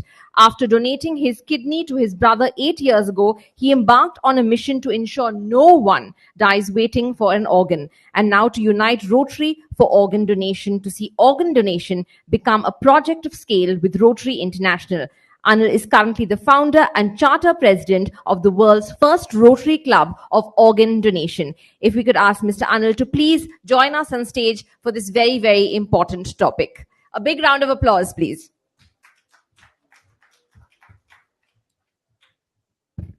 Well, thank you very much. I'm not the happiest being between you and your lunch.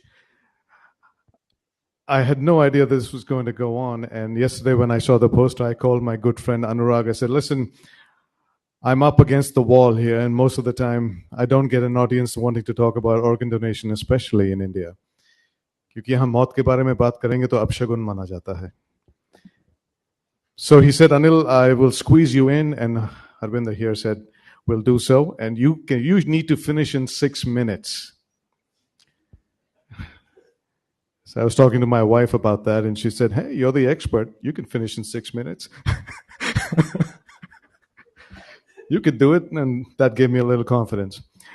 Anyways, I got to hear a little bit about everything you have to say, especially the AI folks, and one of them really pessimistic about how things are in India. Let me give you the other side of things here.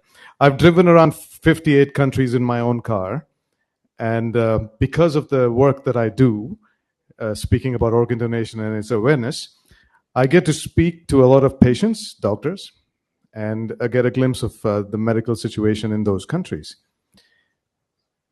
I can safely now say, with enough data in my head from all of this, that Mera Bharat Mahan, our healthcare system is actually awesome.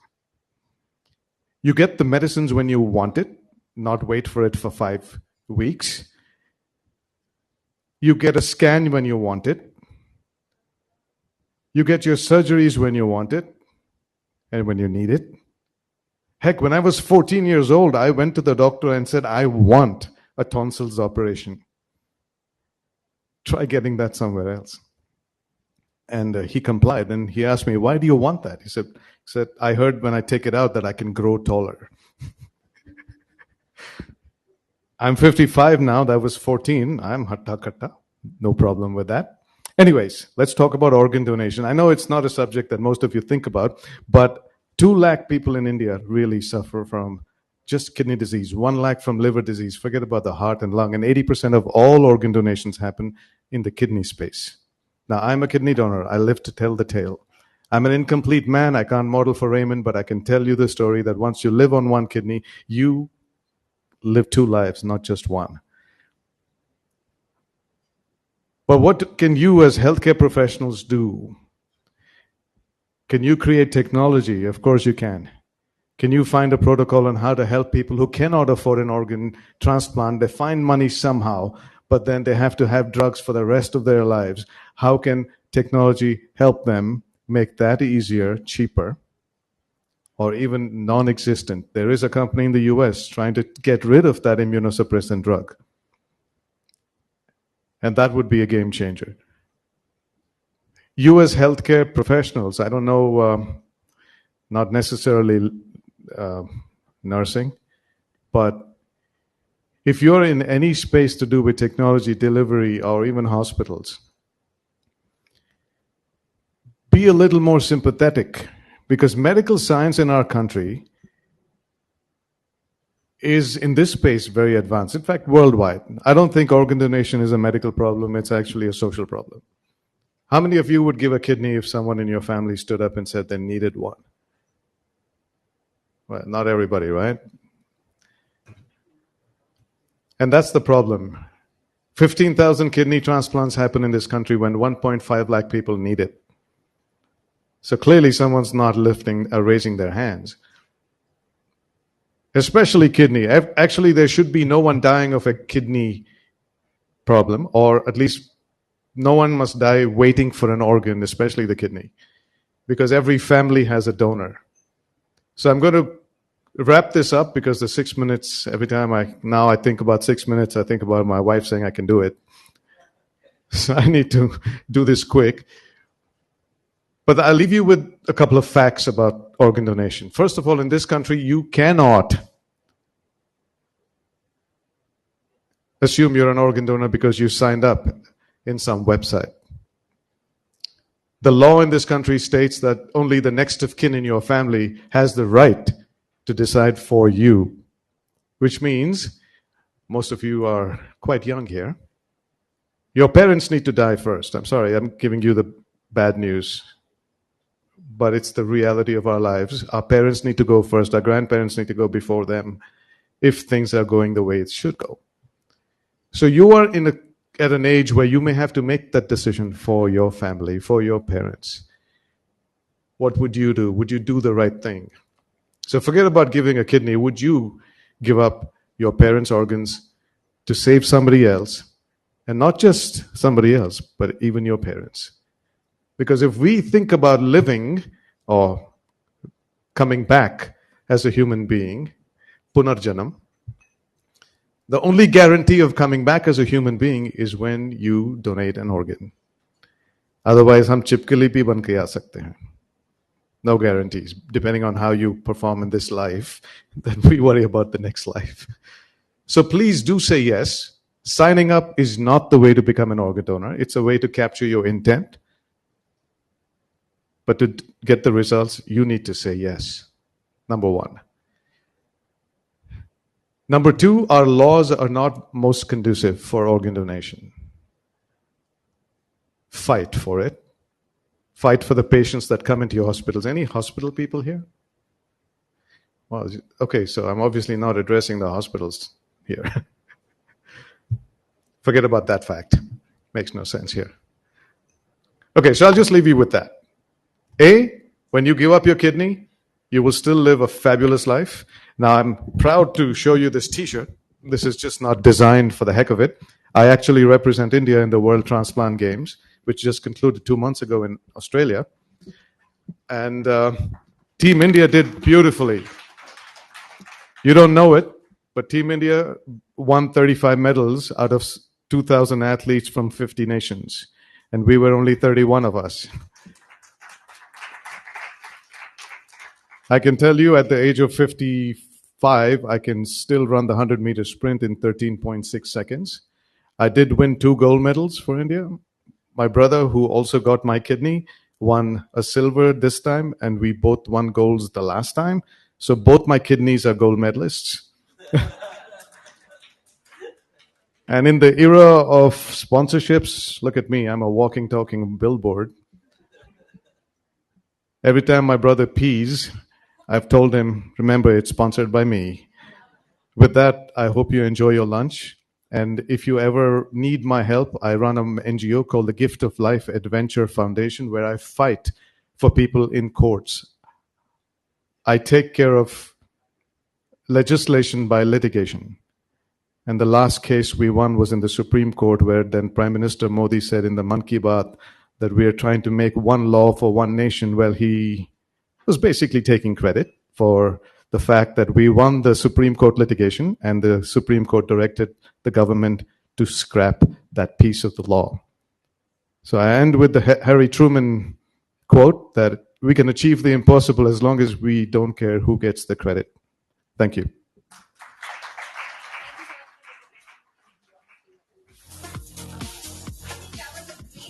Of 6 minutes. I think a big round of applause for that. So much information, so much inspiration in those 6 minutes. So thank you so very much. And a little token of our appreciation from Dr. Mukesh Batra. If you could please join us on stage to felicitate Anil. Such an inspiration. Thank you for being here with us today. A bigger round of applause.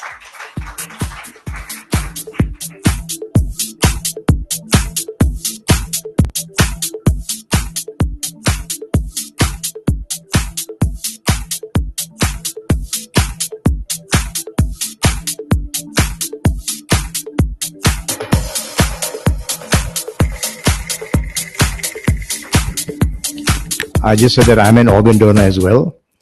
My son, who's 40 plus, is an organ donor as well. And all the top management of my company, all are organ donors. So thank you for this inspiration. Thank you, Dr. Batra. So what he just said is, I will challenge your companies.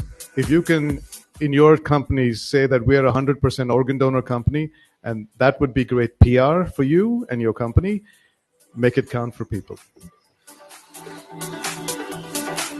I wish this was a kidney I was handing over to you.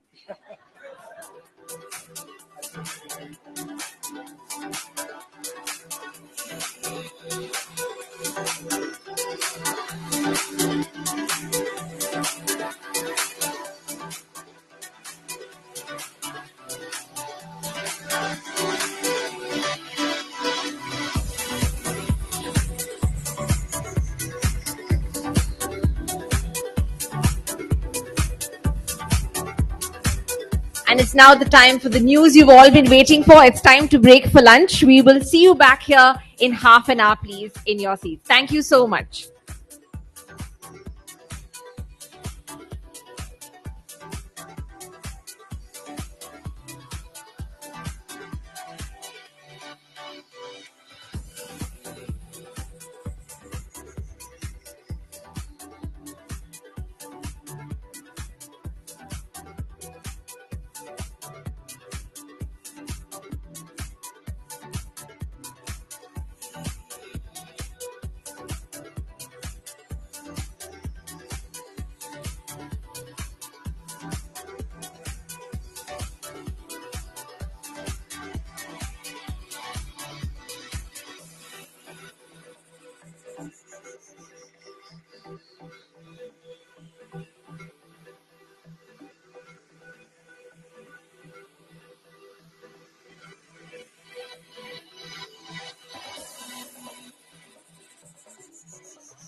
everyone? Me? Welcome back, everyone. I can see some of you are still eating, and I'm extremely sorry to disturb your lunch, but it's time to get the show back on the road, so to speak. And our very first panel discussion after lunch is standardization in pharma industry. Are we on track? And joining us for this panel discussion, Ms. Priyanka Chirugapati, Executive Director, Granules Pharmaceuticals, Mr. Devashish Singh, Dr. Shakti Nagapan, Government of Telangana, and Mr. Shivam Tyagi, Editorial Lead, BW Healthcare World, will be moderating this panel discussion. If I can ask you all to please join us on stage. A very big round of applause. I know we've all got some energy in our bellies, the fire in our bellies back again. So please do join us on stage.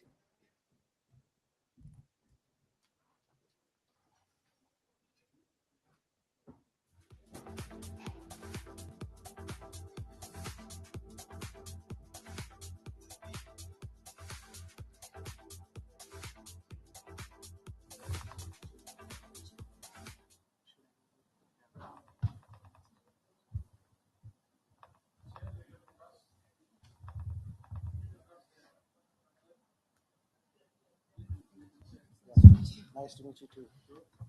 There's a oncologist.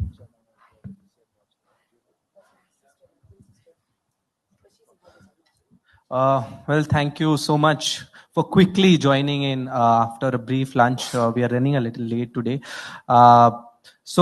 This topic that we're discussing is standardization in pharma industry, and are we on track? Because globally also we have had some lapses when it comes to exporting cough syrups. Countries like Gambia and Uzbekistan have been at the bitter end of it. And we have got some sort of, shadow over our image as the pharmacy of the world over the last couple of, years. So let me start by asking Ms. Priyanka. Ms. Priyanka, how do you see standardization at this point in time in pharmaceutical industry in India? Where do you think the need lies? Good afternoon, everybody. So I'll just start off with what you started off with respect to the discussion on quality, period. I think there has been a preconceived notion that India in general lacks quality standards. And there was a whole book, I'm sure half of you know what this is, I don't want to refer to any book now, but that was written based on that. But I think a lot has changed since then. And let's be real, nobody wants to sell a spurious drug intentionally. Personally, I know this can be a little bit controversial, but I think standardization in general is very subjective. In India, for example, there is compendium, right? There is compendium that has been published by the CDSCO, but I think where the confusion lies is in the fact that there is a central authority and then there's states that monitor the regulation. And there's situations where due to the confusion that lies in analyzing the compendium, one state considers a product to have passed quality standards and the other state would not have. So that's where I think there is a significant gap in terms of understanding quality in totality. And that's where I think India really needs to improve on standardizing its quality standards with ICH guidelines, which is, of course, what I'm sure everybody here knows that, what the FDA and all the European authorities and all the major authorities follow. So, Mr. Singh, there's this forever debate about central and state authorities when it comes to regulation in the pharmaceutical industry. Going forward, and a lot of people in the industries have said that, the center authority has to take the center stage, and maybe going forward we need that. What are your views on it? So I think there are a couple of things, right? From a pharmaceutical perspective, it should be central, right? How do we have the CDCSO? It's a central authority, but healthcare is a state subject, and that's there in the constitution, and that's not going to change. Right? So you have to change the constitution for that. So healthcare delivery, the onus of healthcare police, all these things are part of state subjects. And that's always going to be residing with the states. But like how Priyanka said, that, there are standards that are global in nature.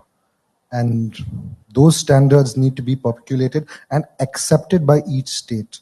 And I think that's what we want to do. The onus of healthcare delivery will always be with the state governments, but accepting of one standard throughout, accepting that these, high standards of the FDA percolate down to the states, even in their administration of pharmaceutical companies or pharmacies. Right. Ms. Priyanka, you talked about the US FDA, and recently the India head of the US FDA in the media said that many pharmaceutical companies in India are non-compliant to the quality measures, and that is also creating an issue in the supply chain in the US. So, what is the how should the initiative from the industry itself can come in? Sorry, I just got a little distracted. My name is misspelled there. But this topic in general, if posed to somebody who comes from a manufacturing background like I do, in terms of the work that we do, is really upsetting because it's a very generalized statement. Only people who are really into the day-to-day manufacturing understand what it takes to manufacture that product, a single product that is exported all the way to the US or the rest of the world. So it is a very generalized statement. Lack of quality standards is, again, very, very subjective. Quality standards are defined differently by different countries. And, at the end of the day, if the US FDA didn't think that India met standards, why would, a simple stat, right? Something that comes to my mind, 2021, I think there were, 2018, I think, 104 sites in India that were audited by the US FDA. In 2020, there were 250 plus. And then there was COVID, so there was a gap. Why? And they were all approved. Why? Because there are quality products going from India to the US. So when people make a general statement that India lacks quality, that really, really upsets me because it truly is not the fact. And even in terms of exports, 20% of the world's generic pharmaceuticals go from India. And sorry, not to bore you with stats, but today the Indian industry is, as of I think 2 years ago, it was $45 billion in overall numbers, but it started to get to 150 billion by 130 billion by 2030. So that means something, right? India does not lack quality. Yes, some companies lack. Again, I'm making a controversial statement. Some companies take quality for granted. Some companies might be a little bit confused by the guidance provided by each country, and most companies, I will write that down, most companies are 100% committed to quality, but there's a plethora of reasons why they get cited. And just because they get cited with 483s doesn't mean they're not compliant. Those are just observations that are very subjective to even an individual. Like, you can give some observations that he might not. It's based on what you know about the FDA, what you know about the guidances versus what he is. So it's very subjective. So this whole general philosophy of India lacking quality is completely untrue. Absolutely. Mr. Singh, also, online pharmacies are gaining ground in India, and we see an opposing factor, which is the brick and mortar pharmacists and, people sitting in medical, shops. So they are opposing the ground that online pharmacies are gaining at this point in time. So what interventions do you think are required there? Because it's an ongoing issue. Yeah, so that we have to understand why people are opposing this, right? Why are the local chemists opposing this? Mr. Med is an online pharmacy, but we don't actually compete with the local chemists because we're a super specialty pharmacy. Right? These are medicines that we give which are not available at Ashok Medicals or Murthy Medicals down the road from your house. So in some ways, we're actually helping online, like the patient, get access to medicines which he can't from the neighborhood pharmacy, right? That's number one. Number two is what is the reason why they're objecting to this, right? It's always been because of this discount game that others have created, right? There was a lot of the big players who were so big that they gave Dr. Velu money exits, right? These are the guys who gave a lot of discounts. They raised a lot of money just to provide discounts. And that was the main reason why these guys, why the industry is opposing online pharmacies, is because people are going with the app, saying, see, pharmacies, or whoever's giving me 20% discount, these guys are giving me 22, and there's no way that the local chemist can actually meet that. So if people are just creating demand for themselves by discounting without economic sense, right, just to get customers and to lure investors with a future value of their lifetime value when you're bleeding money right now, that's when you're not going to, have a sustainable business. So that I completely agree with that. We should compete on fair grounds. The other two reasons I think are very important, which have been on data privacy as well as, spurious drugs. These can be easily like regulated. For example, Mr. Med is a pharmacy. We are a regulated pharmacy. We have a pharmacy license into states. And we get pharmacy licenses in multiple states. That's the easiest way. The ownership of the pharmaceutical product should be with the pharmacy. I don't believe in these marketplace kind of models where I'm creating the demand and someone else services it. In a pharmacy, in a healthcare business, especially in a pharmacy business, you need to own the inventory, be inventory led, deliver to the patient, and give the benefits of accessibility, affordability, ease of reach. These are the things that online pharmacies are giving, but ensure that you own the inventory. And I think if we are doing that, which a lot of the pharmacies now started to do, where they own the inventory, then there's complete transparency, and these other issues with data as well as spurious drugs kind of go away.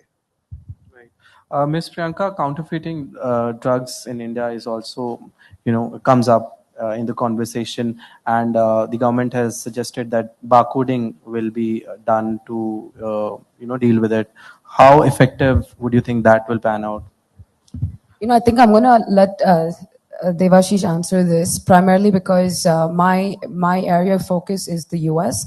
But from the US perspective, the FDA did impose something called a unique identifier. GTIN's about 2.5 to 3 years ago, and August of this year is when the whole system is going to go live. And post this year, if any generic supplier in the US does not have their product barcoded, aggregated to a customer level. So essentially, if you're manufacturing a product, if I'm the customer, wherever I buy it from, if I just track the product using that number, the unique identifier that the product has, I should know details of where it's been, how it's traveled, when it was made, the expiry date, the manufacturer, etc. So I think that's what India is trying to do. And I think, if I'm not mistaken, the Indian government has made it mandatory for about 300 products to be barcoded. But you should answer this question. So I think barcoding is a start, but there are much better technologies like blockchain, which would help create the transparency of the barcode. Because I'll give you an example. I was in Turkey a couple of years ago, and when we were going on the streets of Istanbul, there's these guys coming with these perfumes, right? And they scan scan it right now. I scan, it takes me to whatever Chanel website, and it looks original, right? Everything. So I mean, barcode. There are already guys in Turkey that have cracked it. It's a good start, but I think more strict measures like blockchain, with the addition of the Arogya system with the new ADHA. All those kind of systems which are more deeply linked to an individual, that's going to have a much bigger role to play than a barcode, which has been there for a long time and can still be easily cracked. Absolutely. Let me ask you my last question. I want to address it. I want both of y'all's view on it. Going forward, what should be on the plate when we talk about standardization in pharma in India? I'll let her answer and I'll add on. Like I mentioned earlier, I think standardizing in general has its pros and cons. Let me just talk about the pros. Standardization across the world, not just India, right, gives anybody the flexibility to produce large volumes with the same specifications. Imagine producing one product for the whole country. For the whole world, sorry. It's so much easier. If I, as an Indian authority, have a question about something, I can reach out to the FDA, or we are all bound by some ICH guidelines. So that is, I think, what we should, as a country, go towards.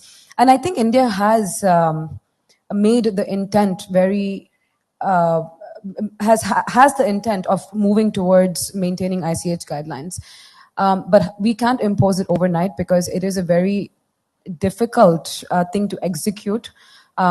Quality at the end of the day comes at a certain price, at a certain cost.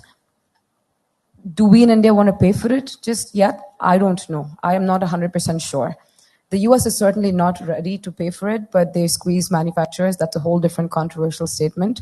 But that is how I would go towards standardization. But I do want to end with one thing. I think standardization in India should be based on what the rest of the regulators around the world claim to be great quality. Because think about it, right? Today, if I say, hey, we're having an FDA audit, there's something in my heart that's still pounding. I know I'm doing everything right, but we have an FDA audit. Oh my God, something's happening.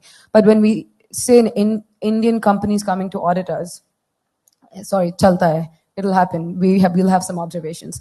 So if we have it based on a certain set of guidelines and implement it in a smooth way, not all at once because there will be severe disruptions, that is, I think, the way forward. And how do you make sure that you are able to maintain this quality?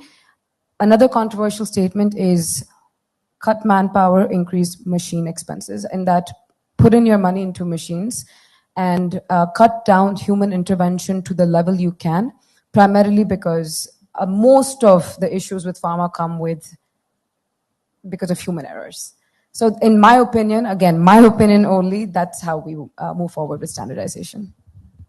So just 2 seconds. Yeah, at the end of the distributor. I think so at the end, there are 250 companies that are getting audited by the FDA, but there are 40,000 plus pharmaceutical companies, right?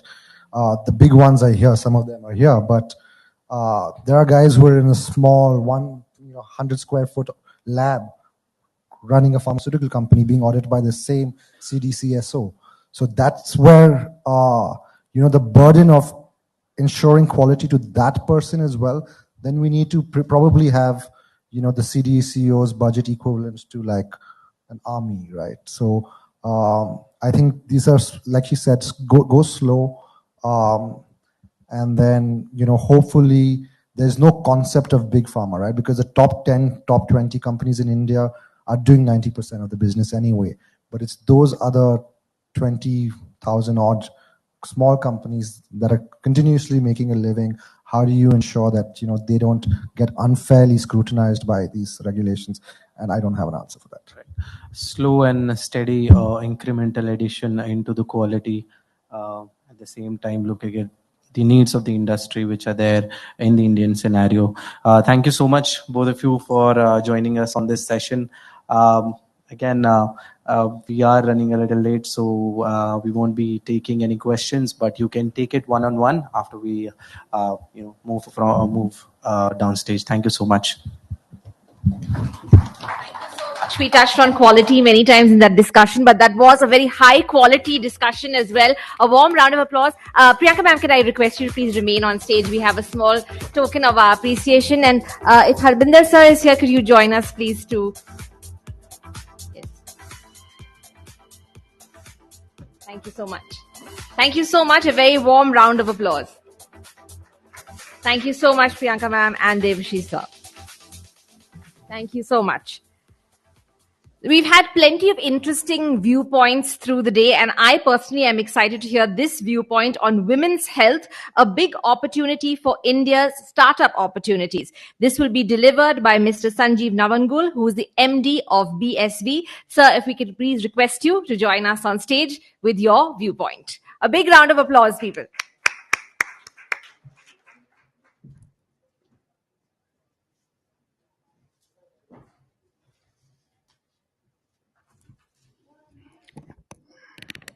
Good afternoon.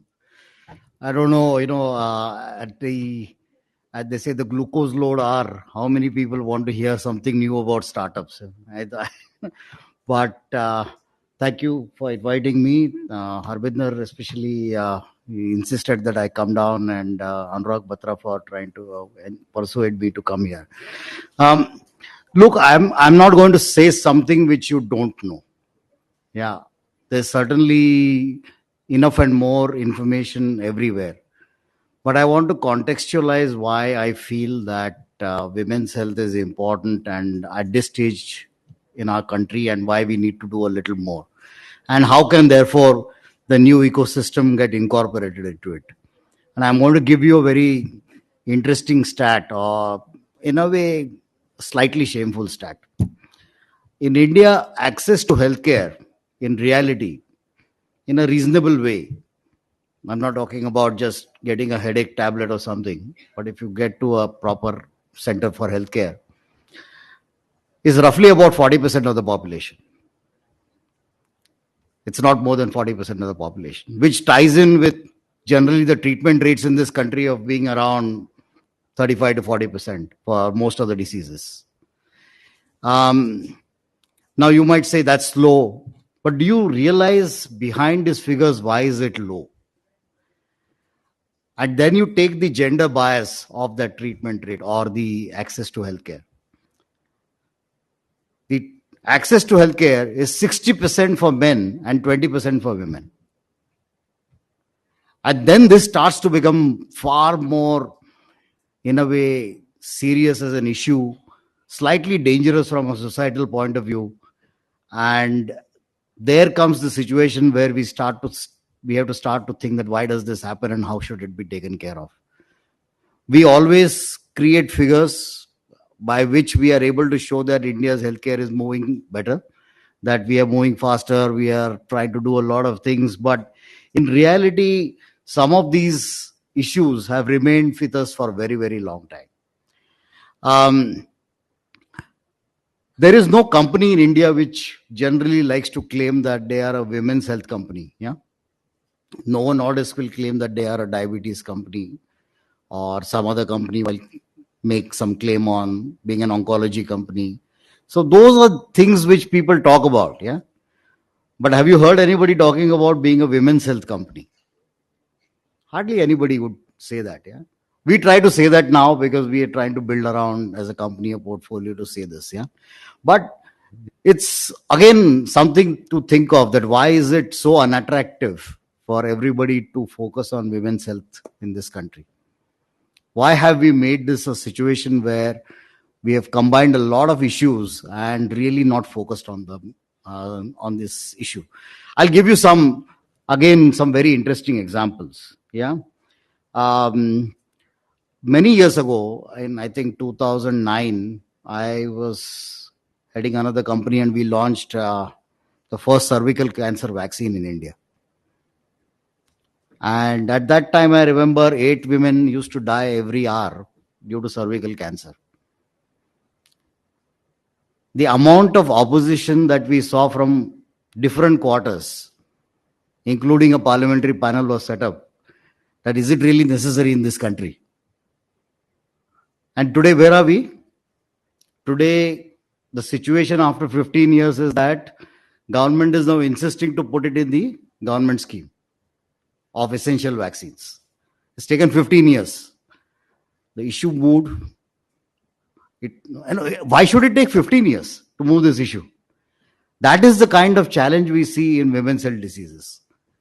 And more than that, again, one more statistic to look at, and of course it kind of resembles the treatment situation, is one of the important factors for GDP growth, as they calculate factors behind growth, is something called WILF. How many of you know what is WILF? Okay, it's women in labor force. Women in labor force is a very, very important constituent to determine how country's growth progresses. Again, in India, the percentage is 20%. So you see many times over, the issue comes up why these percentages are so low. You look at a country, fast growing country like Vietnam, it is crossing 55-60% of WILF. And then Vietnam is growing at such a fast clip. Yeah. So there are indications. China, the same thing happened. That China's growth coincided with WILF going up. So there are many factors that are influencing and telling us that why women's health needs to be at the cornerstone or at the table of everybody. Now, if that is the case, how can we change it? The issue today is that how can we manage to change a lot of these stuff?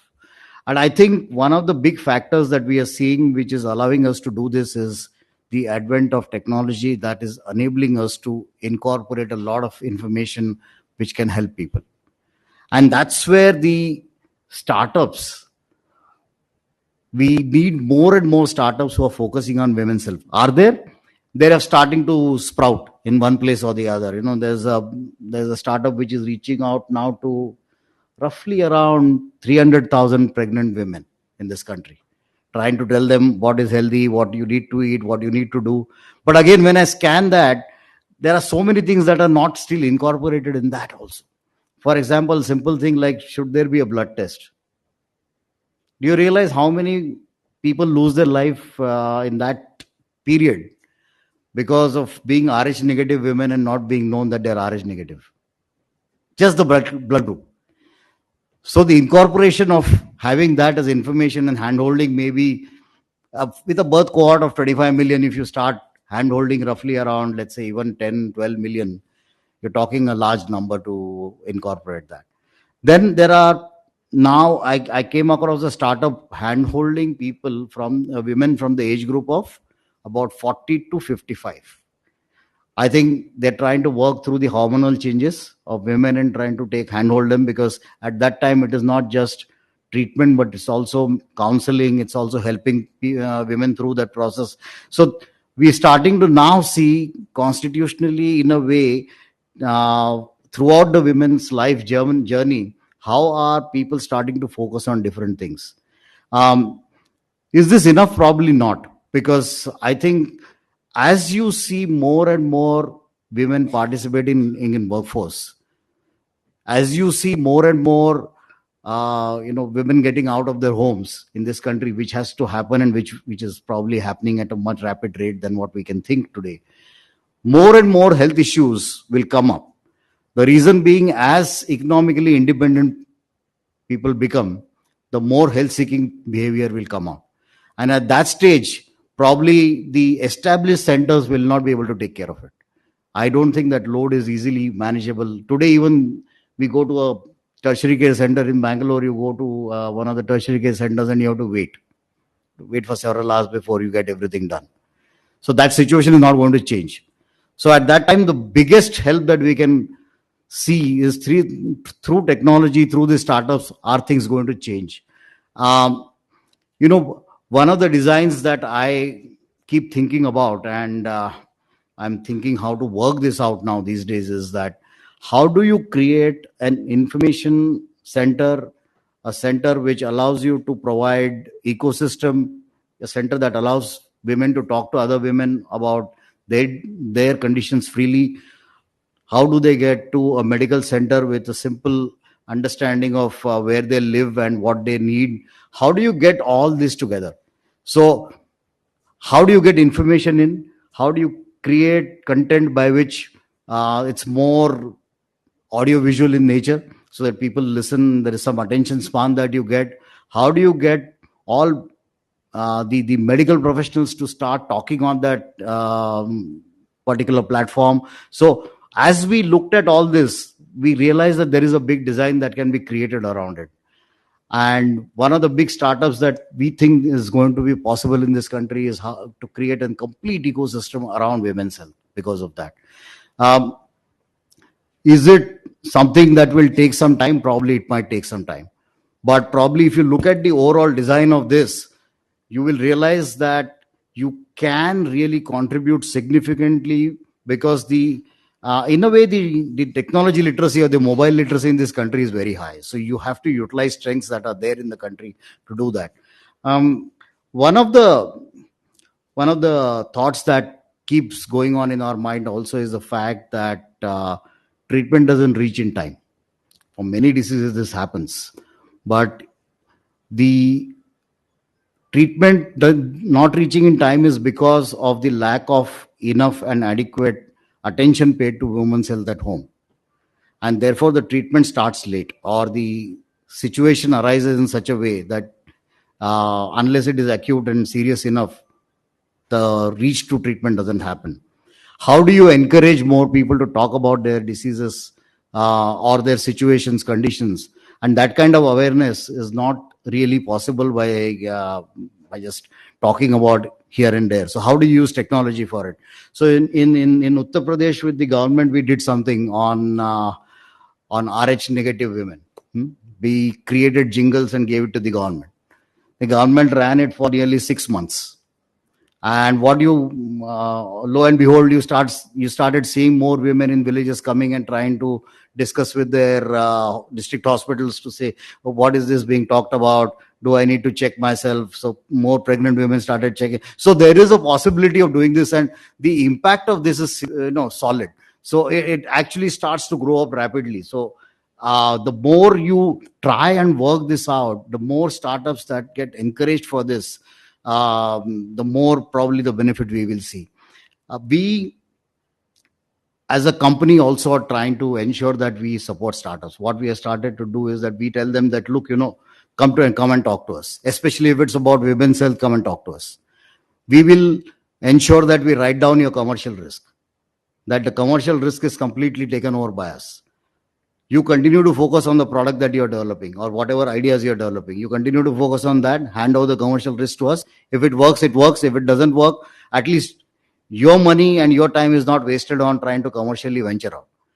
Now that is encouraging people. So we now have started to create a good ecosystem by which many startups are walking up to us and saying, okay, can we discuss some of these things? And we're starting to see that many startups are also starting to focus on women's health, especially Bangalore. We saw a lot of people coming to us from.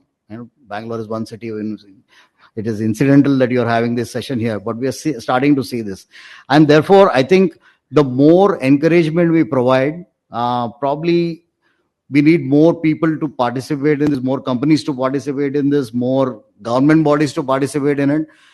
We keep talking to a lot of state governments, and we see that they are wanting to get involved. There are at least 4 or 5 state governments that are wanting to get involved with us on this startup ecosystem. But clearly, the future and the opportunity is so big. It's unbelievably big, the amount of women that can come into the treatment arena. Imagine 80% of women in India don't fall in that bracket right now. So it is going to be a gigantic space. My only 2 thoughts here is that really, as companies, as individuals, as society, let's start thinking about how women's health can be encouraged. And it is not about just startups. No, this is today's topic is about startups, so we talk about it. But in general, the deficit that we see in women's health is so huge in this country that the more we speak about it, the more we talk about it openly, we will encourage more health-seeking behavior. So my only, let's say, submission today is that each one of us here start looking at it from today onwards, that look, ensure that women around you and ensure that they take their health more seriously, ensure that they get to speak to the medical professionals in time, ensure that you spread the word about how their health is important, and probably we might see a far different society for the future. Thank you very much. Thank you so very much, sir. If I could request you to please remain on stage, and Harbinder sir, if you could join us on stage to felicitate you with a token of our appreciation. Here's hoping that, as you said, that women's health really does become the cornerstone of every family and our society as a whole, with the startup ecosystem supporting it. And thank you for all your ventures in that direction. Thank you so very much, sir. A big round of applause. And from that interesting viewpoint onto an interesting conversation, Preventive Healthcare Guide for a Healthy Lifestyle with Ms. Shwetambari Shetty, fitness expert, CureFit and co-founder, Tribe Fitness Club. Mr. Harbinder Narula, CEO, BW Healthcare World and Wellbeing World, will be moderating this discussion. Again, another one I'm really looking forward to. All the best.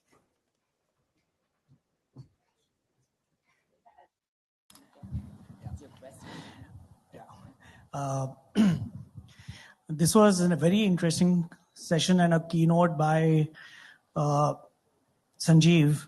You know, women's health is something which is extremely important. And I think one of the things that needs to change is our mindset. Because otherwise it can just be beautiful conversation. It has to go beyond that. Moving on to this session, I think, this session was extremely important. Shwetambari, thank you so much for accepting our invite to be with us today. Because, when we are talking of health and when we're talking of healthcare, it is beyond illness. मतलब बीमार हो गए तो आप मजबूरी में doctor के पास जा रहे हो, but the fun is when you're able to take care of your health and you don't need to go to a medical practitioner. That's the beauty of healthcare. Shwetambari, first is, let me begin with asking you, what does health mean to you? So, okay, check. Hi, good afternoon, everyone. I think for me, it's just two words: aging gracefully. Nothing beyond that, because aging is inevitable. It's going to come to everybody. And I keep reminding this to a lot of the young girls I get to interact with, young girls and boys, of course. And I see this with my aging parents and what they're going through today. It's hard. But if there's one thing that you want to do today to kind of secure your future in a very healthy way, it's just aging gracefully, which means, again, being disease-free as long as you can, being able to move, in a very pain-free space. Because even at 30 today, I see a lot of people, talking about back issues and knee issues. I mean, you can't possibly have these joint issues at age 30 or even lesser than that. But for me, the reason why I keep myself so fit and healthy, and I promote that with my family and the people, who I work out with and my brand, is age gracefully. I mean, that's all we need, and that's health. So, Shwetambari, why don't you share with the audience a little bit about you? Because that'll give a context as to why you're a part of this conference. There's much more to you than what we see. Where you come from, what were the kind of limitations that were there in the minds of people there, and how you ended up doing what you're doing today. Sure. I'll try to keep it as short as I can, because I know in the interest of time. So yeah, I mean, it's quite a surprise for me to be able to even sit here or anywhere on a stage and address people, because that's not what I had envisioned my life to really be about. I belong to this village called Kundapur. I don't know if anyone's familiar with it, but if you are, hi. It's a small space from Mangalore. You just drive down and that's where it is. And I grew up, of course, education was very important. It was that much more important, and having babies was that much more important. And all of that is brilliant, and I respected all of that. But I think somewhere I wasn't really convinced that all I had to do was study as much as my parents wanted me to, and the typical middle class family was in India. But yeah, it happened. I mean, I kind of started my search for that groom at age 21 because my parents insisted I do. I could not pursue my education. I love my parents, but they didn't let me pursue my education after I finished my BCom, and they're like, no, now you can find yourself a job and we'll get you married. And we were all okay with the plan. I was lucky enough to get a great job at HSBC then. I worked there for really long. I worked there for like a good 7 years. Loved my job. And through that journey, I, kept trying to find myself. And I must say that that job literally changed me as a person, as a woman. I learned what it's like to, be in a leadership role, all of that. Because when you just come out of college, you're like, okay, when you know that all you have to do is marriage and babies, you kind of shut a lot of doors. And then there was this opportunity that knocked my door, which was in the space of fitness and health. And I said, let me take that risk of letting go of my comfortable job and starting out. And that's when the whole fitness and dance-based fitness came into Bangalore. This was back in 2010. I took that opportunity. The first 1 year didn't go great, and I was like, maybe I made a big mistake. But then things started changing, and when I taught my first class, of course, my parents weren't supportive of all this, but by then I got married and my husband was extremely supportive. So I was allowed to kind of quit my job, cushy job, and venture out being a fitness instructor or a trainer. Because a decade ago, a woman in the fitness industry was acceptable, but not so common. And when I started out, and I was like, okay, I'll do this part-time. Maybe I'll find myself a job soon enough. But in my first class, and this is something I have to say because that's what changed my life, right? In my first class, when I finished teaching, I had just one student in that first class. I finished teaching and she looked at me at the end. She's like, first of all, thank you for teaching me, despite being just one. This was supposed to be a group class. Second, I had the best time of my life doing this session with you. And she was sweaty and smiling and etc. And that moment was like, if I can continue doing something that can make people happy, healthy, and fit, that's truly, I think, my purpose. That's where everything changed. I went back home and I'm like, I told my husband, this is what I want to do for the rest of my life. I want to make people fitter and healthier because I was lucky enough to be in that family.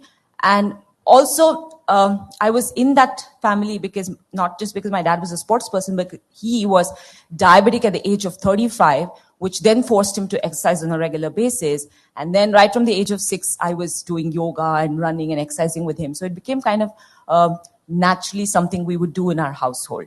But it started off because my dad was hit with diabetes very early on. Anyway, long story short, I kickstarted as a fitness trainer, did my courses, started teaching a lot of classes, and then I founded in 2014. I met this amazing person who became my business partner then, and we opened the Tribe Fitness Club. It was one of the first group fitness clubs in the country, almost. We just wanted to make fitness fun. We wanted to make exercising a whole new experience. We didn't want it to be about going to the gym for the first month and then you say, oh no, I'm not going to show up. And it was, fortunately for us, very successful. In 3 years, 14, 15, 16, we ended up opening 3 big centers. And then we got acquired by Mukesh Bansal, Cult Fit, in 2017. So since 17 up until now, I've been, part of the expansion of centers. And today we're about 600 centers across the country, right? But it's not even about that. It's about, again, previously we spoke about women and women's health and etc. I think one is, of course, my journey. Second is just the whole process of being a part of something that can truly help build fitter, stronger people in the country, which will further, of course, contribute to the economy of the country, I believe. But, I had some difficult times, obviously, through the journey because not everyone was supportive, and then managed to get good bank loans, and then so we pushed it through. Today, right now I'm 43. I had my baby at the age 40. Not very proud of all of that. I'm just saying it because it's a part of who I am. And I think the only reason I have been able to do all of this and manage a family and have a baby at 40 and come back strong is because of my health. Because at every step, I ensured that I consistently stepped out to walk or to exercise, worked on my mental, emotional, physical, health. Because it's not just physical. Physical is just one aspect. And I get asked all the time, how is it that you have so much energy? I just, by the way, finished a shoot and I got back this morning. I had an all-night shoot last night in Bombay. Finished that, got here this morning. I wasn't even sure I was going to show up because I was so disoriented. But I knew that every opportunity that I get to talk about health and fitness is very precious. So I said, let's just do this. But yeah, everything I am today is because of, the path I've chosen of fitness and health. And most importantly, since we're talking about preventive, for me today, as of now, health has also become about, I said, aging gracefully, which also means I want to keep all those lifestyle diseases away, especially which I'm predisposed to. My father not only had diabetes, 2 years ago he had cancer. My mom is a Parkinson's patient. So there are a bunch of things that runs in my family despite being, a part of an active family. So I am predisposed to all of that. And the only way I can ensure that I probably keep them far away from me is using all the data I get, using the tests and everything that are available today to all of us to keep a check on what's coming to me, what's not, and then prevent it as far as I can. Awesome. I think it's a brilliant story. Shwetambaji, how important is it for people to go to a gym? Mm-hmm. And the reason I'm asking you this is, does that mean that if you want to keep yourself physically fit, you need to go to a gym? No. And you said it is not just about physical fitness, emotional, etc. What is your mantra for holistic health? Yeah. Lots of questions in one. No, but the first and foremost is about the gym, right? I totally believe that you do not need to go to the gym. I go every morning. I show up at 5 a.m. because I love what I do. But you do not need to go to the gym. And this comes to me from what I've seen my parents do, what I've seen our ancestors do, and how they've lived a great life without a gym. And, we're not doing a lot of what they're doing, and which is why we feel the need to go to the gym. If you can simply move more often, actually, that's the one thing I wanted to do when we came up on stage. I want to get everyone to stand up and move and shake a little bit, but we'll do that at the end of the session. If you can just move more often, which means if you can walk more often and sit less, you will not find the need to go to the gym, right? It's just one simple thing. I hope you keep this in mind whenever you are sitting long hours. We've evolved, our lifestyles have changed, absolutely fair. We work on computers, we use our phones, fair enough. We have to move with, with technology and etc. But if you, take a step back, our ancestors were typically hunter-gatherers and etc., right? Life has changed. We have evolved. Lifestyles have changed. Has the human body changed?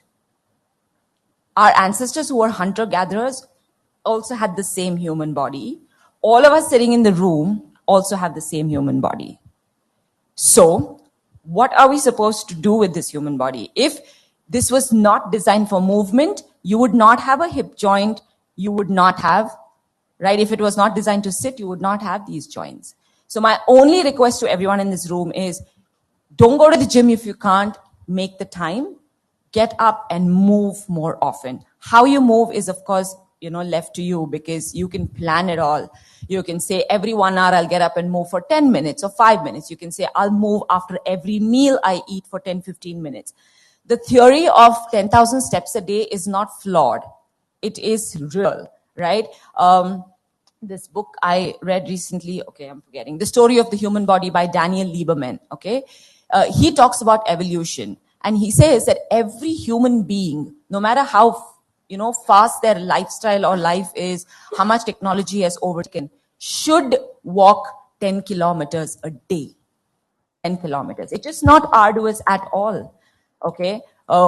If you can just move a little bit every hour, you will end up doing 10,000 a day. And just being more conscious about movement. So it's the natural ability of the human body to walk about 10 kilometers a day, which converts to about 10, 11,000 steps a day. So don't go to the gym, move more often, be conscious about, what's going into your stomach. Be more mindful about your sleep, because sleep means a lot for health. Be more mindful about that. And I think if you kind of take care of, your stressors, because just going to the gym, working for 1 hour and then stressing is not going to help. And working out with stress is going to be even more dangerous. So, in fact, my next question is related to this. Does physical fitness lead to your mental fitness, or is it the other way around? And the reason is that, the reason I'm asking you this is because we go to the gym, or even if we don't go to the gym, we make it, make it a point to exercise for 30 minutes, 60 minutes in a day. And then we spend rest of the time in stressful environments, keeping ourselves, under tension. Yes. And that's taking a toll on our life. I mean, we see young people having diabetes, young people having hypertension. Yeah, it's just honestly, all of this is lifestyle and nothing more than that. If we can sort out our lifestyle, you will not have to worry about anything for a long time to come. But speaking about this, I want to again give an example here of what happened recently, right? Today, I see a lot of us start exercising or going out for a run, being a little hard on ourselves, thinking that when I work out, I release happy hormones, endorphins, so I'll have a great start to the day, which is true. When you work out, you do become a little happier. But when you are working out or doing those long runs with trauma and grief and deep stress, you are actually hurting that heart a lot more than you otherwise would have, right? And we've seen this with examples and cases. You know, I have a lot of doctor friends, psychiatrist friends, and we've seen this. And a recent episode is something that I'll speak about very quickly. An elderly gentleman, a fitness enthusiast, like much more than I am, has been running for a long time. And 2 to 3 years back, identified certain blockages in the heart. And this is thanks to the different type of tests we have today that he was able to identify, and it got recommended to him. It was at a certain percentage, and 3 weeks ago, when they redid that test, after like 2-3 years, the blockage had gone way up, which means they said you have to put in a stent now. Okay, I mean, it's great. We've identified, we didn't have to go through a heart attack or any of those things. So the job was done. Now, everyone's wondering, why did this happen to a human who is super active, who eats clean all the time, who's got all his blood markers, health parameters sorted, right? The answer was very simple. He had a very traumatic personal experience about 2 to 3 years ago. And all of that he took out on exercise or running, long distance, short distance, etc., like running, a lot of it. And that's kind of brought him to this stage, the stress, and using stress in physical fitness. So you have to be mindful that physical fitness can actually help you, with mental and the other way around. But are you doing it to run away from a certain grief or a certain trauma or a certain stress? Don't do it. You have to balance it out. It can just, backfire. So, Shritamri, my last question to you. I have a list of 20 questions, but like cliched remark, all the moderators are making that, paucity of time. But I really need to ask you this question that, mindful exercising, movement, etc., has to become a part of your life. Not everybody is an enthusiast to a point where they give up their career and make exercising their career. Yeah. Is there a mantra that you have for all of us? How we can make healthy living a part of our lifestyle? Yeah. No, the thing is, I think everyone in this room knows what they're supposed to do. It's just about getting things done, right? I'm just somebody who loves exercising. I love eating right. Having said that, I love binge eating. I don't deprive myself from what I love doing. I do everything in moderation. So that's what I want to tell everyone, that starting to work out or the concept of weight loss isn't deprivation. You don't need to drastically change your life. You need to make small changes. Now, if you can incorporate 5,000 steps from tomorrow, if you're someone who's very inactive, just incorporate 5,000 steps a day. You see how you can do it. Your phones, even if you're not wearing a smartwatch, your phones have apps that can track, right, steps. And none of us even go to the washroom now without the phone, right? I mean, that's the truth. So you just use your phone to track your steps, and it's as simple as that. Start slow. Don't join the gym ever if you don't want to, you don't have the time. I also, one other thing. So from 5,000, you can do 8,000, 10,000, see how you feel. You'll see the changes. Your joints will respond better. Your spine will feel better, all of that. And the other thing is find a hook. So this I've experimented with a few people and it has worked, okay? Most people say, I don't have time, right? Now in the morning, before everyone obviously showers before they leave to work, right? Or even if you don't leave to work, you shower. So I told some people the hook is before you enter the shower, right? You have to do something. It can be a 5-minute activity. It can be a 10-minute activity. You can do 50 squats or 10 jumping jacks or 10 burpees, anything you feel you are capable of doing. Or just play a song of 3 minutes and just dance. If you're someone who loves music and dance, absolutely anything. Do not take that shower without an activity. That's the hook, right? And it worked for me when I tried to start reading different things apart from fitness and food journals. I said my hook is when my daughter is in her tub in the night, I will spend that 5 minutes reading a different thing. And it worked. It's just about making a habit. So that's my only request. Walk a little more, find a hook to really get a movement done in the morning. Look at your plate and see if that food on your plate, are you overeating? Are you eating just enough?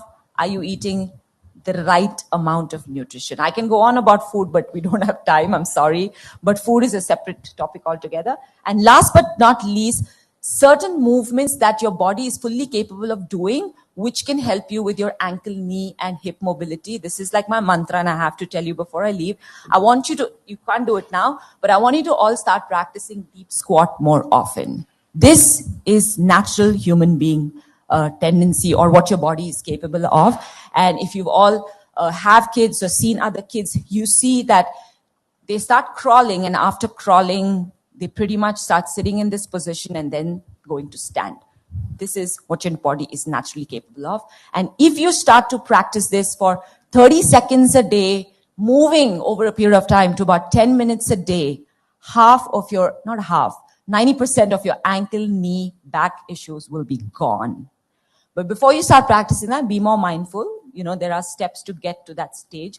Most people I know cannot do it. And we keep saying, I don't know, how many of you used a ground toilet in your life? I've used it all the time. Yeah. We call it the Indian toilet, right? Yeah, that's nothing but a deep squat. So you're supposed to naturally be able to do it. So squat more, walk more, eat mindfully, stress less. Wow, that's a good mantra. But you know what? I'm a big fan of Shwetambari and I follow her on Instagram. I make it a point to watch her every day, your posts. But I'm a bigger fan of her daughter. You know, you must have noticed I click her more, likes that what you... But, you know, there's a message that I take away from her Instagram stories. And I've tried to implement it in my house, and I really want to talk about it here. Because, you know, when we're talking of mindful making of healthcare a part of our lifestyle, there's a responsibility that we have towards our children. You can make health or living healthy a part of their life. It has to be a part of the culture, you know. So in small activities that I see your daughter, on the Instagram, it's all about movement. It is all about remaining healthy. Unknowingly, it's becoming a part of who she is. And that for me has been a big takeaway that I have tried to incorporate in my son's life. You know, for me, it's an effort. But if I can build it as a culture for him, it'll not be an effort later on for him to do it in his life. So that was a big takeaway for me. Thanks so much for saying that. And I just want to take one more minute. I'm really sorry. But everyone who has kids or knows of people in your family or friends who have kids, especially little ones, or planning to have kids, right? This is so important. We have a certain life going, and I think we are that generation. I know probably a lot of you are much younger than I am, but we are the generation who had no mobile phone for one half of our life, moved from black and white to color, and now have everything. So somehow I think we know how to balance. At least I feel like I know. But the new generation, our kids, they're going to be the future. Right? They're going to be the future. And I feel they're exposed to far more. I'm not even talking about gadgets. I'm just talking about food and, the way we eat. Like my daughter understands delivery already. She's not even 3. But She asks me every morning when I come back, because my gym time in the morning from 5 to whatever is non-negotiable. And my husband's amazing to manage her, even like bathe her, send her to school, everything while I'm away. But the first question she asks me when she sees me at whatever time, Mama, gym today? So she knows that it is such a part of your life and there's no negotiating gym time. So she tells me, she's like, Mama, go to the gym. I mean, today you haven't gone, and things like that. And then one other thing, please ensure you practice great eating habits with your kids, because we're just exposed to a lot of processed food and it's not going to help. Our kids are probably going to get problems or, health issues far more sooner if you don't stop it now. And I'm extremely particular with my daughter, the way she eats. We have our weekend binge meal, cheat meals and etc. But it's like she associates a cake with a birthday. She associates screen time with weekends. That's what we're trying to build. And it's truly helping. Not proud of it. I'm just trying to tell you all that it's possible. Thank you so much, Shvetambari, for taking our time to be with us today and adding. Yeah, thank you. Thank you very much. Happy to help any of you. If you need, you can reach out to me. Shwe Shetty. Thank you so very much, Shvetambari. And I think I feel healthier just listening to you. And from tomorrow, 5,000 steps. Who's with me on the 5,000 steps one? Nobody. I'm the only one. Okay. Yes, there are many. Great. Well, thank you so much for that. That was truly an enlightening conversation, and thank you for bringing a personal perspective to healthcare as well. Our next conversation is on patient acquisition, the best practices. We're joined by our panelists, Mr. Ashish Bajaj, CMO, Narayana Healthcare, Dr. Srijit Edamana, Chief Operating Officer, Ayurved Hospitals, Mr. Amrit Agarwal, VP International Business, Pristine Care, Mr. Chitti Babu, Chief Innovation Officer, Star Health and Allied Insurance Company Limited. And this will be moderated by Shivam Tyagi, Editorial Lead, BW Healthcare World. If I can ask you to all please join us on stage. A big round of applause for all our panelists.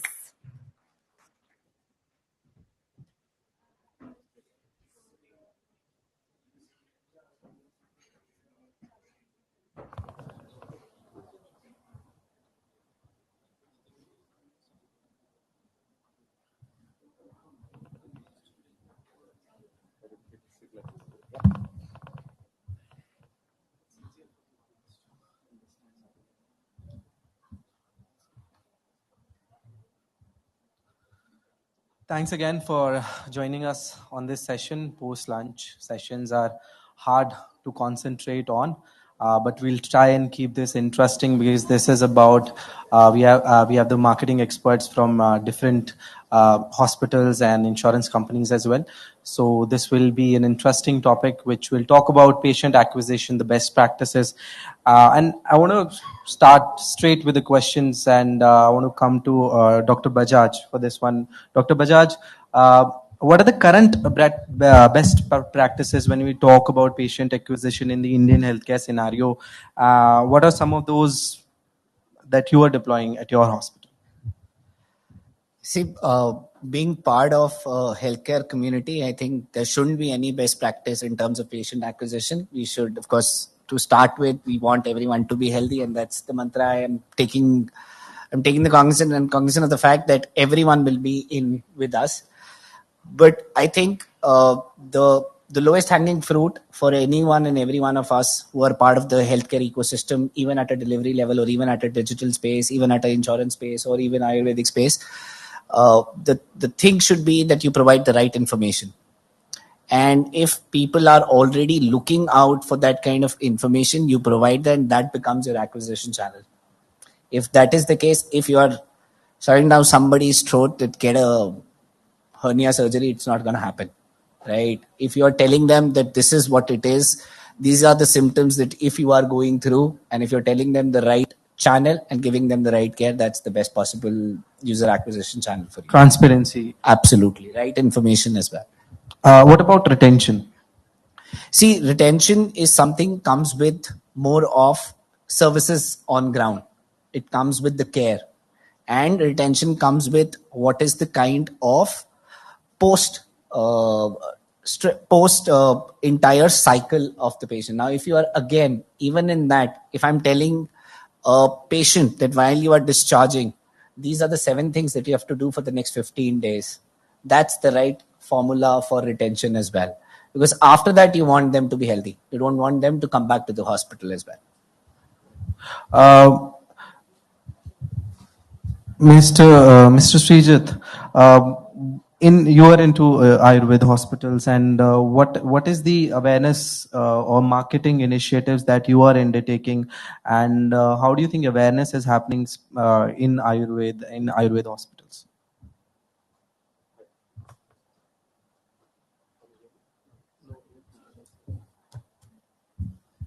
Hello. Yeah.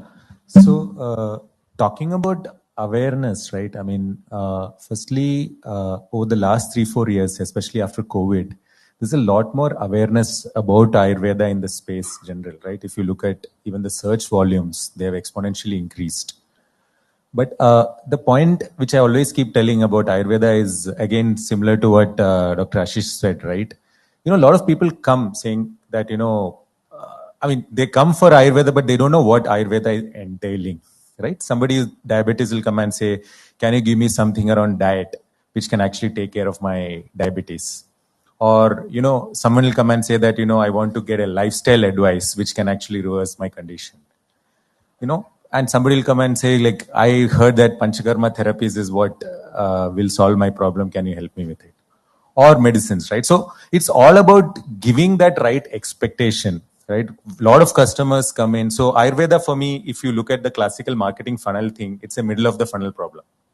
But then what I mean is, a lot of people come in and then they need to be rightly educated what Ayurveda can offer, right? And in that particular scenario, since we are in the hospital space, it's all the more important for us to give the right expectations. Look, you're coming with an extremely serious condition. What it can't, obviously. Sorry? What it can't offer. Yeah, what it can and what it cannot, right? I mean, both of them has to be explicitly mentioned, because that goes further down, right? I mean, especially space like Ayurveda requires a lot more engagement, counseling of the patients, because they are in the chronic space, and a lot of them may even shy away from taking treatment, right? I mean, sometimes we get a lot of queries in the night when people say that, I want to take something. Next morning, they're back to their daily rigmarole. They kind of ignore their condition at times. So you need to educate them that, the treatment has to be taken at the right time, and it is always good to not wait till it becomes critical. So it requires a lot of counseling also. So eventual acquisition is a function of giving the right information, setting the right expectations, and them taking them through the funnel, explaining why they should take treatment. And this is what help us also to answer. The retention also comes eventually through that. Mr. Agarwal, what are the patient acquisition models used across the world, and what can be learned from them, and how can they be implemented in the Indian scenario, do you think? Yeah, hi everyone. I will break it into multiple parts. So first is a traditional method or traditional model, wherein for acquisition, people do a lot of things like, OPD camps. They send doctors. Then they, do what I was saying. OPD camps were there. I am just forgetting it. So D2D, yes. Doctor to doctors is there. So a lot of traditional method wherein, I think I just got blank. So if you can help me. I'll add to it. Yeah. So just to fill in terms of that, basically a lot of international modules where a lot of partnerships help you into B2B2C model, where all the patients flow in, or even within those countries as well. Typical models like you mentioned, your camps are there, your D2Ds are there, your healthcare with not even with retails and corporates. Plus a bigger module is insurance-led module for international markets. A lot of healthcare is already covered, and so it leaves a very small room for retail infrastructure to be built. So yeah. Yeah, I'm extremely sorry. So in traditional method, if you see, as Ashish is also mentioning, I think we need to change when it comes to acquisition. Because whenever we think about patient acquisition, we think, okay, just let's go and meet patients, perform a few marketing strategy, meet some facilitators, take them for dinners, and have some exhibition where you can just have a stall. But then later on you realize every country you visit, there are few facilitators, there are few expos which are happening, and every hospital, every facilitator from India are just going there, meeting them, and asking them to give us a patient. But when you see, all these players are very handful. So I will say a person has to change their mindset. A person has to change from fixed mindset to growth mindset first.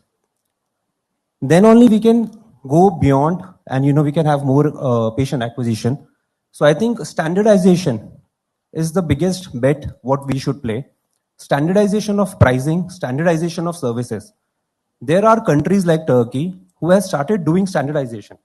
So if you go for hair transplant, so things are very standardized. But in India, we are still fighting, either on pricing, either on with each other. So I think we should all join hand together and come up with a standardization thing.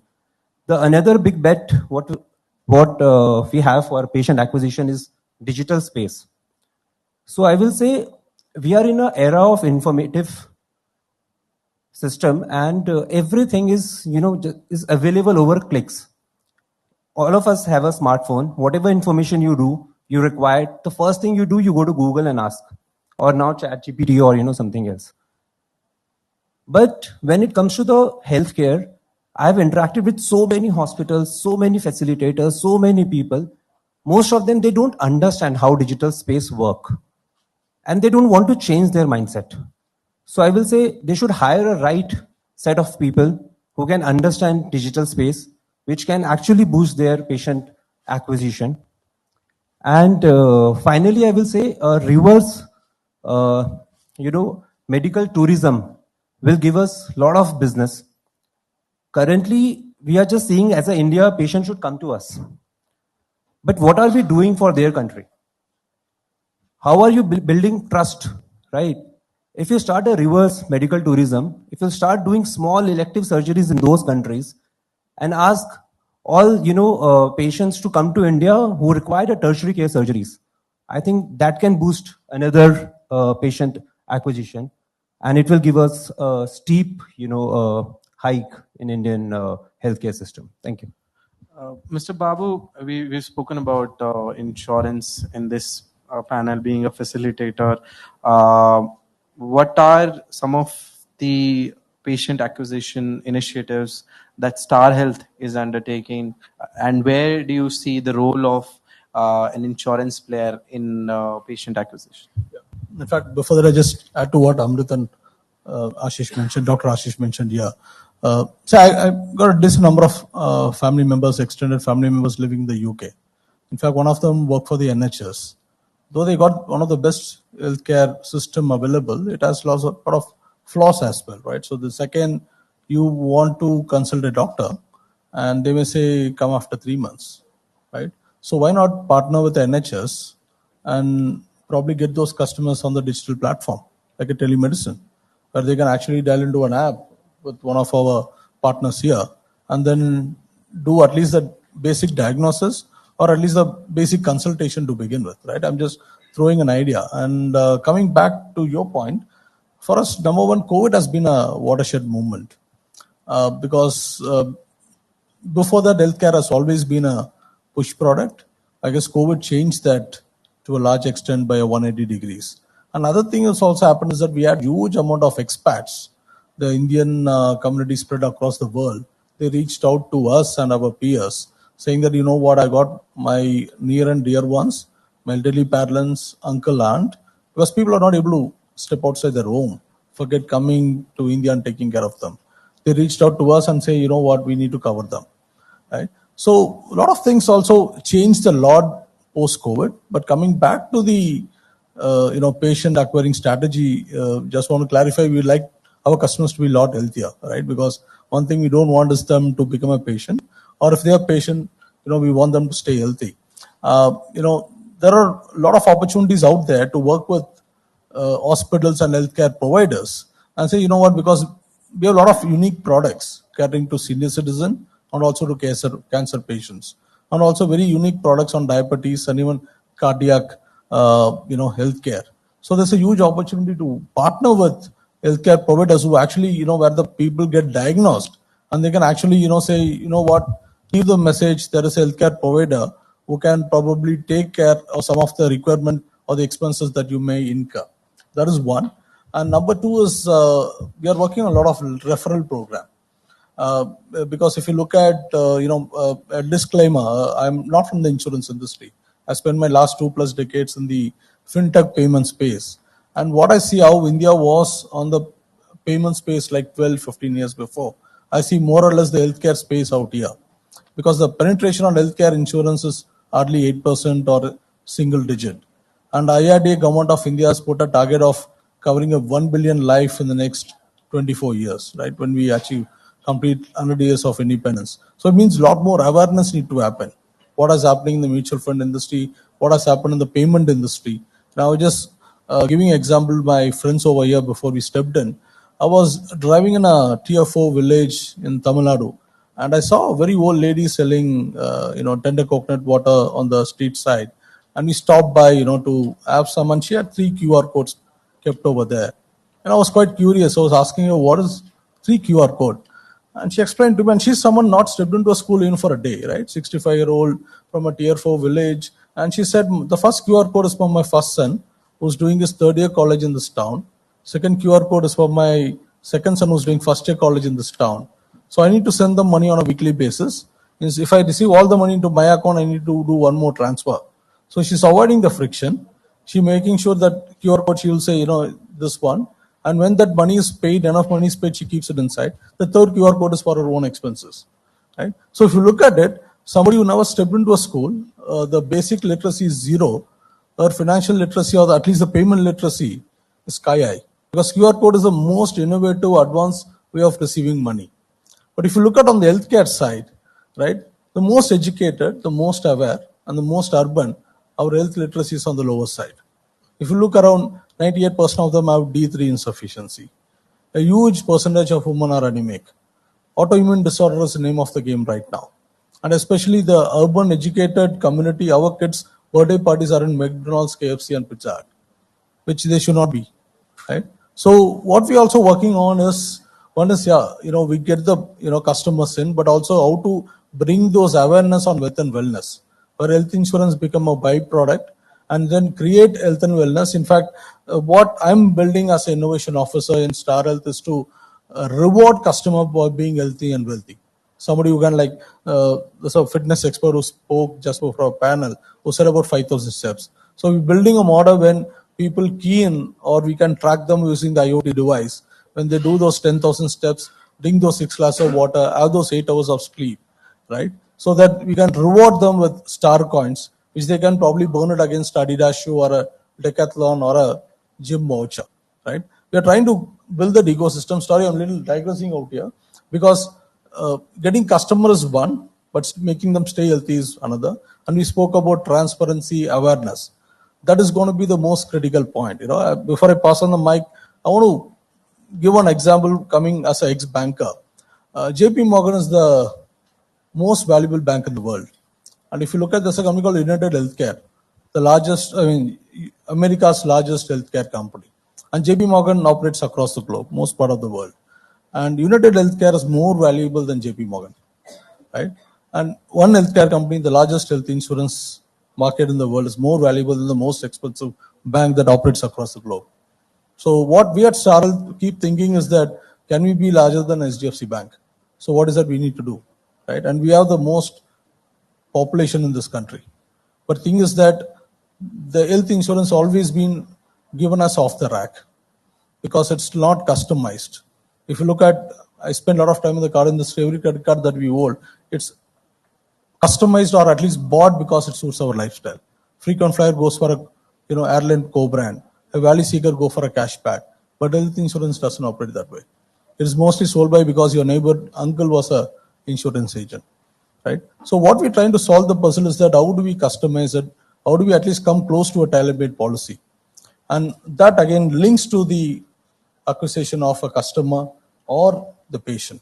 Yeah. So we want to be in one line Tesla of insurance, and that's where our goal is, and we are working towards that. Absolutely, customization will go a long way. Let me come to Dr. Bajaj again, and want to address my last question since we are running out of time.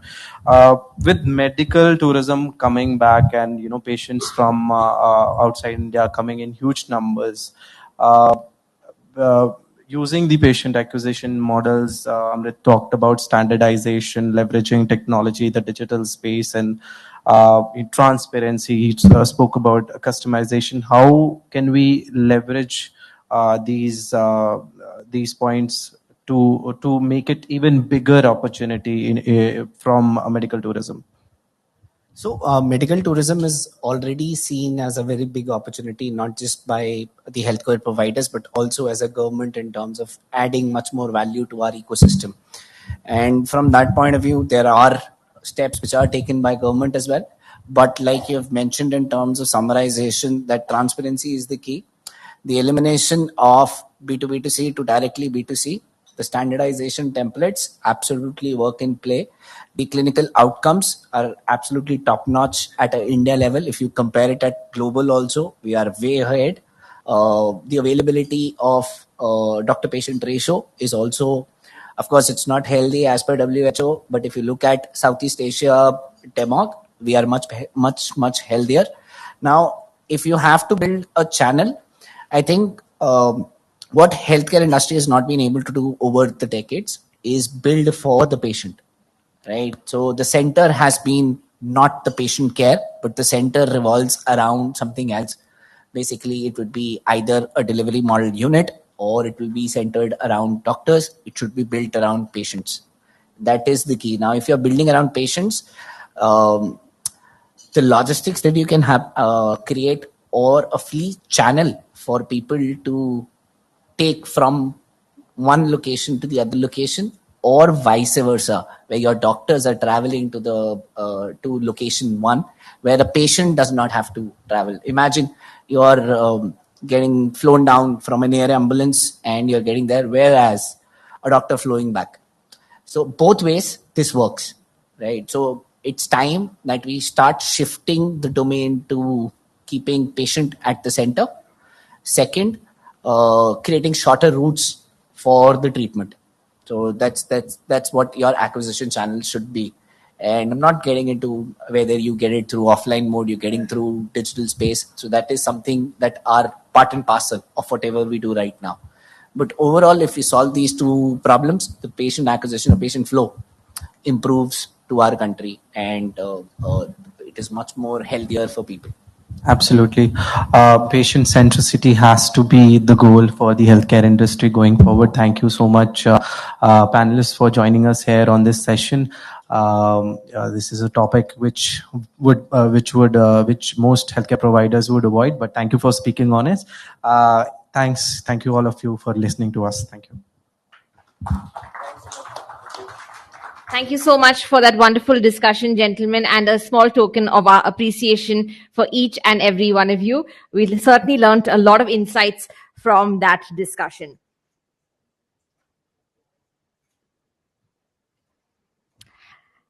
And our next panel discussion of the day, medical equipment business in India, imported versus made in India. Our panelists will include Mr. K. Guruswamy, COO, BPL Medical Technologies, Dr. Urvashi Prasad, Director, Office of Vice Chairman, Niti Aayog, Dr. Professor U.S. Vishal Rao, Director, Head, Neck Surgical Oncology and Robotic Surgery and Dean, Center of Academics and Research, Healthcare Global HCG Cancer Center, Dr. Geeta Manjunath, CEO and CTO, Niramai Health Analytics. This session will be moderated by Mr. Harbinder Narula, CEO, BW Healthcare World and Wellbeing World. If we could ask all our panelists to please join us on stage. A big round of applause. I think this will be a discussion which will be of interest to many in the room. So a bigger round of applause than that, please. Thank you.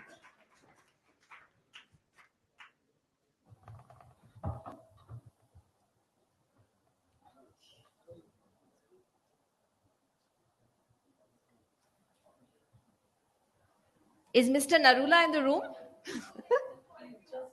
He will just be joining us.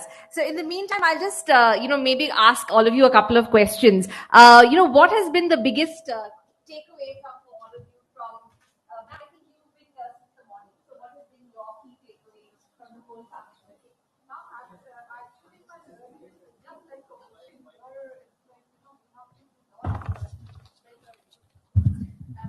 Sorry for,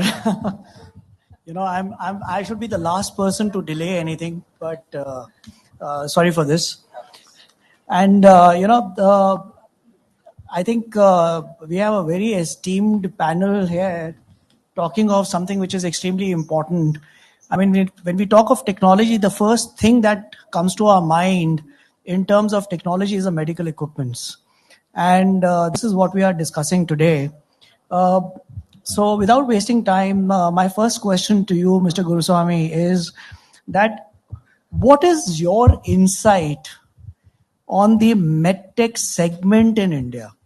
When we are talking of, when we compare the Indian industry with the global industry, how is India different, or manufacturing in India different from what happens across the globe? Yeah, that's a very big question, but we'll just try to take it as in smaller pieces as possible. And we all know the numbers. Globally, medtech, medical devices is $550+ billion industry. Significantly dominated by the US and the Europe. 70% of the market comes from there, and then you have the big countries like China, Japan. India is around $11.5 billion kind of a market, right? And we are roughly around 2% of the total global market at this point in time. Whereas in terms of population, we are probably number one. So that's the kind of potential that we have. As far as healthcare is concerned, you can hypothetically assume that everybody who's living around here is potentially a consumer, some form of healthcare services. So if you take it that way, it's a huge opportunity for India. If you just try and tie it up with some of the known numbers that we all know right now, if you look at one of the common numbers that we look at, the percentage of healthcare spend, the healthcare spend as a percentage of GDP. You'll see very clearly the disparity. US, for example, is at roughly around 18 to 19%. And you take any European countries, they'll be around 10 to 11%. And even China is around 5 to 6%, whereas we are roughly hovering around the 2% range. So that is one clear indication of where the disparity comes from, number one. So there are a couple of challenges as we speak now we see in India, which is one is 80% of our medical devices that come into this that we use in this country are imported. Only 20% probably is made in India. And the second important thing is, I can give you one very nice example. We all know X-rays, right? And if you walk into any primary health center, there'll be an X-ray machine. Can you believe that we do not have a manufacturing of an X-ray tube insert in India? Whereas X-ray machine is so, I shouldn't use the word primitive, but it's so important at every single clinic, but we do not make them. And today we all know ultrasound scanners, for everything. And most of the things we go through a scan. We still do not make ultrasound probe in India. So that is where we are, in terms of a lot of things like that. But the beauty is, over the last 10, 12 years, our market has been growing at a significantly aggressive pace. We are probably growing at 2.5 to 3 times the global, the CAGR rate, as you call, right? Now we are growing at around 14, 15%. So that's a beauty. We've been growing significantly. Now, it's very interesting to look at, as I said, 80% is imported, right? And this is not something new to India. Only unique to India. If you look at any Southeast Asian country, any Middle East, African countries, most of them equipments or devices are imported into those countries. But if you look at countries like, I just want to take 2 or 3 examples, very interesting. Look at US, China, the European Union. They are probably, as far as medical device is concerned, they have reached a significant level in terms of the Atmanirbhar. In terms of the self-reliance is concerned. How did that happen? This is my perspective. These countries, if you look at US, they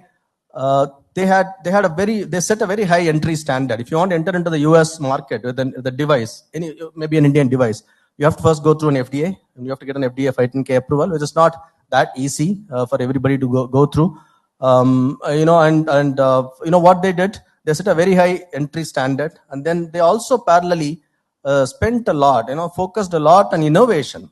US, one of the beauty in US is there's a tremendous collaboration between the industry, academia, and research, which created lots of innovations, within the US. If you look at the way startups work with the academic institutions, research institutions, and in large companies, the big names that you can name, they all work very closely with the academia and the research.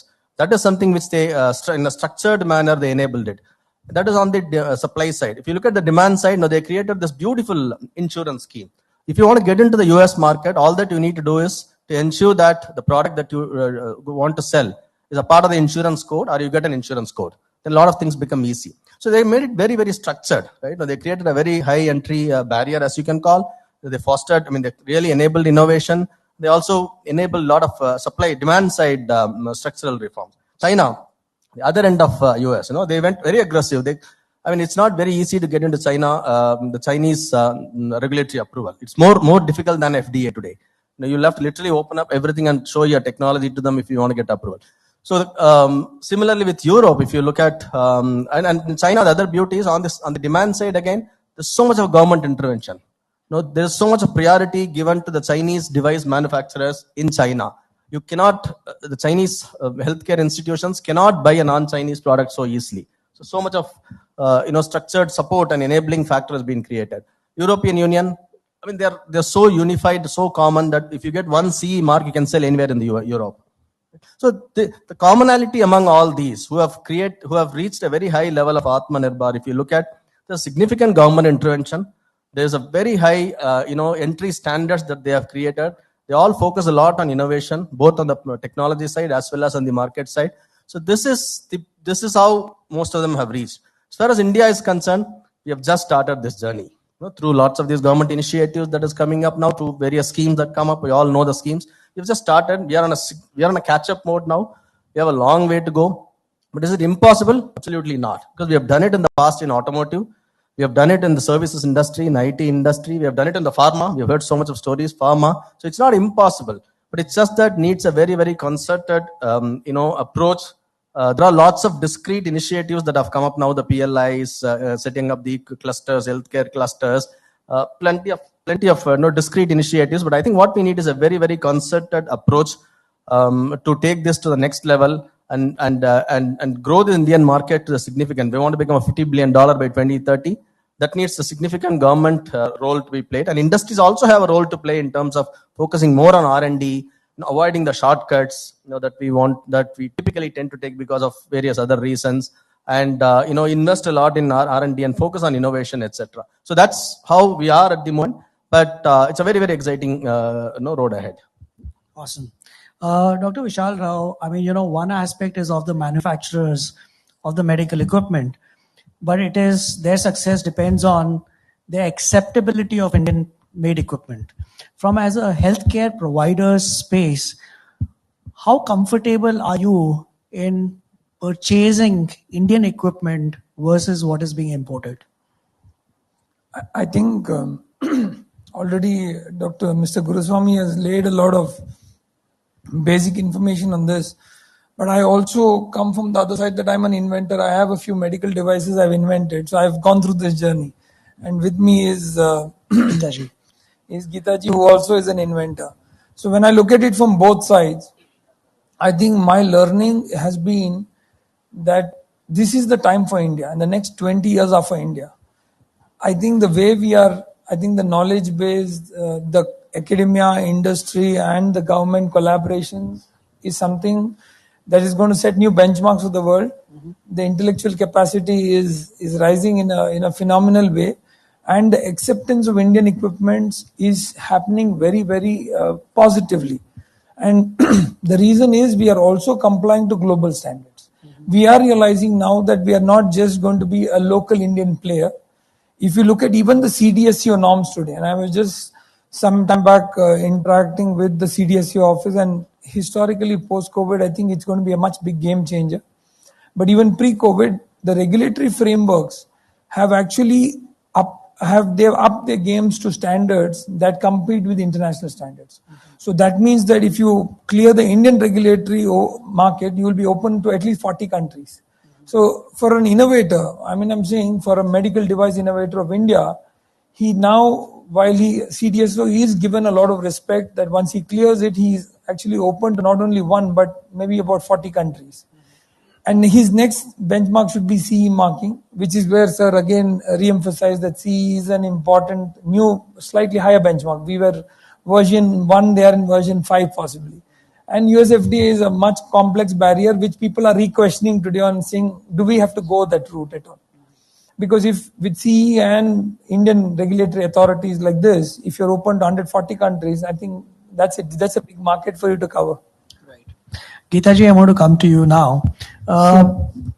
You and Dr. Vishal Rao have invented certain medical equipments. How do you see the R&D space in India in terms of being able to get the approvals and being able to innovate and create products that will find acceptability in the market? Yeah, I think it's a great question, and it's a great topic to debate at the right time. And for those of you who don't know, I'm Geeta, founder and CEO of Niramai, where we have developed a new method of detecting breast cancer. And it's by far, sir, the only novel device made in India who has got approval from both US FDA, CE mark, and of course CDSCO and other countries in Asia as well. So this journey, Mr. Nurullah sir, is actually been a very, very challenging journey in the last 6 years to come to a stage where we can take an Indian product and have some US FDA saying, yes, it is usable for us, right? So in that regard, I think first and foremost to figure out the right kind of collaborators and consultants for US FDA or CE mark, right? That itself was a major problem because we did work with many Indian consultants. They are brilliant, but there are not many devices or predicate devices or even other companies who have done this before. So we had to do, and I was doing it for the first time, so it's not like I knew it. So we had to go with a consulting firm outside and understand ourselves, because many times when you're developing a novel device, it's not really about here is a specification, go file it, right?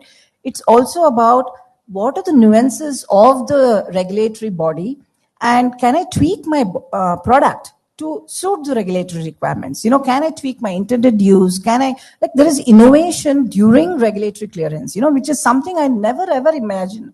I thought regulatory clearance would be like the quality, you give it, you write some forms and it's done. No, there is actual product innovation that happens during the regulatory clearance. It's a huge mind-boggling revelation I got. And so we have a different product for, like variant of a product for US and things like that. And then, so that's sort of one aspect, right? So having some good people to go to who have done this before or who can guide us in this. And of course, you can directly go to US consultants who have done this before, but they will not be affordable for a startup like us. But thankfully, we found somebody who can help out because we had learned the hard way. So the one thing that I want to mention for those of you in the group here or who know somebody like a startup who wants to do US FDA is US FDA provides a simple free process for getting feedback about your device from US FDA, essentially. That is called a pre-submission process. It's completely free. The only thing is you spend a lot of time building that application for that, but that's sort of really worth it to see what it is. As Dr. Vishal Rao was mentioning, CDSCO is also improving a lot. They're are almost becoming like CE mark. So when we got the CE approval, we had to give the technical file and so on. The same file, we had to actually submit it to the new CDSCO requirement. So that's very welcome as well. So there are lots of things I can talk about, but one of the main things I want to just leave people with is, especially when you're trying to do a medical device for clinical decision support, right? So there what happens, the clinical efficacy or a systematic clinical study of showing that your device works, it becomes so important, again, you need hospitals who to come forward to do this clinical research. And again, Dr. Vishal I think you head the HCG clinical research as well, right? So we have very few hospitals who come forward to do this innovation. It's like a co-innovation, literally, trying to compare your device with the current standard of care and proving in a prospective setting that it's actually working. So if there are hospitals here, please consider clinical research. It's a great opportunity to show that your hospital, you can make you famous internationally because you'll be publishing with this and so on as well. This is a very, very important aspect that you brought up. I'm going to ask you about this after I've spoken with Dr. Urvashi. And the reason I kept Dr. Urvashi's comments for the last was when we have everybody's perspective from the industry, that is when somebody from the government can actually respond by talking about what is it that the government is thinking or intending to do to overcome the challenges that the medical equipment manufacturers are facing today and create an atmosphere of acceptance among the purchasers. Yeah, I think you keep the most difficult question for me, Harvinderji. But no, I think this panel is actually happening at a very interesting time when also the government has just announced the new medical devices policy. I've been had the opportunity to be involved with that and some of the work that's been happening behind the scenes. So I'll just very briefly, because the other panelists have already covered so much, I'll just very briefly touch upon from the policy point of view some of the work that we're trying to do. I think one is that from the government's point of view, we are very clear that we don't want to just make in India. We do want to innovate in India. And that includes the high-end devices, that includes the more complicated devices, because that's where our import dependency is the highest. We want to innovate in India, for India and for the world. I think that is something that we're very clear about. The other is that we see NCDs, non-communicable diseases, and it's interesting that ma'am is here and she's talking about breast cancer. We see NCDs as a very big opportunity, and in fact we've been studying a lot of the innovations that have been happening, not just in the US or in more advanced economies, but closer home, say in Southeast Asia, Malaysia, which is really using Internet of Things, for instance, to come up with advanced monitoring and tracking for NCDs. So we see that as a big opportunity area in the government. So I think those are two things that just at the outset I would highlight. On the policy side, we're working on multiple fronts. I think one is clearly ease of doing business. I think that is really at the top, and that is where we constantly reach out to innovators, those who are working in the industry, to learn about their challenges. And we definitely want to, improve the ease of doing business situation, as far as the sector is concerned. And that includes, the fact that we have multiple stakeholders that you need to go to for approvals. And we do want to ease all of that, not just at the central level, but also at the state levels. Another very important part is, of course, investing in research and development, as I said, but also building brand India. What is brand India for medical devices? We talk of trust, we talk of various other elements. So that is something we're very focused on. And lastly, I would just say that on skilling, because you do need to build human resource capacity for the sector. At every level. So skilling is another area, skilling for medtech. It's also articulated in the policy, but that's another big area that we're actually working on. So just wanted to highlight few of these major areas that we're working on the policy front. Mr. Guruswamy, one of the questions that I really want to ask you is, being a medical equipment manufacturer and, manufacturing in India, what are the challenges that you are facing when it comes to approval of equipment? Yeah. So, there are, in India, of course, unfortunately, till a few years back, anybody could sell a machine. There was no regulatory framework that was existing. With IMDR and the CDSCO coming into force now, we see a very, very positive movement, very, very clearly. And I think it was much needed. It's great that it has come up because, the moment you go through a framework like this and qualify your products, there's a lot of confidence that develops among the customers.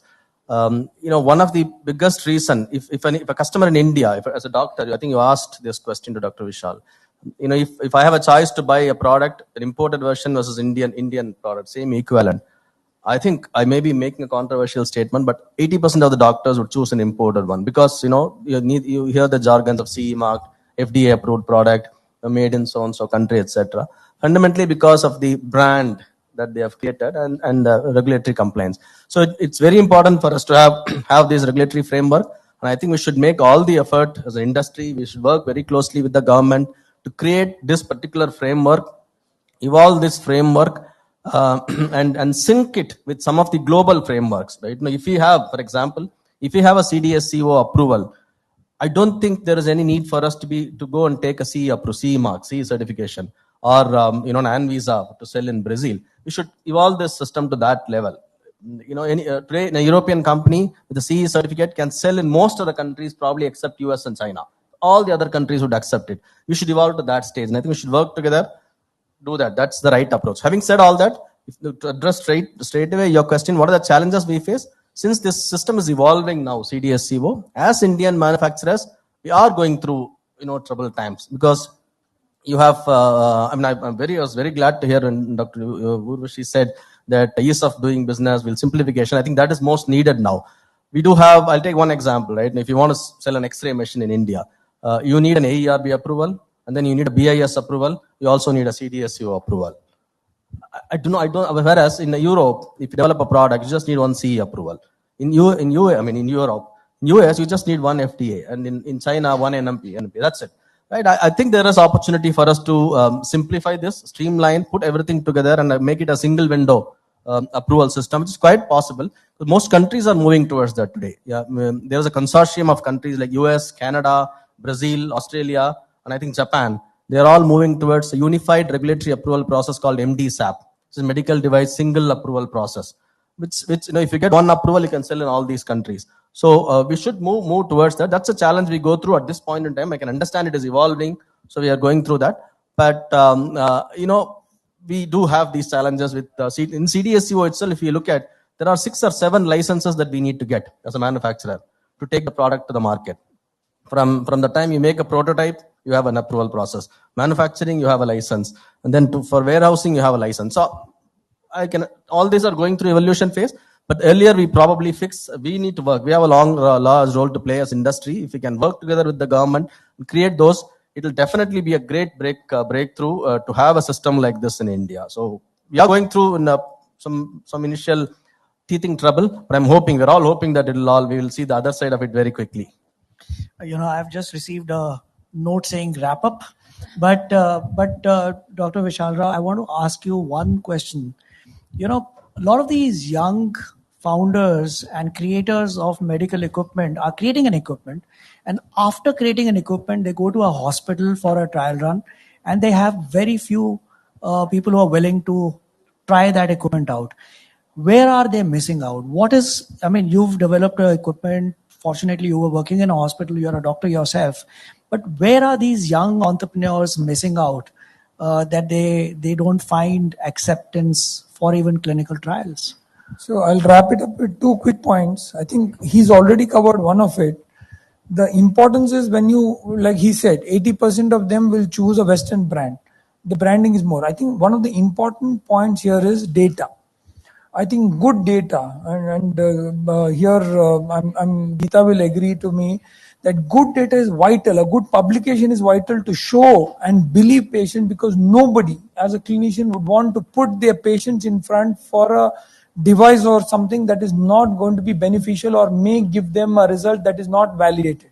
So it's very important for us to first focus on that and build up that kind of an ecosystem where the youngsters are knowing on how do we get good relevant data, and that's where ecosystems are coming together. Ethics committees, scientific committees, encouraging hospitals to come and innovate. I think there are many hospitals within this ecosystem. And second, I think defining the question correctly. There is a hurry, I see. I'm a part of the vision group for government of Karnataka here. I see a desperate hurry to push technology. I keep saying fund R&D, fund research, fund science. Wait, there will be a leap in technology. Don't get obsessed with technology. The hurry of trying to push technology over science is going to give us the problem of what we're going to face of redundancy of some things that we don't need because we've created a solution for which a problem doesn't exist. And I think I'll stop at that. Absolutely. I think, that's a great point to close this conversation on this topic. And I completely agree with you that sometimes we are in a hurry to create products.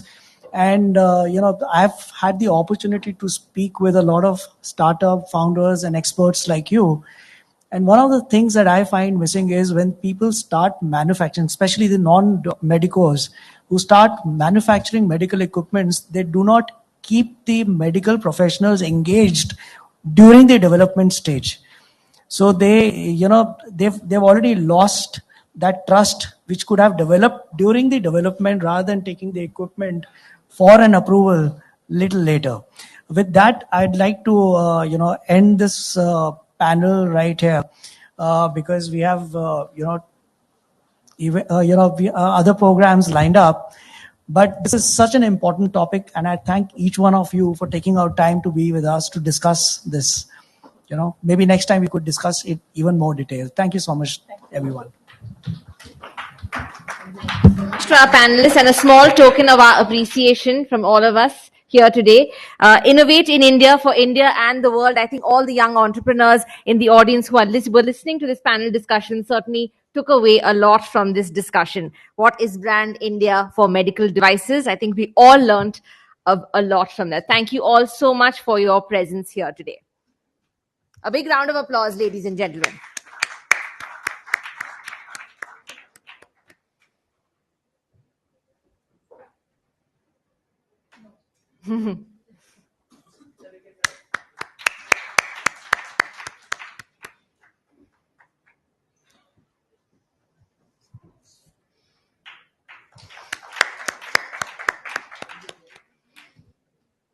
Thank you so very much to all our panelists. And now we have an extremely special keynote address. I've had the fortune of being able to talk to Dr. Mukesh Batra just once before, and he's certainly an inspiration, not just, of course, as a healthcare titan, but also as an individual himself. He will be talking to us about integrated medicine. A big round of applause for Dr. Mukesh Batra, Padma Shri, Dr. Mukesh Batra, founder and chairman, Dr. Batra's Healthcare. A big round of applause, ladies and gentlemen. Sir, Dr. Batra has been a friend for not just Businessworld, but also me.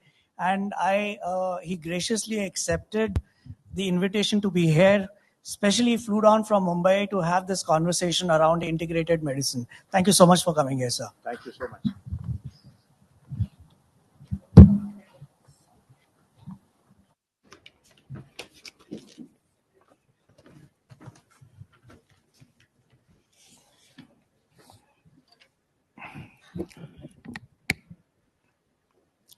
Good afternoon, everyone. I hope you're all awake. Can I hear it from the back of the room? Super. Thank you for this opportunity.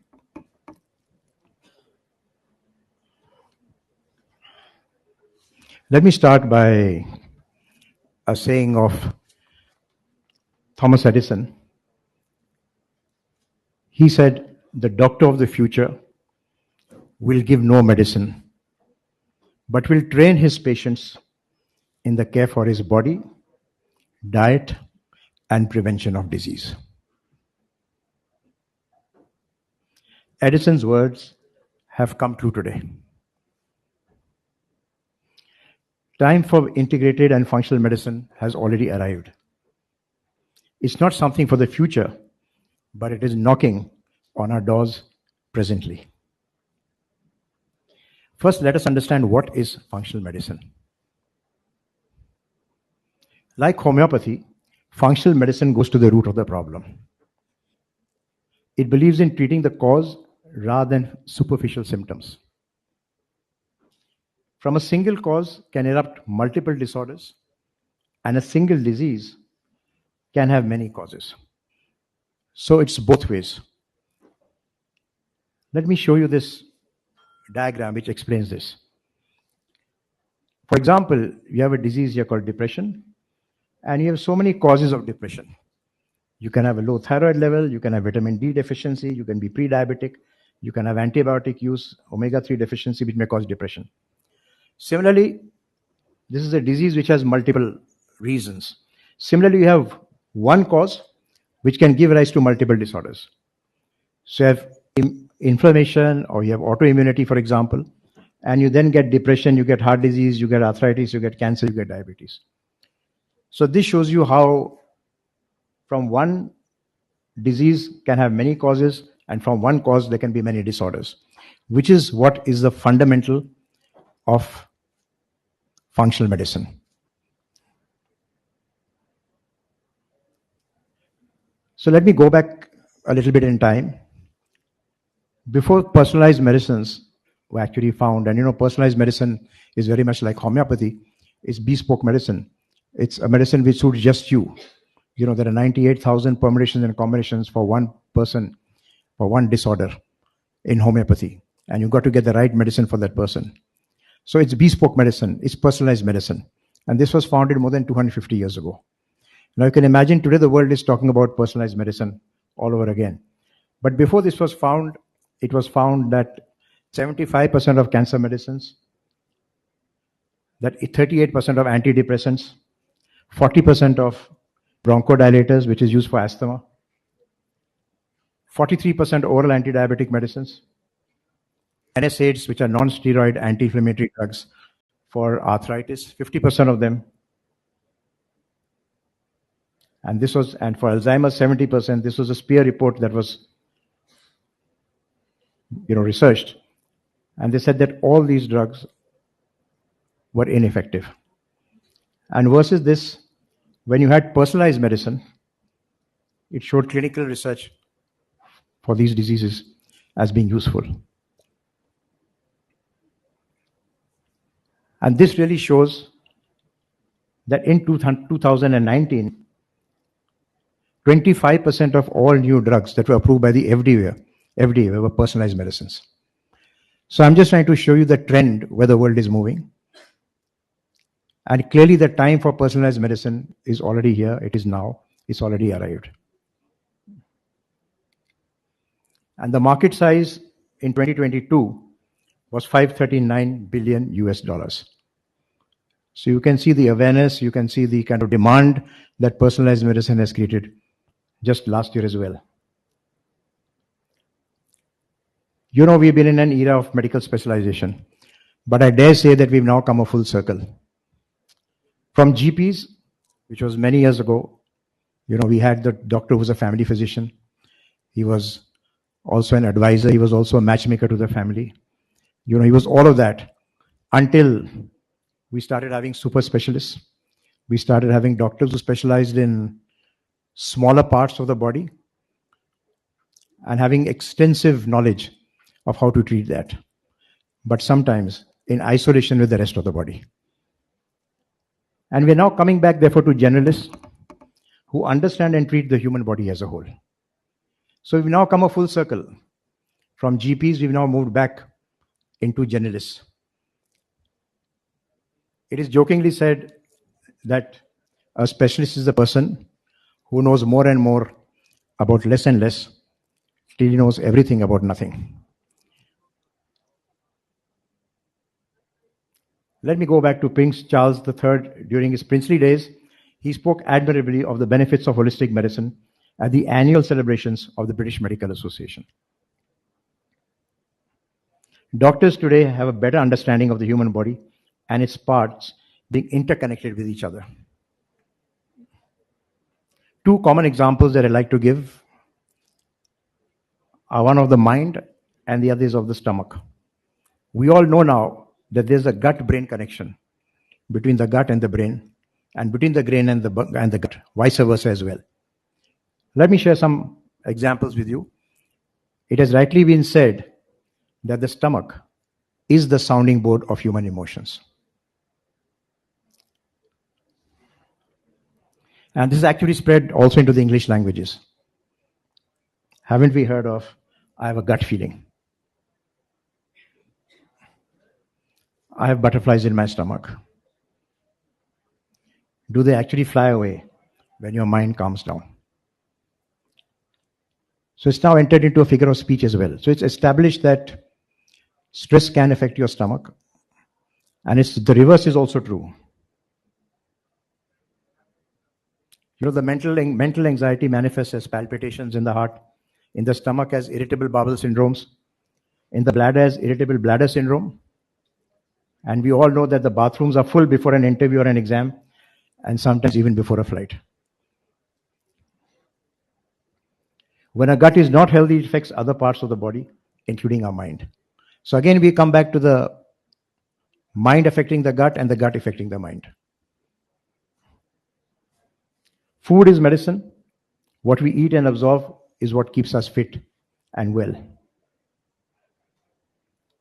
Research has shown that a food additive, propionate, reduces the food intake by reducing activity in the brain. So you actually start eating less when you add a food additive to everything that you eat, because it signals to the brain that I'm full now, I don't need to eat more. Also, that's realized that the gut also has healthy bacteria. So everything in the stomach is not unhealthy. And sometimes when we take too much of antibiotics without medical advice, we are not only killing the bacteria, but we're also killing natural bacteria, which are actually good for the gut and which is good for our health. So we should be very careful about what we are doing. And we also know that, for example, probiotics actually show an improvement in stress, anxiety, and depression. One of my predecessors just spoke about NCDs, or non-communicable disorders. They actually account for more than 4 million deaths every year now. And almost 60% of all deaths today are because of NCDs. So these are obviously lifestyle disorders. And these are things which can be controlled and treated better with functional medicine rather than with conventional medicine. Healthcare in India today has many challenges, and I'll only mention just 2 of them for paucity of time. Number 1, of course, is insufficient funds. We already mentioned earlier, one of the earlier speakers had mentioned, the percentage of GDP that is spent in India on healthcare is among the lowest.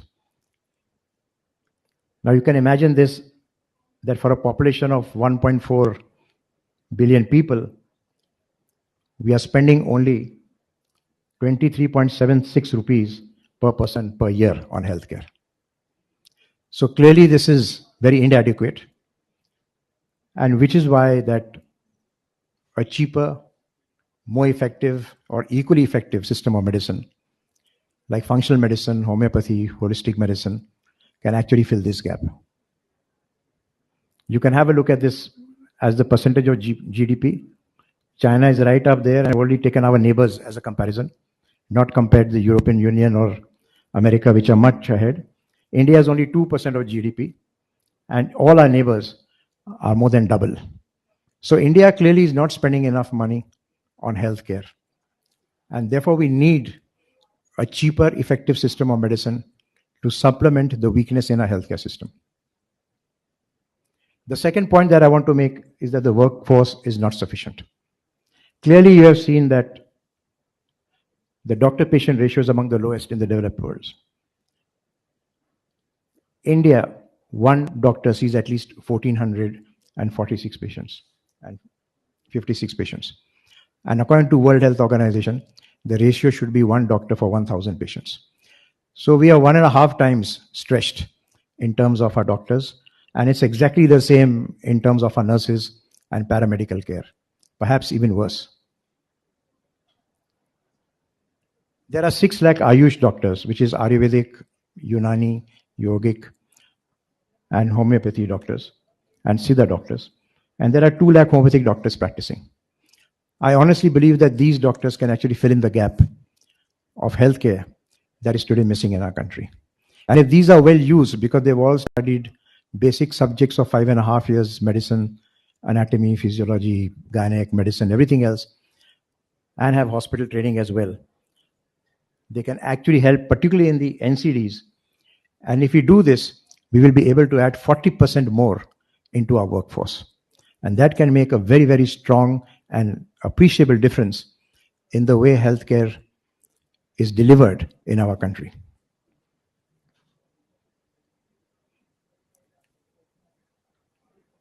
I've already spoken about this. So really the vision of a Bimari Mukt Bharat can be achieved through functional medicine doctors. So just finally, I'd just like to end, because this is just a precursor to the next discussion that you're going to have. And I just wanted to kind of just throw this open. So finally, I'm saying just as medicine has evolved, so has disease. New diseases are regularly engulfing the world. When I passed out medicine in 1973, we never had anything like AIDS or even COVID or chikungunya or any of those. There was a special science, a branch of medicine that was called tropical medicines. And there were special doctors who learned tropical medicine and treated in the West, because they did not know malaria, they did not know jaundice. I mean, today, because of globalization, it's all very common. All the barriers are broken. And therefore, now new diseases have evolved. Swine flu, AIDS, chikungunya, and of course, COVID recently. We've experienced that all over the world. And therefore, I dare say that no single system of medicine is complete by itself. And every system of medicine has its limitations. And therefore, I strongly believe that disease kills in practice. And it's the attempt of every system of medicine to not just relieve sickness, but to improve the quality of human life. And therefore, integrated medicine, therefore, is the need of the hour. I close with this: whether it's allopathy, homeopathy, or Tirupati, whatever helps the patient must be tried. Thank you. Thank you so much, Dr. Batra. That was within my time, right? That was a wonderful way to end that address, in typical Dr. Batra style. Dr. Batra, if I could ask you to please remain on this stage as well. And I have a gut feeling that this next discussion is going to be a great one, because it's going to continue a little bit on what Dr. Batra was talking about. Integrated and functional medicine, a future towards personalization. Joining Dr. Mukesh Batra on stage will be Mr. Vikas Bansi, who is the business head OTC Himalaya Wellness Company, Mr. Shivtosh Kumar, co-founder and CTO SugarFit, and Ms. Vandita Tiwari Kapoor, founder and CEO of Ayurved, will be moderating this session. Over to you for a wonderful discussion.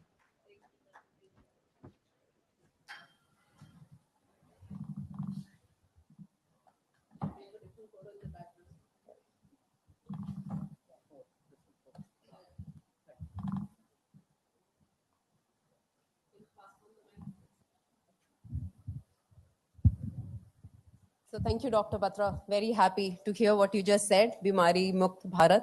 And especially your last line, I think I have survived most on homeopathy. Have been to Tirupati twice or thrice. Allopathy is something I don't enjoy. So yeah, thank you so much. You covered a lot of points which I had listed here. I have 2 pages of questions, but anyways, I will come and ask you, how do you incorporate integrated medicine into Dr. Batra's, or into homeopathy? How can one do it?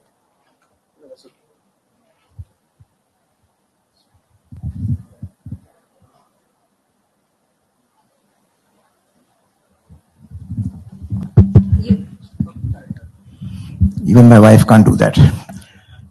I've been silenced.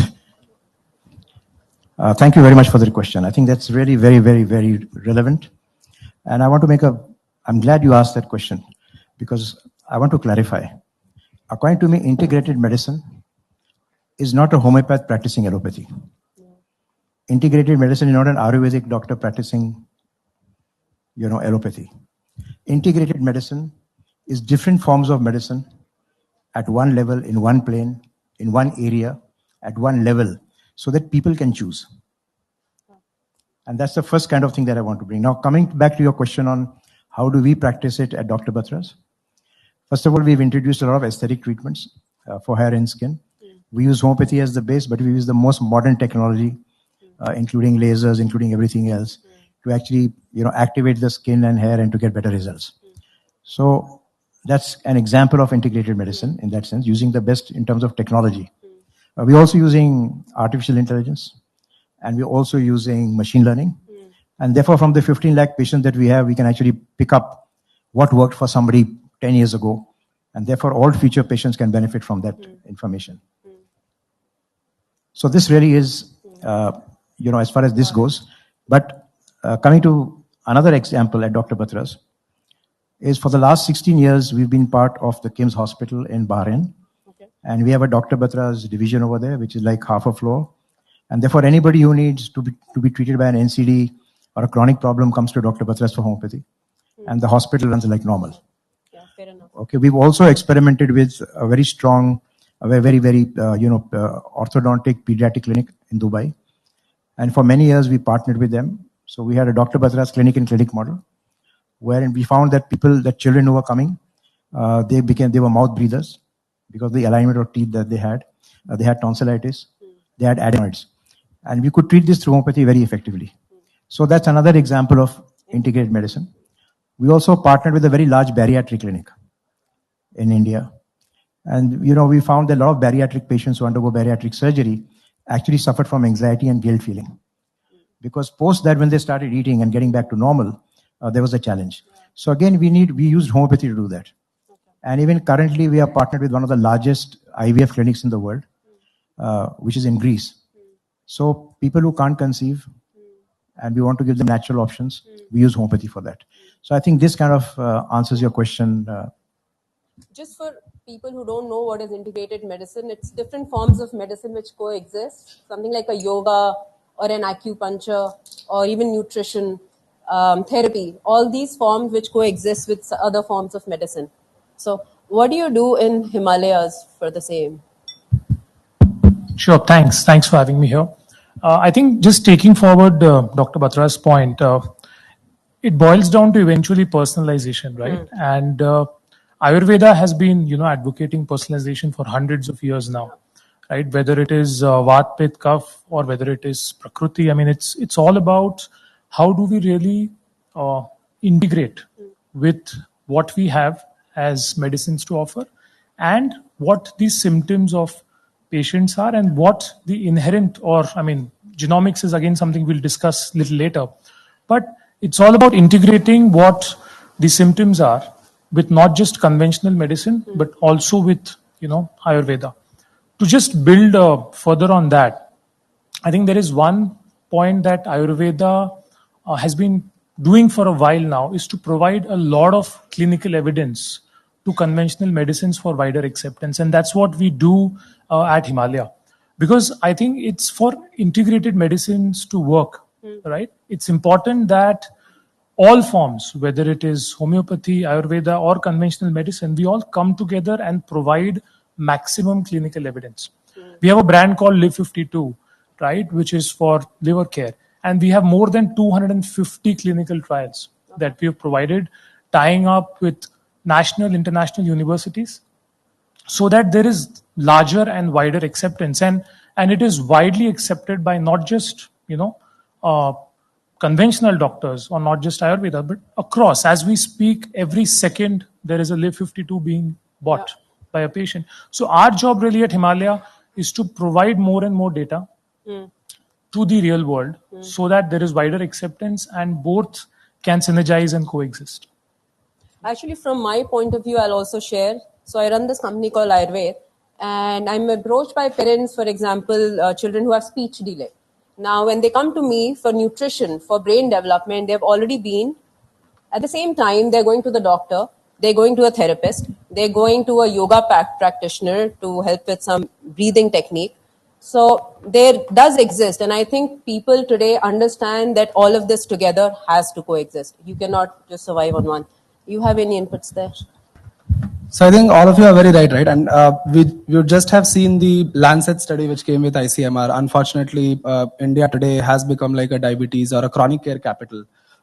If you just look at all these lifestyle conditions, be it diabetes, hypertension, clinical obesity. We are like 230, 240 million people in India who are suffering, and these are just the diagnosed cases. I'm sure there will be at least 50% more who are even not even diagnosed. And if you look at that today and understand what is the solution out there in the market today, generally people say go to a doctor and start taking some form of medicine. It can be sulfonylurea, it can be DP4, anything of that sort, right? But that is where the problem lies also, because you cannot solve these lifestyle chronic care conditions just by medicine. It has to be an integrated approach. And all of them are talking about Ayurveda. What we do there is you kind of integrate a doctor. So doctor is a core part of your solution, because end of the day, a clinical person is the one who is going to kind of titrate your medicine. But you need a nutritionist, because food, the root cause of diabetes is insulin resistance, and that can only be solved if you are eating the right food. And like Dr. Batra was saying, right, there are 84,000 or something combinations. I believe every person is a different combination. All the 7-8 billion people who are out there in the world today, like our fingerprints, everyone has a very, very different metabolism. Rice can suit me, cannot suit you. It can have a very different impact on different people. So you need to figure out what is your body type, how is your body made up of, what are the reactions that your body will have if you eat a certain kind of food. That is just one part of it. The other is fitness, which is very, very important, which we kind of ignore it today, right? We say that, okay, fitness gym kaun jayega, but that 30 minutes a day can bring in a lot of difference in your life, which you might not even understand on day 1, but day 30 you will start seeing the impact. The third thing, unfortunately, which is again missed in India, is your mental health. Like Dr. Batra was again saying, and I keep quoting him because of the presentation, where he was saying that anxiety, depression is something that can lead to a lot of other conditions. So when you look at diabetes also, I'll not say maybe clinical anxiety, but if you look at, say, diabetes distress score, DDS score, I'll say 60-70% of India who is diabetic today will have some form of distress. It can be emotional, it can be related to a physician, it can be related to your family member, it can be related to your relationship. And that has to be kind of caught early and then solved for. Unless you solve all these parameters, your medicine, your nutrition, your fitness, your mental well-being, you'll not be able to really solve for the chronic conditions which exist today. And that is the right approach that we'll have to take going forward. Yeah, I think you touched upon prevention. Yeah. Why cure when you can prevent? Exactly. And see, these are, sorry, I'll just take maybe 5-10 seconds. And these are the conditions, while a lot of people believe ki genetic hai, that is also true, but these are the conditions that you can prevent. The moment you find out you are, say, pre-diabetic, if your HbA1c levels, and one important thing, you'll all have to kind of get yourself tested every 3 months, every 6 months. The moment you find your HbA1c values are high, it's say 5.4, 5.5, 5.6, why wait for it to go to 6.5 and then, start visiting a diabetologist and then create a panic that I'm diabetic ho gaya, now I'm diabetic for my whole life. When you can prevent it using the right approach, and that is the right way of living your life as well, right? That is what our forefathers have been doing, right? Sleeping at 10 o'clock and having early dinner or eating the right food. All of us have desserts at the end of the food. We don't start with dessert, but there is a science of meal sequencing which comes there, right? You start with your fibers, then you go to your proteins, then you go to your carbs, and then you enjoy your dessert. That is how it has been built. And if we just start following these simple things, I think lifestyle condition, while today is 230-240 million, can be brought down easily. Since we spoke of lifestyle and genetics, I think there is a saying that as far as human health or body is concerned, genetics is what loads the gun.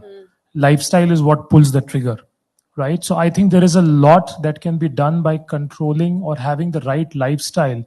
I mean, there is nothing that you can do with the gun. That's the body that we have. We have those genetics, but you can do a lot to prevent the trigger in terms of lifestyle, in terms of some of those diseases, like we just heard, that if you're a pre-diabetic, I mean, you can change a lot. And today we are, hearing so much about even reversal of diabetes with lifestyle, right? So there is so much to practice in terms of, integrated medicine and lifestyle. I think both of you touched a lot on data, and I'm very excited to know, because that data science, a lot of AI, Dr. Batra, you're using some AI for skin, I understand. So what is it that you're doing exactly?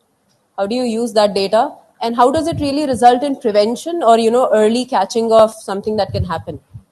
So I'd like to divide this into two separate parts. And I don't want to take too much time because I already spoke and I want to give the other panelists a chance to speak. So I'll be very brief. So the first part is that we have a data of 15 lakh patients, and we have the entire medical data. It's not just the medical data. We also have what are the occupations, we have the age group, we have the genders, we also have whether they are stressed out, whether they are not, whether they have social factors or whether they have personal factors, and all of that, the entire, ecosystem is in the system. Therefore, what happens is, what machine learning does is, it goes back and it finds that if there's a patient, for example, who had psoriasis, a very common skin problem, and if that patient was irritable, snappish, and it was worse in winter, and he therefore became all right with medicine X, when the next patient who comes will first be given medicine X. So that whole trial period of so many years is kind of cut short. So this is what we do for machine learning. As far as artificial intelligence is concerned, we have just imported a machine for the first time in India from South Korea. What it does, it looks at your skin and it analyzes 11 things even below the skin. So it goes into the dermis, epidermis, everything else. And it can actually tell you 5 years before you actually get wrinkles or aging or, and not only that, it's actually quite complicated. And so we've kind of integrated to our own software and our own ERP systems that we have. And that's taken us quite some time. And what it does, therefore, is it actually then tells you what are the areas that should be worked on. It tells you, for example, the sebum or the oiliness of the skin is more, say, in the T-zone or on the cheeks. And therefore, that's the area which needs specific thing. It will also find out for you which are the Dr. Batra's products that you can use, which are bespoke only for you because of your kind of skin. And it will also kind of lead you to the kind of therapy or the treatment that you should use. Yeah. So AI is actually very interesting. I think this was the first time when I did not go for my regular full body checkup. I actually went for AI screening just to know what is going to happen down the line. So anything, yeah. Like Dr. Batra was saying, right, that he kind of creates segments of people and then figures out that what will work for you. What I personally believe, and that might be the right way, what I believe is, like I said, it has to be personalized to the nth level. It has to be for you. It cannot be that someone like you got this benefit, so you also might get it. So what we do, and like you rightly said, right, data is the one which is at the center of everything today. Unless you really figure out how is your body reacting to different things, it can just be like you go to a nutritionist and he'll put you on a keto diet that, ठीक है, carb mat khao, protein ज़्यादा khao, fat ज़्यादा khao. That also works 90% of the times. But unless you really figure out ki what is the real impact of certain food on my body. For example, if I had rice, now rice is not bad for everyone. If I have rice, say after doing my workout in the afternoon at 1 o'clock, maybe it will not even spike my sugar level because my body needs carb at that point of time. But the same rice can become really bad if I have it at 12 o'clock in the night as my dinner and then I go to sleep right after that. So rice is not the culprit. The culprit is the timing. The culprit is the quantity. The culprit is the other things that you are eating. And how do you find out all that unless you get real-time data coming from that person? So how do you make this personalized data more available? Yeah. So multiple technologies. So today the device that we use is called as CGM. It's a continuous glucose monitor. It's a device that, and I'm wearing it right now, you can just put it at the back of your hand. And automatically the data keeps coming on your phone. Every 15 minutes without you doing anything, it's scanning your blood glucose level from your interstitial fluid and kind of sending it on your phone. Now, once you see the uses of data is two-way. One, to kind of give you a personalized plan, that is the core benefit. But number two benefit is kind of give you that accountability. So that next time when you are going to eat that cake in the night, 12 o'clock, you know कि यार रात में मेरा sugar level बढ़ जाएगा. I might not like it.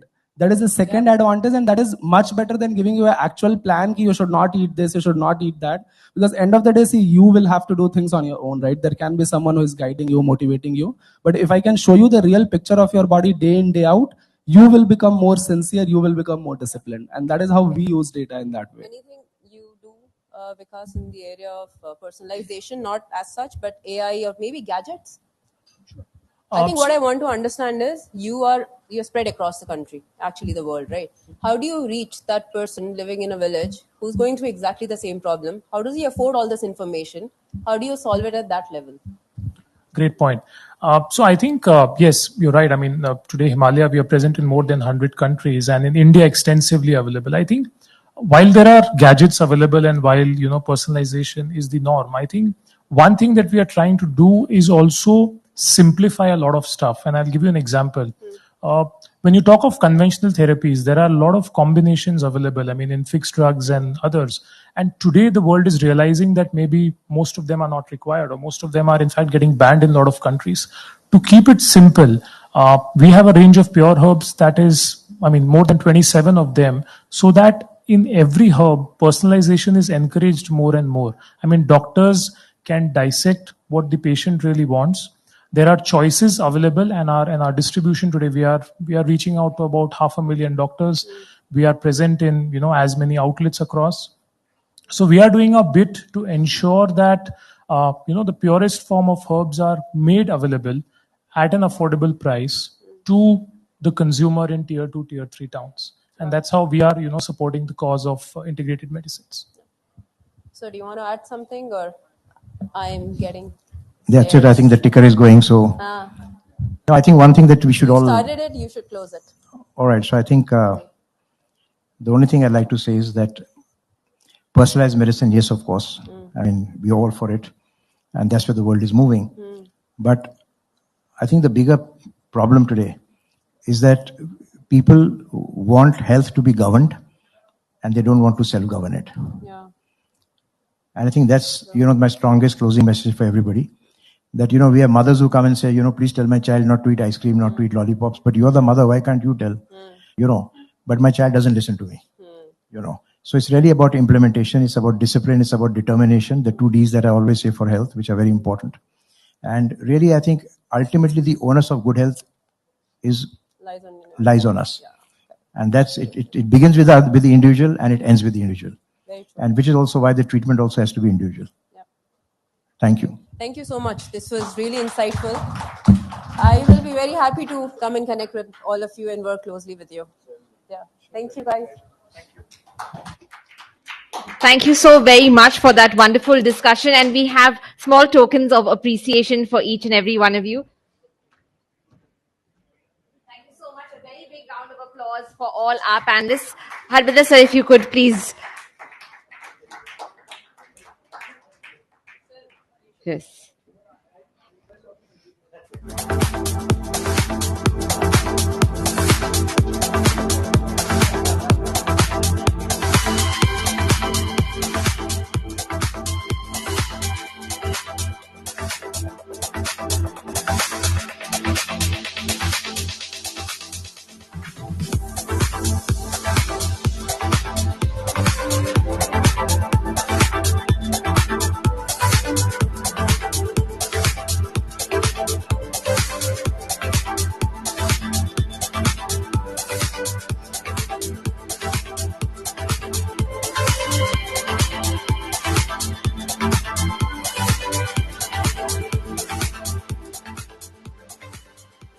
Thank you so much to all our panelists and, of course, Mr. Sanjeev sir also for joining us on stage to felicitate all our panelists. One very important thing I will take away from that discussion: genetics loads the gun, lifestyle pulls the trigger. I think that will be resounding in a lot of our minds. Our next address, I believe, will weave in all the topics we have been discussing through the day. Up next, we have Dr. H. Sudarshan Balal, Chairman, Manipal Health Enterprises, talking to us about the future of healthcare, the role of innovation and technology.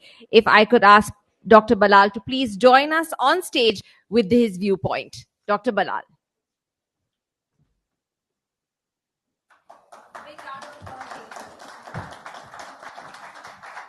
Slides loaded.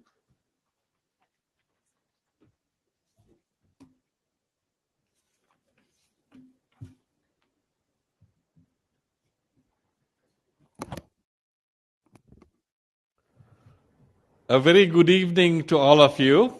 I would like to compliment Businessworld Healthcare for organizing this wonderful event. More so, Mr. Narula for inviting me to be here. It's a great pleasure to be among such enlightened audience and distinguished guests. I really enjoyed the couple of sessions that I went to.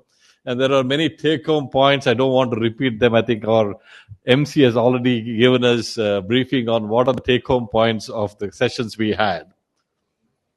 Organizers of the event, distinguished guests, participants of this program, it was a great honor for me to chair the jury of many, many eminent personalities across the country, and it was a great honor for me to work with all of them. Without further ado, I move on to my keynote address on the future of healthcare and the role of innovation and technology. if I may have the next slide, please. Is the movement here? This one? Green one.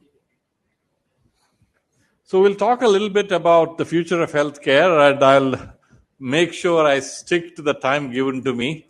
I always, whenever I'm in an audience, I tell them that they need to know what Noel is. Noel is something that is nodding off episodes during a lecture. And I believe it's directly proportional to the time that the person who's speaking is in front of the mics. And I'm told the maximum time before someone nods off is about 15 minutes. And that's if you've had coffee, and if it is post-lunch, it may be 2 minutes. So we'll certainly stick to the timings given to us. Healthcare has come a long way in the last few decades, for sure. I've been in healthcare more than 5 decades, so I've seen many of the rapid changes that have happened in the field of healthcare. I do remember the days where my grandmother had to have gallbladder surgery, and fortunately for her, her son was the district surgeon of a well-known district called South Canada those days. It was an old, dilapidated hospital, even though it was the district headquarters hospital. She had a foot-long scar, 3 weeks of stay with the family in the hospital, and that has now given rise to a keyhole surgery, laparoscopic surgery, and we even now have surgery through the natural orifices. We at Manipal have done a nephrectomy through the vagina where there's absolutely no scar in a given patient. So this lady wanted to donate a kidney to her sister, and she was very keen that she doesn't have any scars. So we removed the kidney laparoscopically through the vagina, and there were no external scars, and transplanted it to the sister. And fortunately for us, both the recipient and the donor have done well. The question I need to ask all of you, is this enough though? Is this progress enough? Would you fly an airline that has a Boeing 747 crash every day? Obviously, I would not. And I'm sure many of you wouldn't. Would you shop at a store where the prices are not posted? Only when you pay the bill, you know the price of the product. Would you go to a bank where ATM transactions would take days or longer instead of a few seconds? Would you check into a hotel where it takes a minimum of 6 hours to check out? And the answer to me, to all of these questions, is a resounding no. But unfortunately, we still accept this in the field of healthcare industry. If you just look at the number of deaths because of medication errors, it's over 100,000 in the US. That's more than one Boeing crashing a day. And we still go to hospitals in the US. You like it or not. Not that we are any better. The future of healthcare would be very different from what we know now. In most instances, brick and mortar hospitals will be replaced by technology-driven healthcare services. It will be an era of smart hospitals. Unfortunately, the medical fraternity and the hospital industry has woken up very late, and it is only recently that we are seriously looking at smart digital hospitals. I'm sure all of you recognize this figure. In my mind, the greatest innovator of modern times. He said, a place where technology and design converge to enhance patient care is what a smart hospital would be.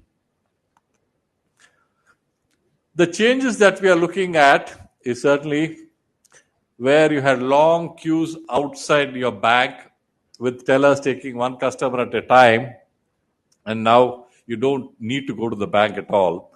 To be honest with you, I have not been to the bank in more than a year or two for many reasons, but certainly one is you wouldn't want to be in this queue. So also in airlines, you don't have to stand in queue. You have self-service kiosks where you can check in, go to the security check and move into the aircraft. Of course, I still remember these phones, and I still remember the trunk calls we used to make to the US. I had some family in the US, and you would book the call, and sometimes it would take 3 days to get the connection. And then you had what's called as a very urgent call where they would get the connection in 12 hours. And the entire community would be knowing that you're talking to your brother or sister in the US because you had to shout. As if you literally had to carry your voice across the continents to be heard. And that's been replaced by this lovely phone, which I think has replaced everything, computers, cameras, so on and so forth, but also has changed our social behavior. Now you sit at the dinner table and the children don't talk to you. They're always looking at the phone, and if they want to communicate with you, they send you a message or a WhatsApp message. So that's the tragedy of technology, but we have to live with that. And this is Steve Jobs when he was young and before he died. And you can see the change in the computers to the iPad. And this is the change that we are looking at in medicine. And this is what I would call as an intelligent and smart hospital, where everything is streamlined, interconnected, portable, non-invasive, high-tech systems of the hospital of the future seek to improve patient outcomes, eliminate waste, and help reduce costs and errors. What are we looking like? And we are already seeing some of these in many hospitals. Registration kiosks, where you don't have to interact with any person. You can register on your own. App-based appointments and billing. This is happening in many hospitals, where you use an app to get the appointment, get your billing, and also get the feedback of your records. Location and tracking devices, so that sometimes you leave the porter leaves the patient in the veranda and then goes for a coffee, and no one knows where the patient is. So you have to send a whole army of people to track the patient and the porter. Electronic status boards, especially outside ICUs and OR, so that the anxious family knows what's going on. Technology that travels. I think now more and more we get involved with home care, with monitoring devices where you can remotely monitor patients. They don't have to come to the hospital just for that. Charging stations, digital pharmacy, digital dietary inventory. Now, digital pharmacies, I think, have made a big difference. Now, most people do not have to go to the pharmacy to get their medicines. They can order them. So the fact that has changed is you don't have to go to get a service. The service will come to your home. And that is the change that we are looking at. At Manipal, we view it wearing two lenses. One is for the patient, other one for the doctor. From the patient's perspective, I think the key challenges are affordability. Technology cannot be awfully expensive where it is not possible for the patient to afford it. Accessibility continues to be a challenge for a majority of our population.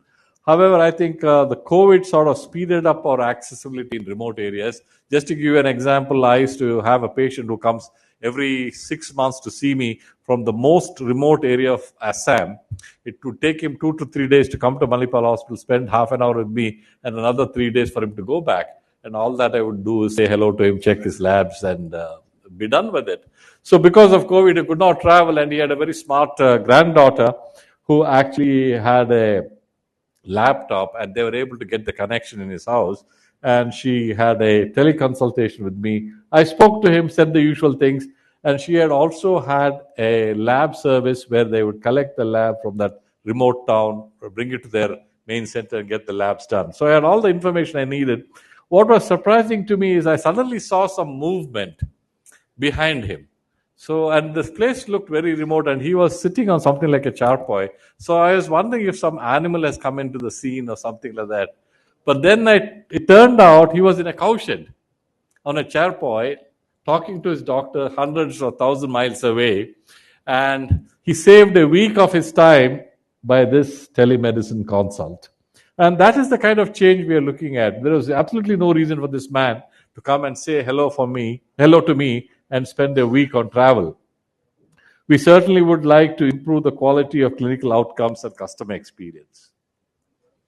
Some of the initiatives we have embarked upon are remote monitoring devices of various kinds to check your vital signs, sugars, as was mentioned earlier, continuous glucose monitoring devices, home care, outpatient and day care, diabetic management systems, eICUs, where you don't have to have a qualified intensivist, which is difficult to get in every hospital. Step-down ICU, sometimes your ICU stay gets extended, and it's awfully expensive to stay in the ICU. If you had the choice, you would probably stay in a suite at the Taj or the Leela rather than the ICU, because it would cost you less. So step-down ICUs, we have many monitoring systems like the ISN Assist system that we use to monitor heart rate, respiratory rate, oxygen, BP, temperature, etc., and alert the need for immediate attention. Believe it or not, this system has significantly reduced the number of code blues that we see in the hospital. Because when the patients get sick, we are alerted and someone goes and takes a look at them, and if they are very sick, does the needful to move them to the ICU and get them out of their acute illness. Of course, robotic surgeries were introduced by us many, many years ago, and it's something that we constantly do. And as our population is aging, many people have moved to elderly care centers because of nuclear families. And the elderly obviously are more prone for different kinds of illnesses and issues. And it's very difficult for them to come to the hospital for every small illness. So we have elderly care monitoring devices, which is monitored by our geriatric specialists. And that has considerably reduced not only the morbidity, mortality, but also the visits to the hospital. E-consultations are very common now. This improves the accessibility for patients. They don't have to come all the way to the hospital for follow-up visit. And I must actually thank COVID for this. For decades together before COVID, we were just not able to get teleconsultation off the ground because of legal and regulatory issues. But 1 week, the last week of March of 2020, when COVID started, this was all sorted out and teleconsultation became a reality. Certainly, we'd like to improve patient experience through initiatives like online appointments, which are routinely done, monitoring discharge processes. No one would want to like to wait in the hospital for hours together after the doctors have told them you can go home. We have launched a mobile app where patients can get their clinical records, book appointments, and make payments. Some time ago, I had the opportunity to participate in the Lake Nona Impact Forum in Orlando, Florida, and had the privilege to see firsthand the future of healthcare. Of course, this is a beautiful city that it was. And some of the take-home messages from there is that I truly believe that our generation is blessed to be witnessing the greatest scientific and technological developments ever to happen in the history of mankind. These are my predictions. If you are still with me in 2040, we can decide whether these predictions were accurate or not. And I'm sure I see a lot of young people here. I think many of you will be there in 2040. I do not know about myself, but hopefully I'll be there too to see if these predictions are true. It's obvious that there is going to be a paradigm shift in the way we deliver healthcare in the future. In my view, healthcare is going to shift in the following ways. From illness to wellness, I think many of our speakers very eloquently spoke about how to maintain wellness. Don't wait to become sick. Keep yourself well rather than become ill. From hospital care to home care, I do believe hospital is not a good place to visit. So you should only visit hospitals if it's absolutely necessary. Some procedure is needed, surgery is needed. Most of the other things, I think, can be done at home or with a very short hospital stay. As I said earlier, a month's stay in the hospital for a gallbladder surgery to maybe 24 hours of stay now. From primary clinics to e-clinics where a robot will check you up instead of a doctor, and this is already happening. From conventional capture of vital parameters and lab checks to smart devices either implanted or attached, which monitor and transmit data real time for interpretation, and at times based on the pre-programmed recommendations would also suggest remedial measures. This is not fantasy. This is already happening. From conventional pharmaceutical medications to pharmacogenomic therapy based on the individual genomic characteristics with nano-delivery systems for targeted therapy. From absolute despair for people with genetic diseases to early detection and complete cure through genetic modification and gene therapy. And this is already happening for Fabry's disease and many other kinds of genetic diseases. From conventional organ donations to growing organs in the labs, this has already started using stem cells, and tissue engineering techniques and 3D printing of the exoskeleton of organs. I'm somewhat disappointed that even though these things have been up in the air for over a decade, it's still not come into clinical practice. I'm hoping something drastic will happen in the next few years. From a regular doctor checkup and survival prediction to a simple test to check your telomeres and predict your lifespan. I think there's a 1,000-pound test in the UK, if I'm right, which can actually predict how long you're going to live. From regular surgeries to remove, fix, or replace an organ to injection of stem cells, and gene transfer through vectors for self-healing. Stem cells have already been approved. We are proud that our company, the Stempeutics India, has 2 products now that has been approved by the government. One for osteoarthritis of the knee, and the other one for Berger's disease, as a part of cell therapy in diseases. Your surgeon could be miles away directing the robot to do the job, but we still like the surgeon to be close to you when they're doing the surgery, because people do get an impression that robot is doing the surgery and not the surgeon. If you think this is my flight of fancy, as I said, please read my predictions again in 2040. And if you thought doctors will become obsolete, don't worry, we'll still be around directing the computers and artificial intelligence for wellness rather than to treat illness.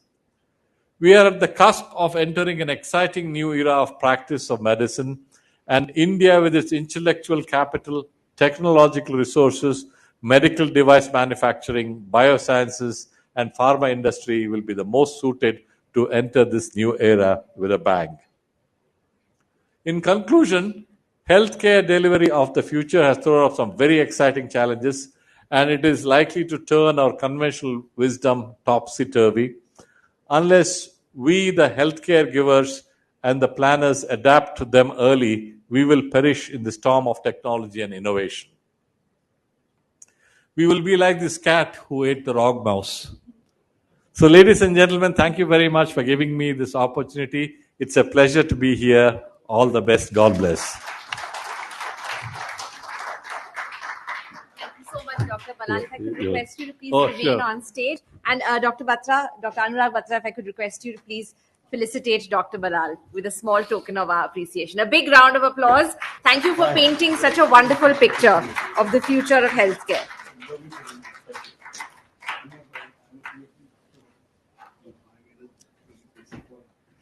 A big round of applause. Our last viewpoint of the day.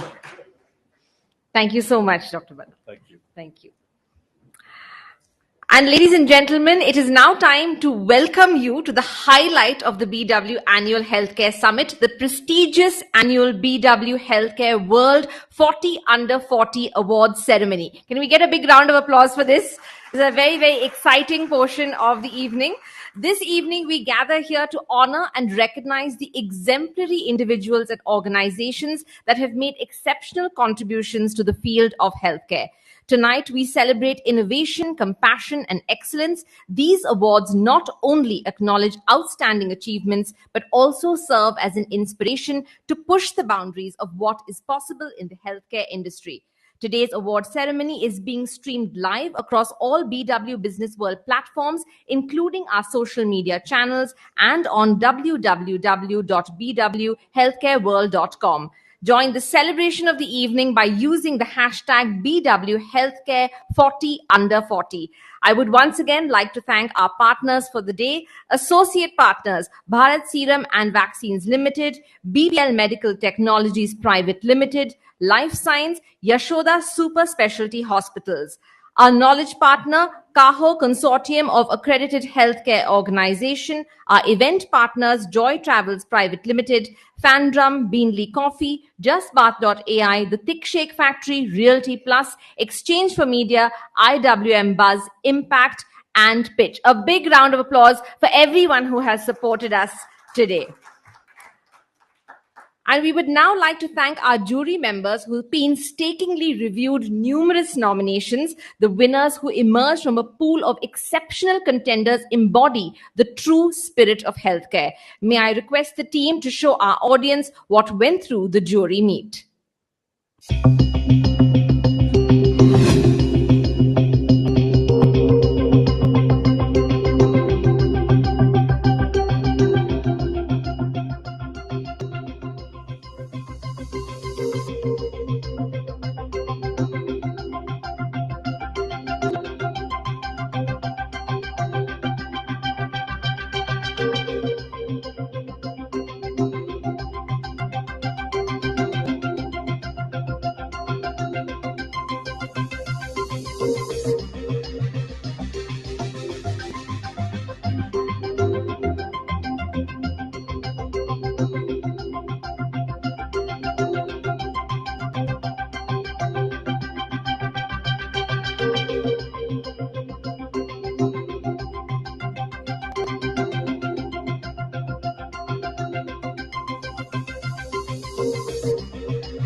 Good evening, ladies and gentlemen.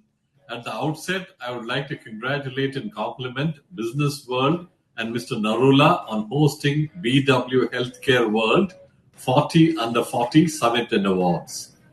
It's a great honor for me to chair this eminent jury, which has a galaxy of eminent persons and the who's who of the industry.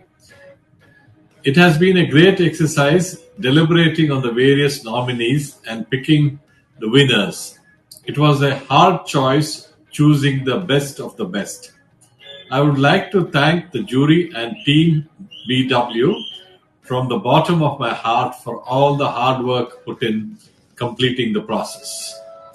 Congratulations to the winners and best wishes to all the other nominees for their spirit of participation. Thank you. God bless. The experience was fantastic, very nice. Harbinder pulled me in at the last moment, but otherwise, I think my feedback is reflected in my in the scoring.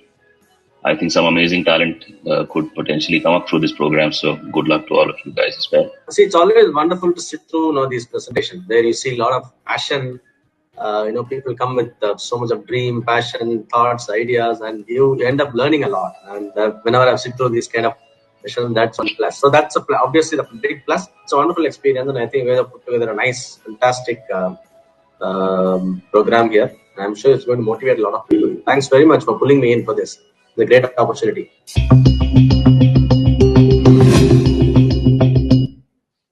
Thank you so very much to each one of our jury members. Lots of impassioned discussions and very passionate discussions as well. So thank you so much for your time and effort. And moving forward now, I would like to call on stage Dr. Anurag Batra, Chairman and Editor-in-Chief, BW Businessworld and Founder, Exchange for Media, to open the award ceremony. A big round of applause, everyone. Thank you so much, Beverly. Please give Ms. White a big round of applause. Since 9:20 a.m. she's been at it. So please give her a big round of applause. First of all, my congratulations to all the shortlisted nominees. I'd like to welcome all the winners who are in the room tonight, their families, their companies, their colleagues who are here. And I must tell you that I'd also like to welcome the presence of our jury chair, Mr. Dr. Balal here. He made a fantastic presentation. I learned something and I have asked for your presentation. Also like to acknowledge the presence of my friend, Dr. Mukesh Batra. Sometimes people call me, I collect the fees, and then I tell them, go to him. But Padma Shri Dr. Mukesh Batra, one of the most multifaceted people I've met in my life, and I have met a lot of people, and a very kind person, is a friend of mine. All the other jury members who are in the room, Sanjeev ji, Dr. Guru, thank you so much. At Business World in Exchange for Media, one day 4 weeks back, I told at a party, I was with my wife, and I told someone I have 4 children. So my wife suddenly looked at me, but I only know of 2. So I did, so I have a daughter and a son, and Exchange for Media is my first company. I started it when I was less than 30 years old, and long time back. And Business World is like a second child, though I acquired it 9.5 years back. We are building, this is a young community for us. We're not in the business of magazines, website, events. We do all that. Data, insights, but we're in the business of building communities. We are today building a healthcare community. Harbinder leads that and he does a great job. Somebody who works with him, Shivam, who editorial lead, Rohit Chintapalli, and the complete BW team that supports them in whatever they do.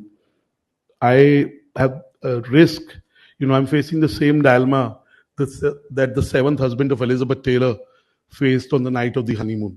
She got married 7 times. She's in heaven now. I don't know what she's doing there. But do you know what the dilemma was? Do you know what the dilemma was? Do you know or you don't know? Okay. Would you like to know? Okay.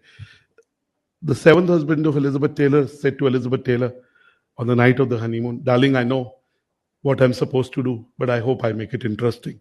So after Dr. Sudarshan Balal, I have the same dilemma of making my presentation interesting. But because we're running late on time, I will run through.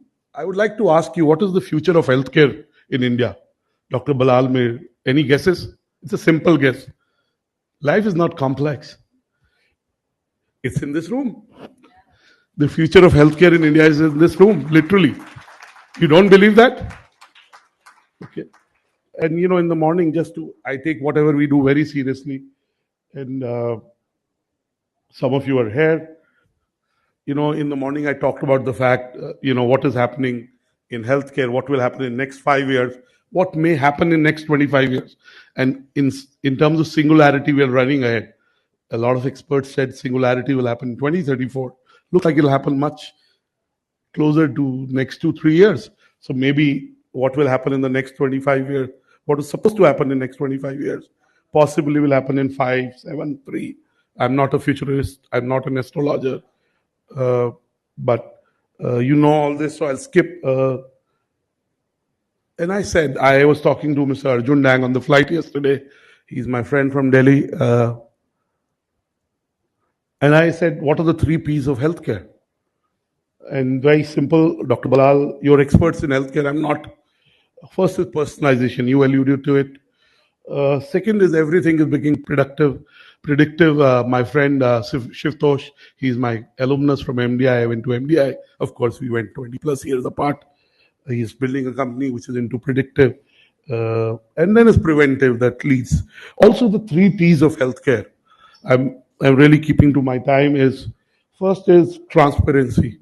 Because of data, because of past records being available, traceability, because what has happened with COVID, traceability was a concern, but now it's being addressed. And what is missing? I have old parents, their biggest thing is, doctors have become commercial, and I have to say, and I run a business, so I keep telling, we employ people, we have to pay salary. So mom and dad, don't criticize doctors, are as good.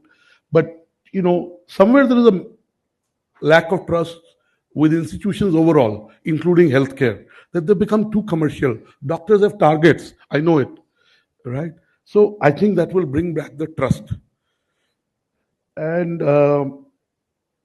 let me ask this question to this very enlightened, very wise, especially in this domain. Which will be the largest pandemic in the next 6-7 years? I'm saved. I don't have one. I get a lot of people tell me, including my wife, you don't have a brain. So I don't think I'll ever have that.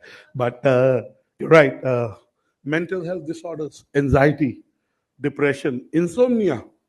There was a sales head used to work for me. My mama's son, he worked with me 14 years. He couldn't sleep in the night.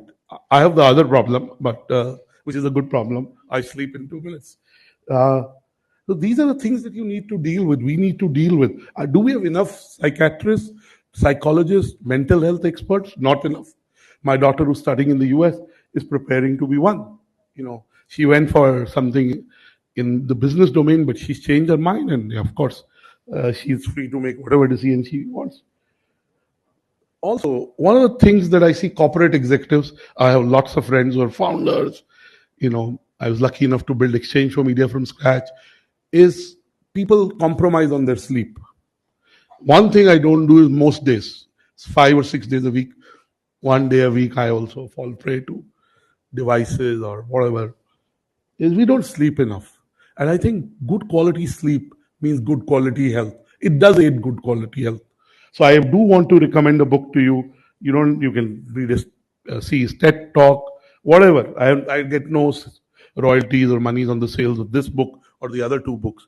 Also, whenever I do a presentation, I'd like to recommend books. We are becoming cynical about doctors, medical institutions. Politicians, maybe rightly so. But I think doctors do a great job in what they do. They're very patient-centric. Truly, what happens to their patients does impact them. But I recently read a book. I first read the second book of the author, and I was so impressed with the second book. I ended up reading the first book he wrote 3 or 4 years back. So I would like to, in a world where we believe that human beings are very cutthroat, which in businesses they can be, but human beings are very kind. I have met very kind people in my life who helped me with money, who helped me with advice, who helped me with their time, who listened to me. I genuinely mean it. A lot of people have been super kind to me for me to be here. So I did read this book. I read that one first. It's called Humankind. It's Mr. Bregman's second book. Then yesterday on the flight, I read his second book, which is called Utopia for Realists. And it basically debunks the theory that human beings are sloths. If you leave them, they'll attack each other, they'll eat each other food, and they'll do other things. And it is beautifully written.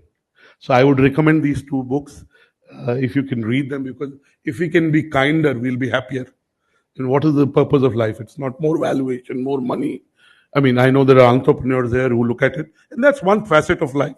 It's important. I would not say to entrepreneurs those things, or to CEOs, those things are not important. But being kind is the most important thing that you can do. So I don't want to stand between you and the awardees. This is what I wanted to present to you. Last thing I want to say to you is,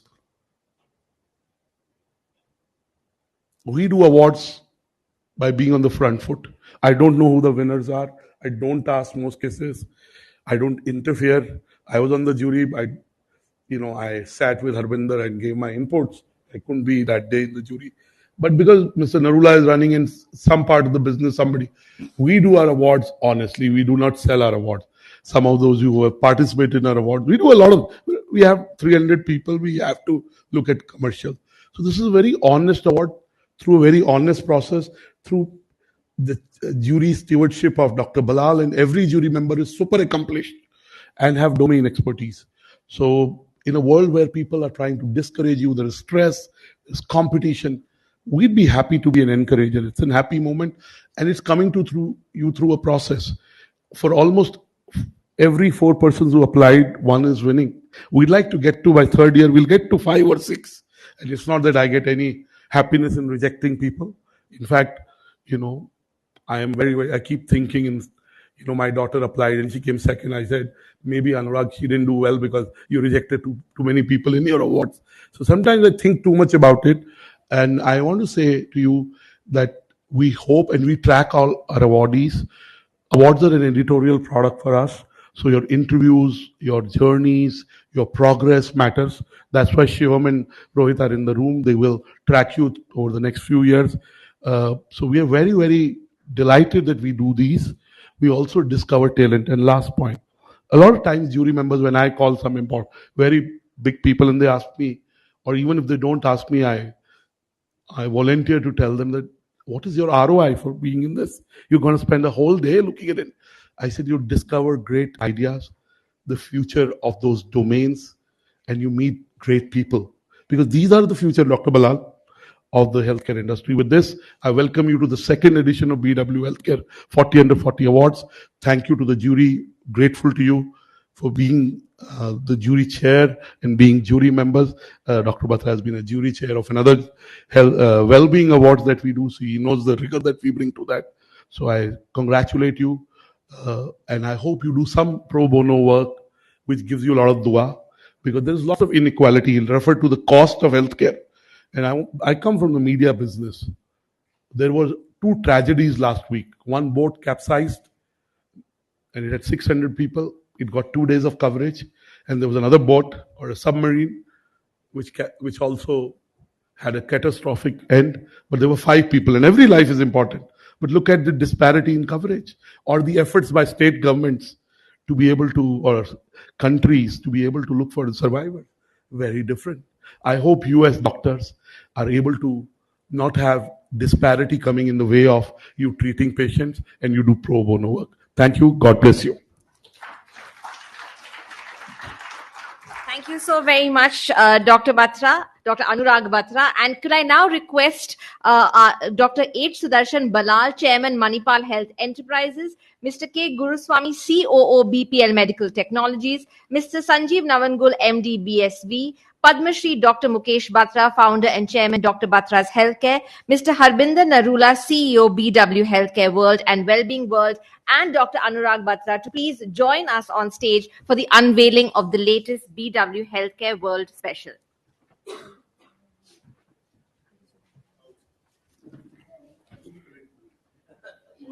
And Mr. Subramaniam as well, could you please join us on stage?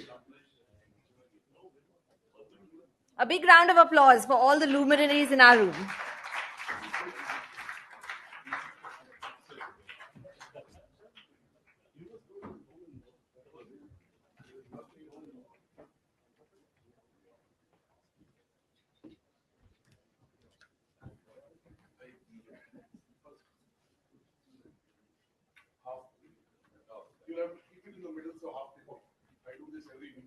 This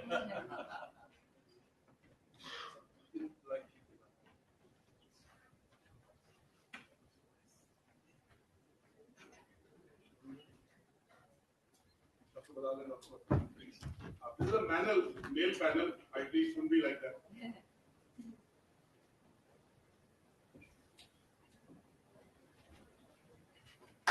A very big round of applause, ladies and gentlemen, for the unveiling of the latest BW Healthcare World Specialty.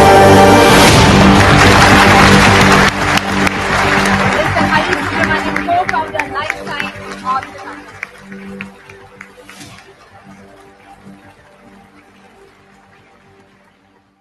Thank you so very much. And since we're in the unveiling zone, I would like to unveil the jury members for the third edition of Healthcare 40 Under 40. Can we have the jury creative as well? We'll first get a photograph and then the jury creative.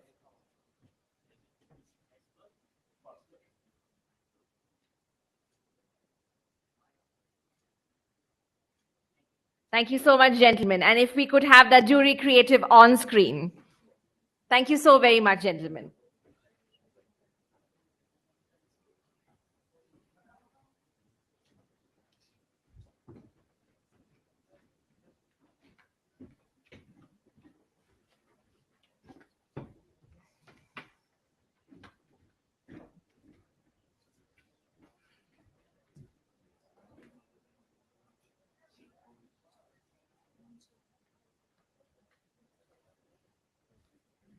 I now request Dr. Anurag Batra, Chairman and Editor-in-Chief, BW Businessworld, and Editor-in-Chief, Founder, Exchange for Media, Dr. H. Sudarshan Balal, Chairman, Manipal Health Enterprises, Mr. K. Guruswamy, COO, BPL Medical Technologies, Mr. Sanjeev Navangul, MD, BSV, and Mr. Harbinder Narula, CEO, BW Healthcare World, to join us on stage to facilitate the first set of awards. We're clearly making sure you're getting your 5,000 steps in for the day and joining us on stage several times. So before we start with the award ceremony, I would request all winners to get down from the left side of the stage for the photo for the magazine, and request all the winners to stay till the end for the group photo for the magazine.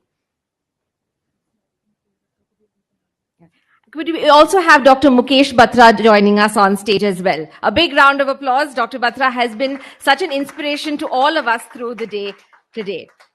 And as we announce the recipients of these esteemed awards, let us applaud their dedication, unwavering commitment, and groundbreaking work. Their tireless efforts have transformed lives and shaped the future of healthcare. We extend our deepest gratitude to all the nominees for their tireless efforts and their relentless pursuit of excellence. Your passion and commitment to improving healthcare are commendable. So without further ado, let us commend this momentous occasion and celebrate the remarkable achievements of the recipients of the annual BW Healthcare World 40 Under 40 Awards ceremony. The very first name on the list, are you ready for it? Dr. Soumya Prabhajati, occupational health physician, scientist, and innovator. A very, very big congratulations. If you could please join us on stage. A big round of applause. Our very first name on the list today. Being facilitated by our wonderful jury member. The next person to join the elite BW Healthcare World 40 Under 40 list this year is Dr. Akar Kapoor, founder and partner, City Imaging and Clinical Labs, and Chief of Radiology, City X-Ray and Scan Clinic Private Limited. Dr. Vishal Soni, consultant robotic GI AWR surgeon, Zydus Hospital.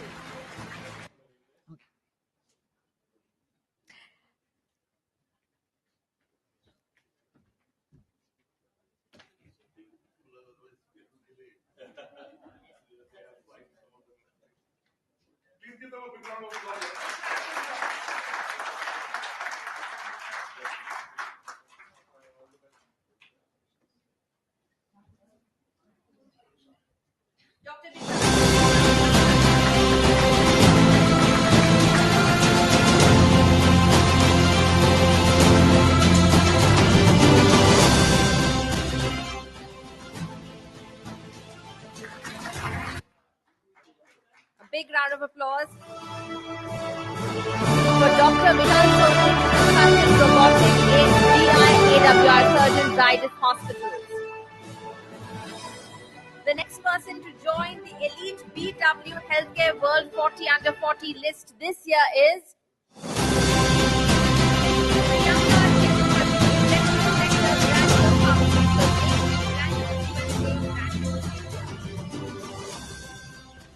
The next person to join us on the list, Priyanka Chigurupati, Executive Director, Granules Pharmaceuticals Inc. and Granules USA, Granules India.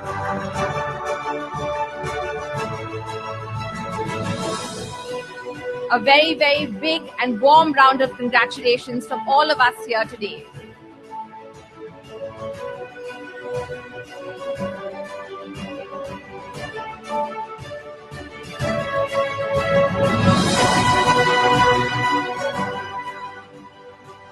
The next winner we have on our list, Dr. Urvashi Prasad, Director, Office of Vice Chairman, Niti Aayog, who clearly has a lot of fans in the audience, joining us on stage.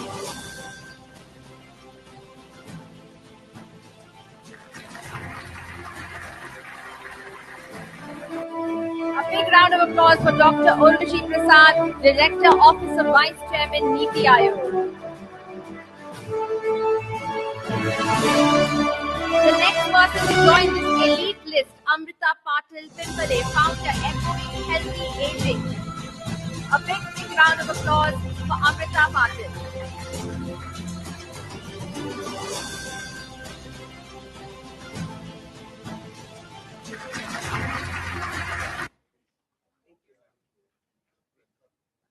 A very, very big round of applause and congratulations from all of us here today for your achievement.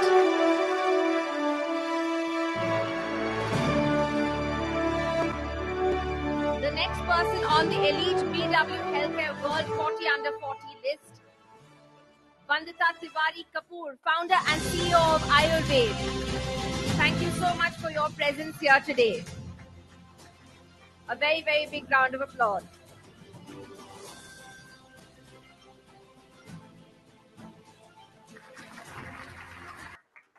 Our next winner, Dr. Arjun Dang.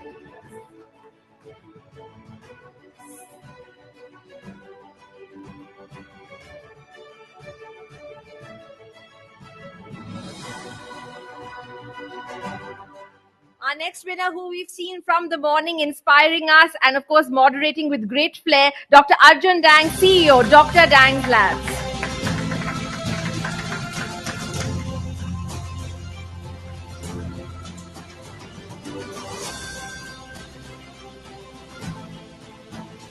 A very big round of applause for Dr. Arjun Dang.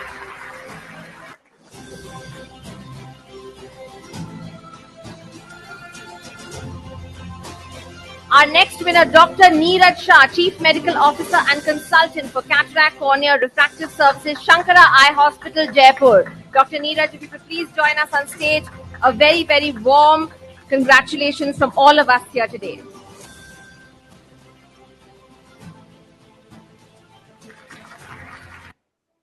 A big congratulations for Dr. Neeraj Shah. Congratulations on your achievement today. A bigger round of applause, please. Our next winner, someone we heard from earlier today, Ravjot Singh Arora, Director, Medulance Healthcare Private Limited. If you could please join us on stage, and a warm congratulations from all of us here today. Come on, we can do better than this, everybody.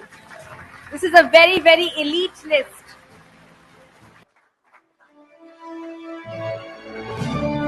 Congratulations to Ravjot Singh Arora, Director, Medulance Healthcare Private Limited.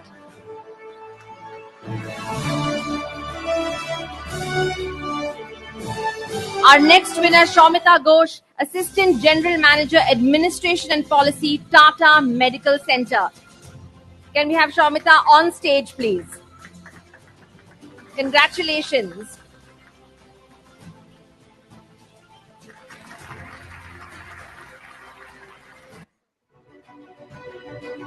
A very, very big congratulations to Shomita, and our next person to join the elite BW Healthcare World 40 Under 40 list, Shivtosh Kumar, co-founder and CPO SugarFit.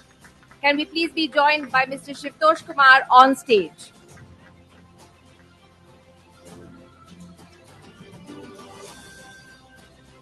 Give it up again for Mr. Shivtosh Kumar, co-founder and CPO SugarFit.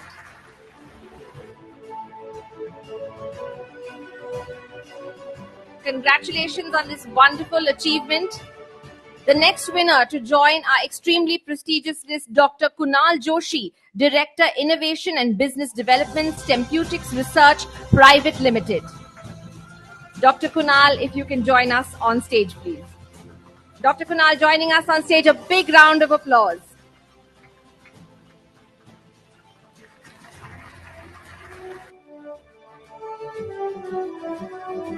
Our next winner, Devashish Singh, co-founder and CEO of MrMed.in. We all heard him talk earlier today. And thank you so much for being here and sharing your time and energy with us. Thank you so much.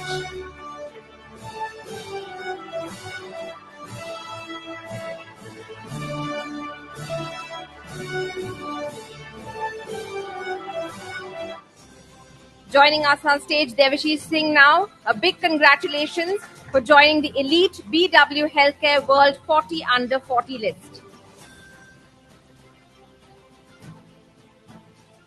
Our next winner, Dr. Stuti Kare Shukla, Chief Dermatologist. Thank you so very much for joining us, and a warm congratulations for being part of this list this year. There's no tax on clapping, people.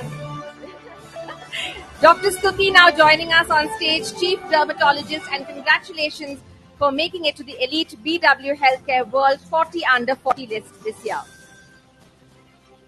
Our next winner, Dr. Narayana Subramaniam, Senior Consultant and Head of Department, Head and Neck Surgical Oncology, Shankara Cancer Hospital, Bengaluru. Congratulations, Dr. Stuti and Dr. Narayana now joining us on stage. A very big round of applause.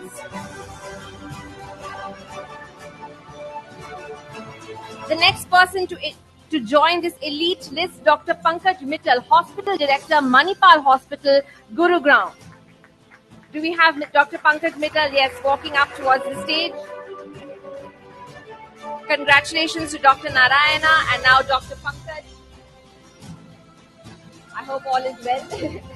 Dr. Pankaj Mittal now joining us on stage. Congratulations. Our next winner, Sukesh Chandra Gain, Senior Vice President, International Business, Nephro Plus Nephrocare Health Services Private Limited. A little bit more clapping, ladies and gentlemen. This is not an easy list to get onto. Congratulations, Dr. Pankaj, and now joining us on stage is Sukesh Chandra. A big warm round of applause, please. Senior Vice President, International Business, Nephro Plus Nephrocare Health Services Private Limited. Our next winner is Dr. Rishabh Gupta, General Manager, Baxter International Incorporated. If Dr. Rishabh can please walk towards the stage. There we have Dr. Rishabh. Congratulations to Mr. Sukesh. We are joined on stage now by Dr. Rishabh. A warm round of applause. General Manager, Baxter International Inc. Our next winner, Gaurav Sharma, Chief Strategy Officer, Life Science. Can we have Gaurav move up to the stage, please? A big, big, warm round of applause. Dr. Rishabh, a warm round of applause and congratulations from all of us. We now have Gaurav Sharma moving towards the stage. Congratulations, Gaurav, on your achievement. Come on, we can do better than that, everybody. Up next, we have Sahil Pruthi, founder and CEO of Livofy, who we all heard talk to us today. Thank you so much for your time and being with us today. Congratulations, Gaurav. And if we can ask Sahil to now walk towards the stage and collect his award. Congratulations, Gaurav, and congratulations, Sahil, for being part of such an elite list. Our next winner, Gurjeet Singh, founding partner, WHA Partners. Can we request you to please walk towards the stage? Congratulations so much, Sahil. It was wonderful to hear all your advice also about AI and healthcare. Gurjeet Singh now walking onto the stage, founding partner, WHA Partners. A warm round of congratulations to you. Our next winner, Apar Gupta, founder, Blue Ocean Innovation Private Limited. A big round of congratulations to you as well. We also heard you talking today, and thank you so much for all your insights.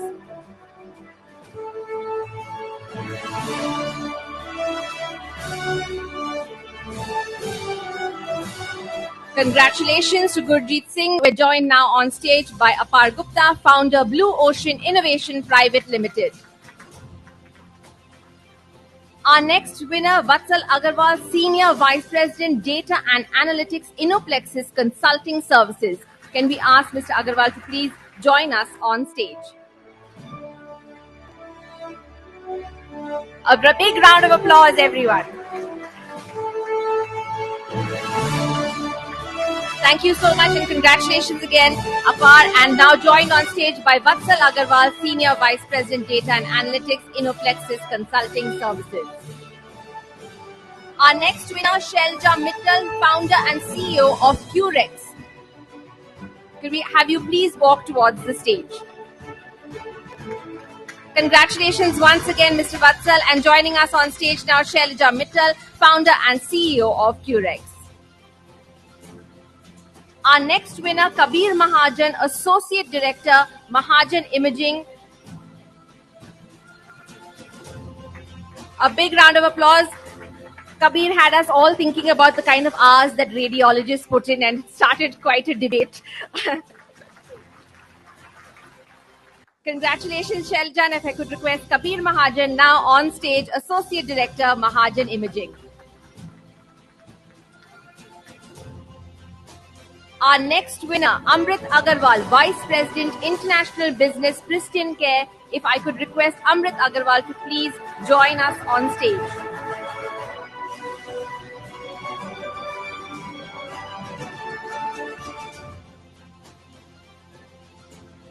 Congratulations once again to Kabir Mahajan, and joining us on stage now, Amrit Agarwal, Vice President, International Business and Pristine Care. Thank you so much and congratulations for being part of such a list. Amrit Agarwal now on stage. Ladies and gentlemen, a big round of applause. Our next winner, Narendra Vardhe, Managing Director, IMCD Group and ex-MD Roche Diagnostics. If I could request you to please join us on stage. A very big congratulations to Amrit Agarwal, and joining us on stage now, Narendra Vardhe, Managing Director, IMCD Group and ex-MD Roche Diagnostics. Our next winner, Elvinder Singh, co-founder, Connect and Heal CNH Care. Can I request you to please join us on stage? Narendra Vardhe, congratulations once again. We will now be joined on stage by Mr. Elvinder Singh, co-founder, Connect and Heal CNH Care. A warm round of applause for everyone, please.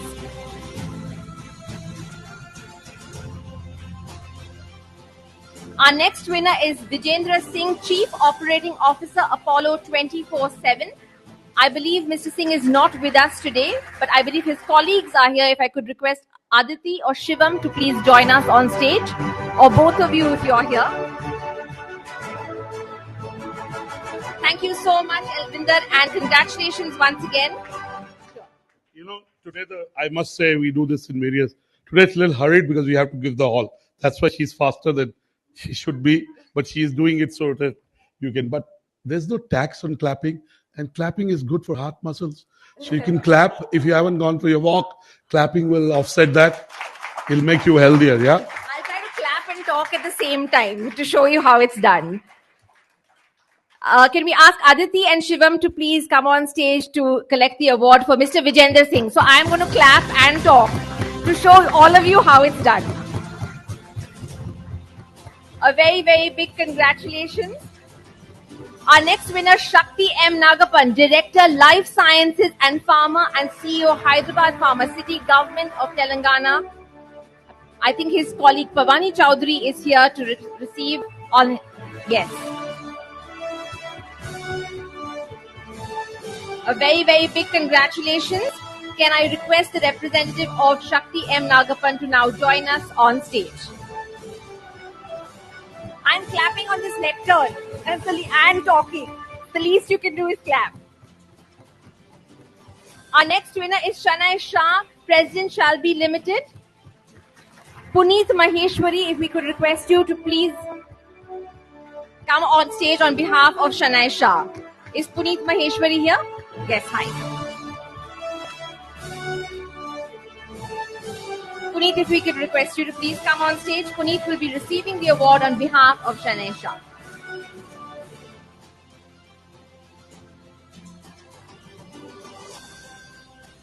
Our next winner, Ankit Maheshwari, Chief Technology Officer and President, India Operations, Innovaxa. I believe his colleague Nilanjana will be here to receive the award on his behalf. A big round of applause, everybody. I'm multitasking here.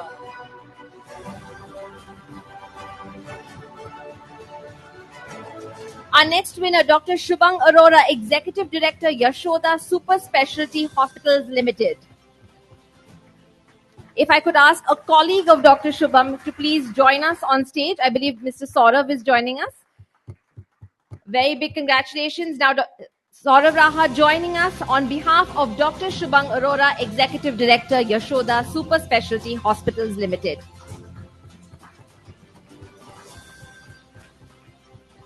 Our next winner, Zoya Brar, Founder, Core Diagnostics and Chief of Staff, Eli Health. I believe Zoya joined us earlier in the day for the very first panel discussion. Do we have Zoya with us? Okay, she will be virtually joining us.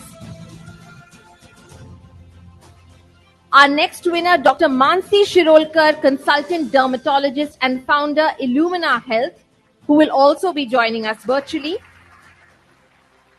We have Vishwa Modi, Chief Psychologist, The Mood Space. Dr. Keshav Malhotra, Chief Embryologist and Director. Zoya has joined us virtually. Zoya, a very, very big congratulations. Zoya is, of course, the founder, Core Diagnostics and Chief of Staff, Eli Health. Zoya, a very, very big congratulations from all of us in this room for your award.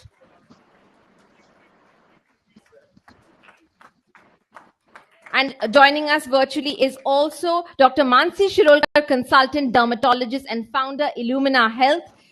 A very, very big congratulations to Dr. Mansi as well. Vishwa Modi, Chief Psychologist, The Mood Space, also joining us virtually, and a very, very big round of applause. I think we can give them a very real round of applause, even though they're joining us virtually. Dr. Keshav Malhotra, Chief Embryologist and Director, Rainbow IVF Agra. A big round of applause. And our other winners of the day, Avnish Chabria, Founder, Wellbeing Nutrition, and Shweta Bandal, GM, Operations and Quality, Pushpagiri Vetrio Retina Institute. To all our winners today, thank you so much for being with us. And it's certainly been an honor to be in your company, whether it's virtually or whether it is in person. Your dedication and remarkable achievements inspire us all to strive for a healthier and brighter future. Thank you so very much. Thank you to each and every one of you in the audience today. You have been a spectacular and supportive audience.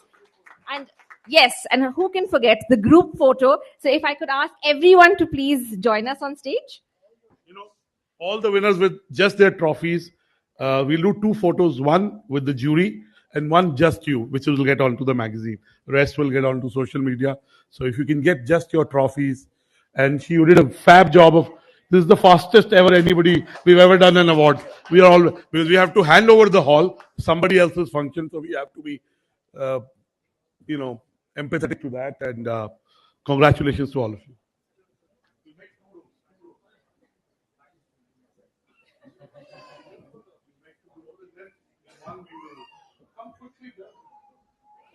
Prashant, you'll have to take charge.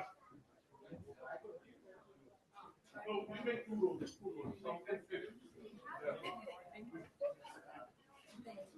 Prashant.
Requesting everyone to please vacate the hall as we have another commitment here in this particular hall. Thank you so much for coming today. Hope you had a great evening. We had a great evening hosting you guys. Thank you.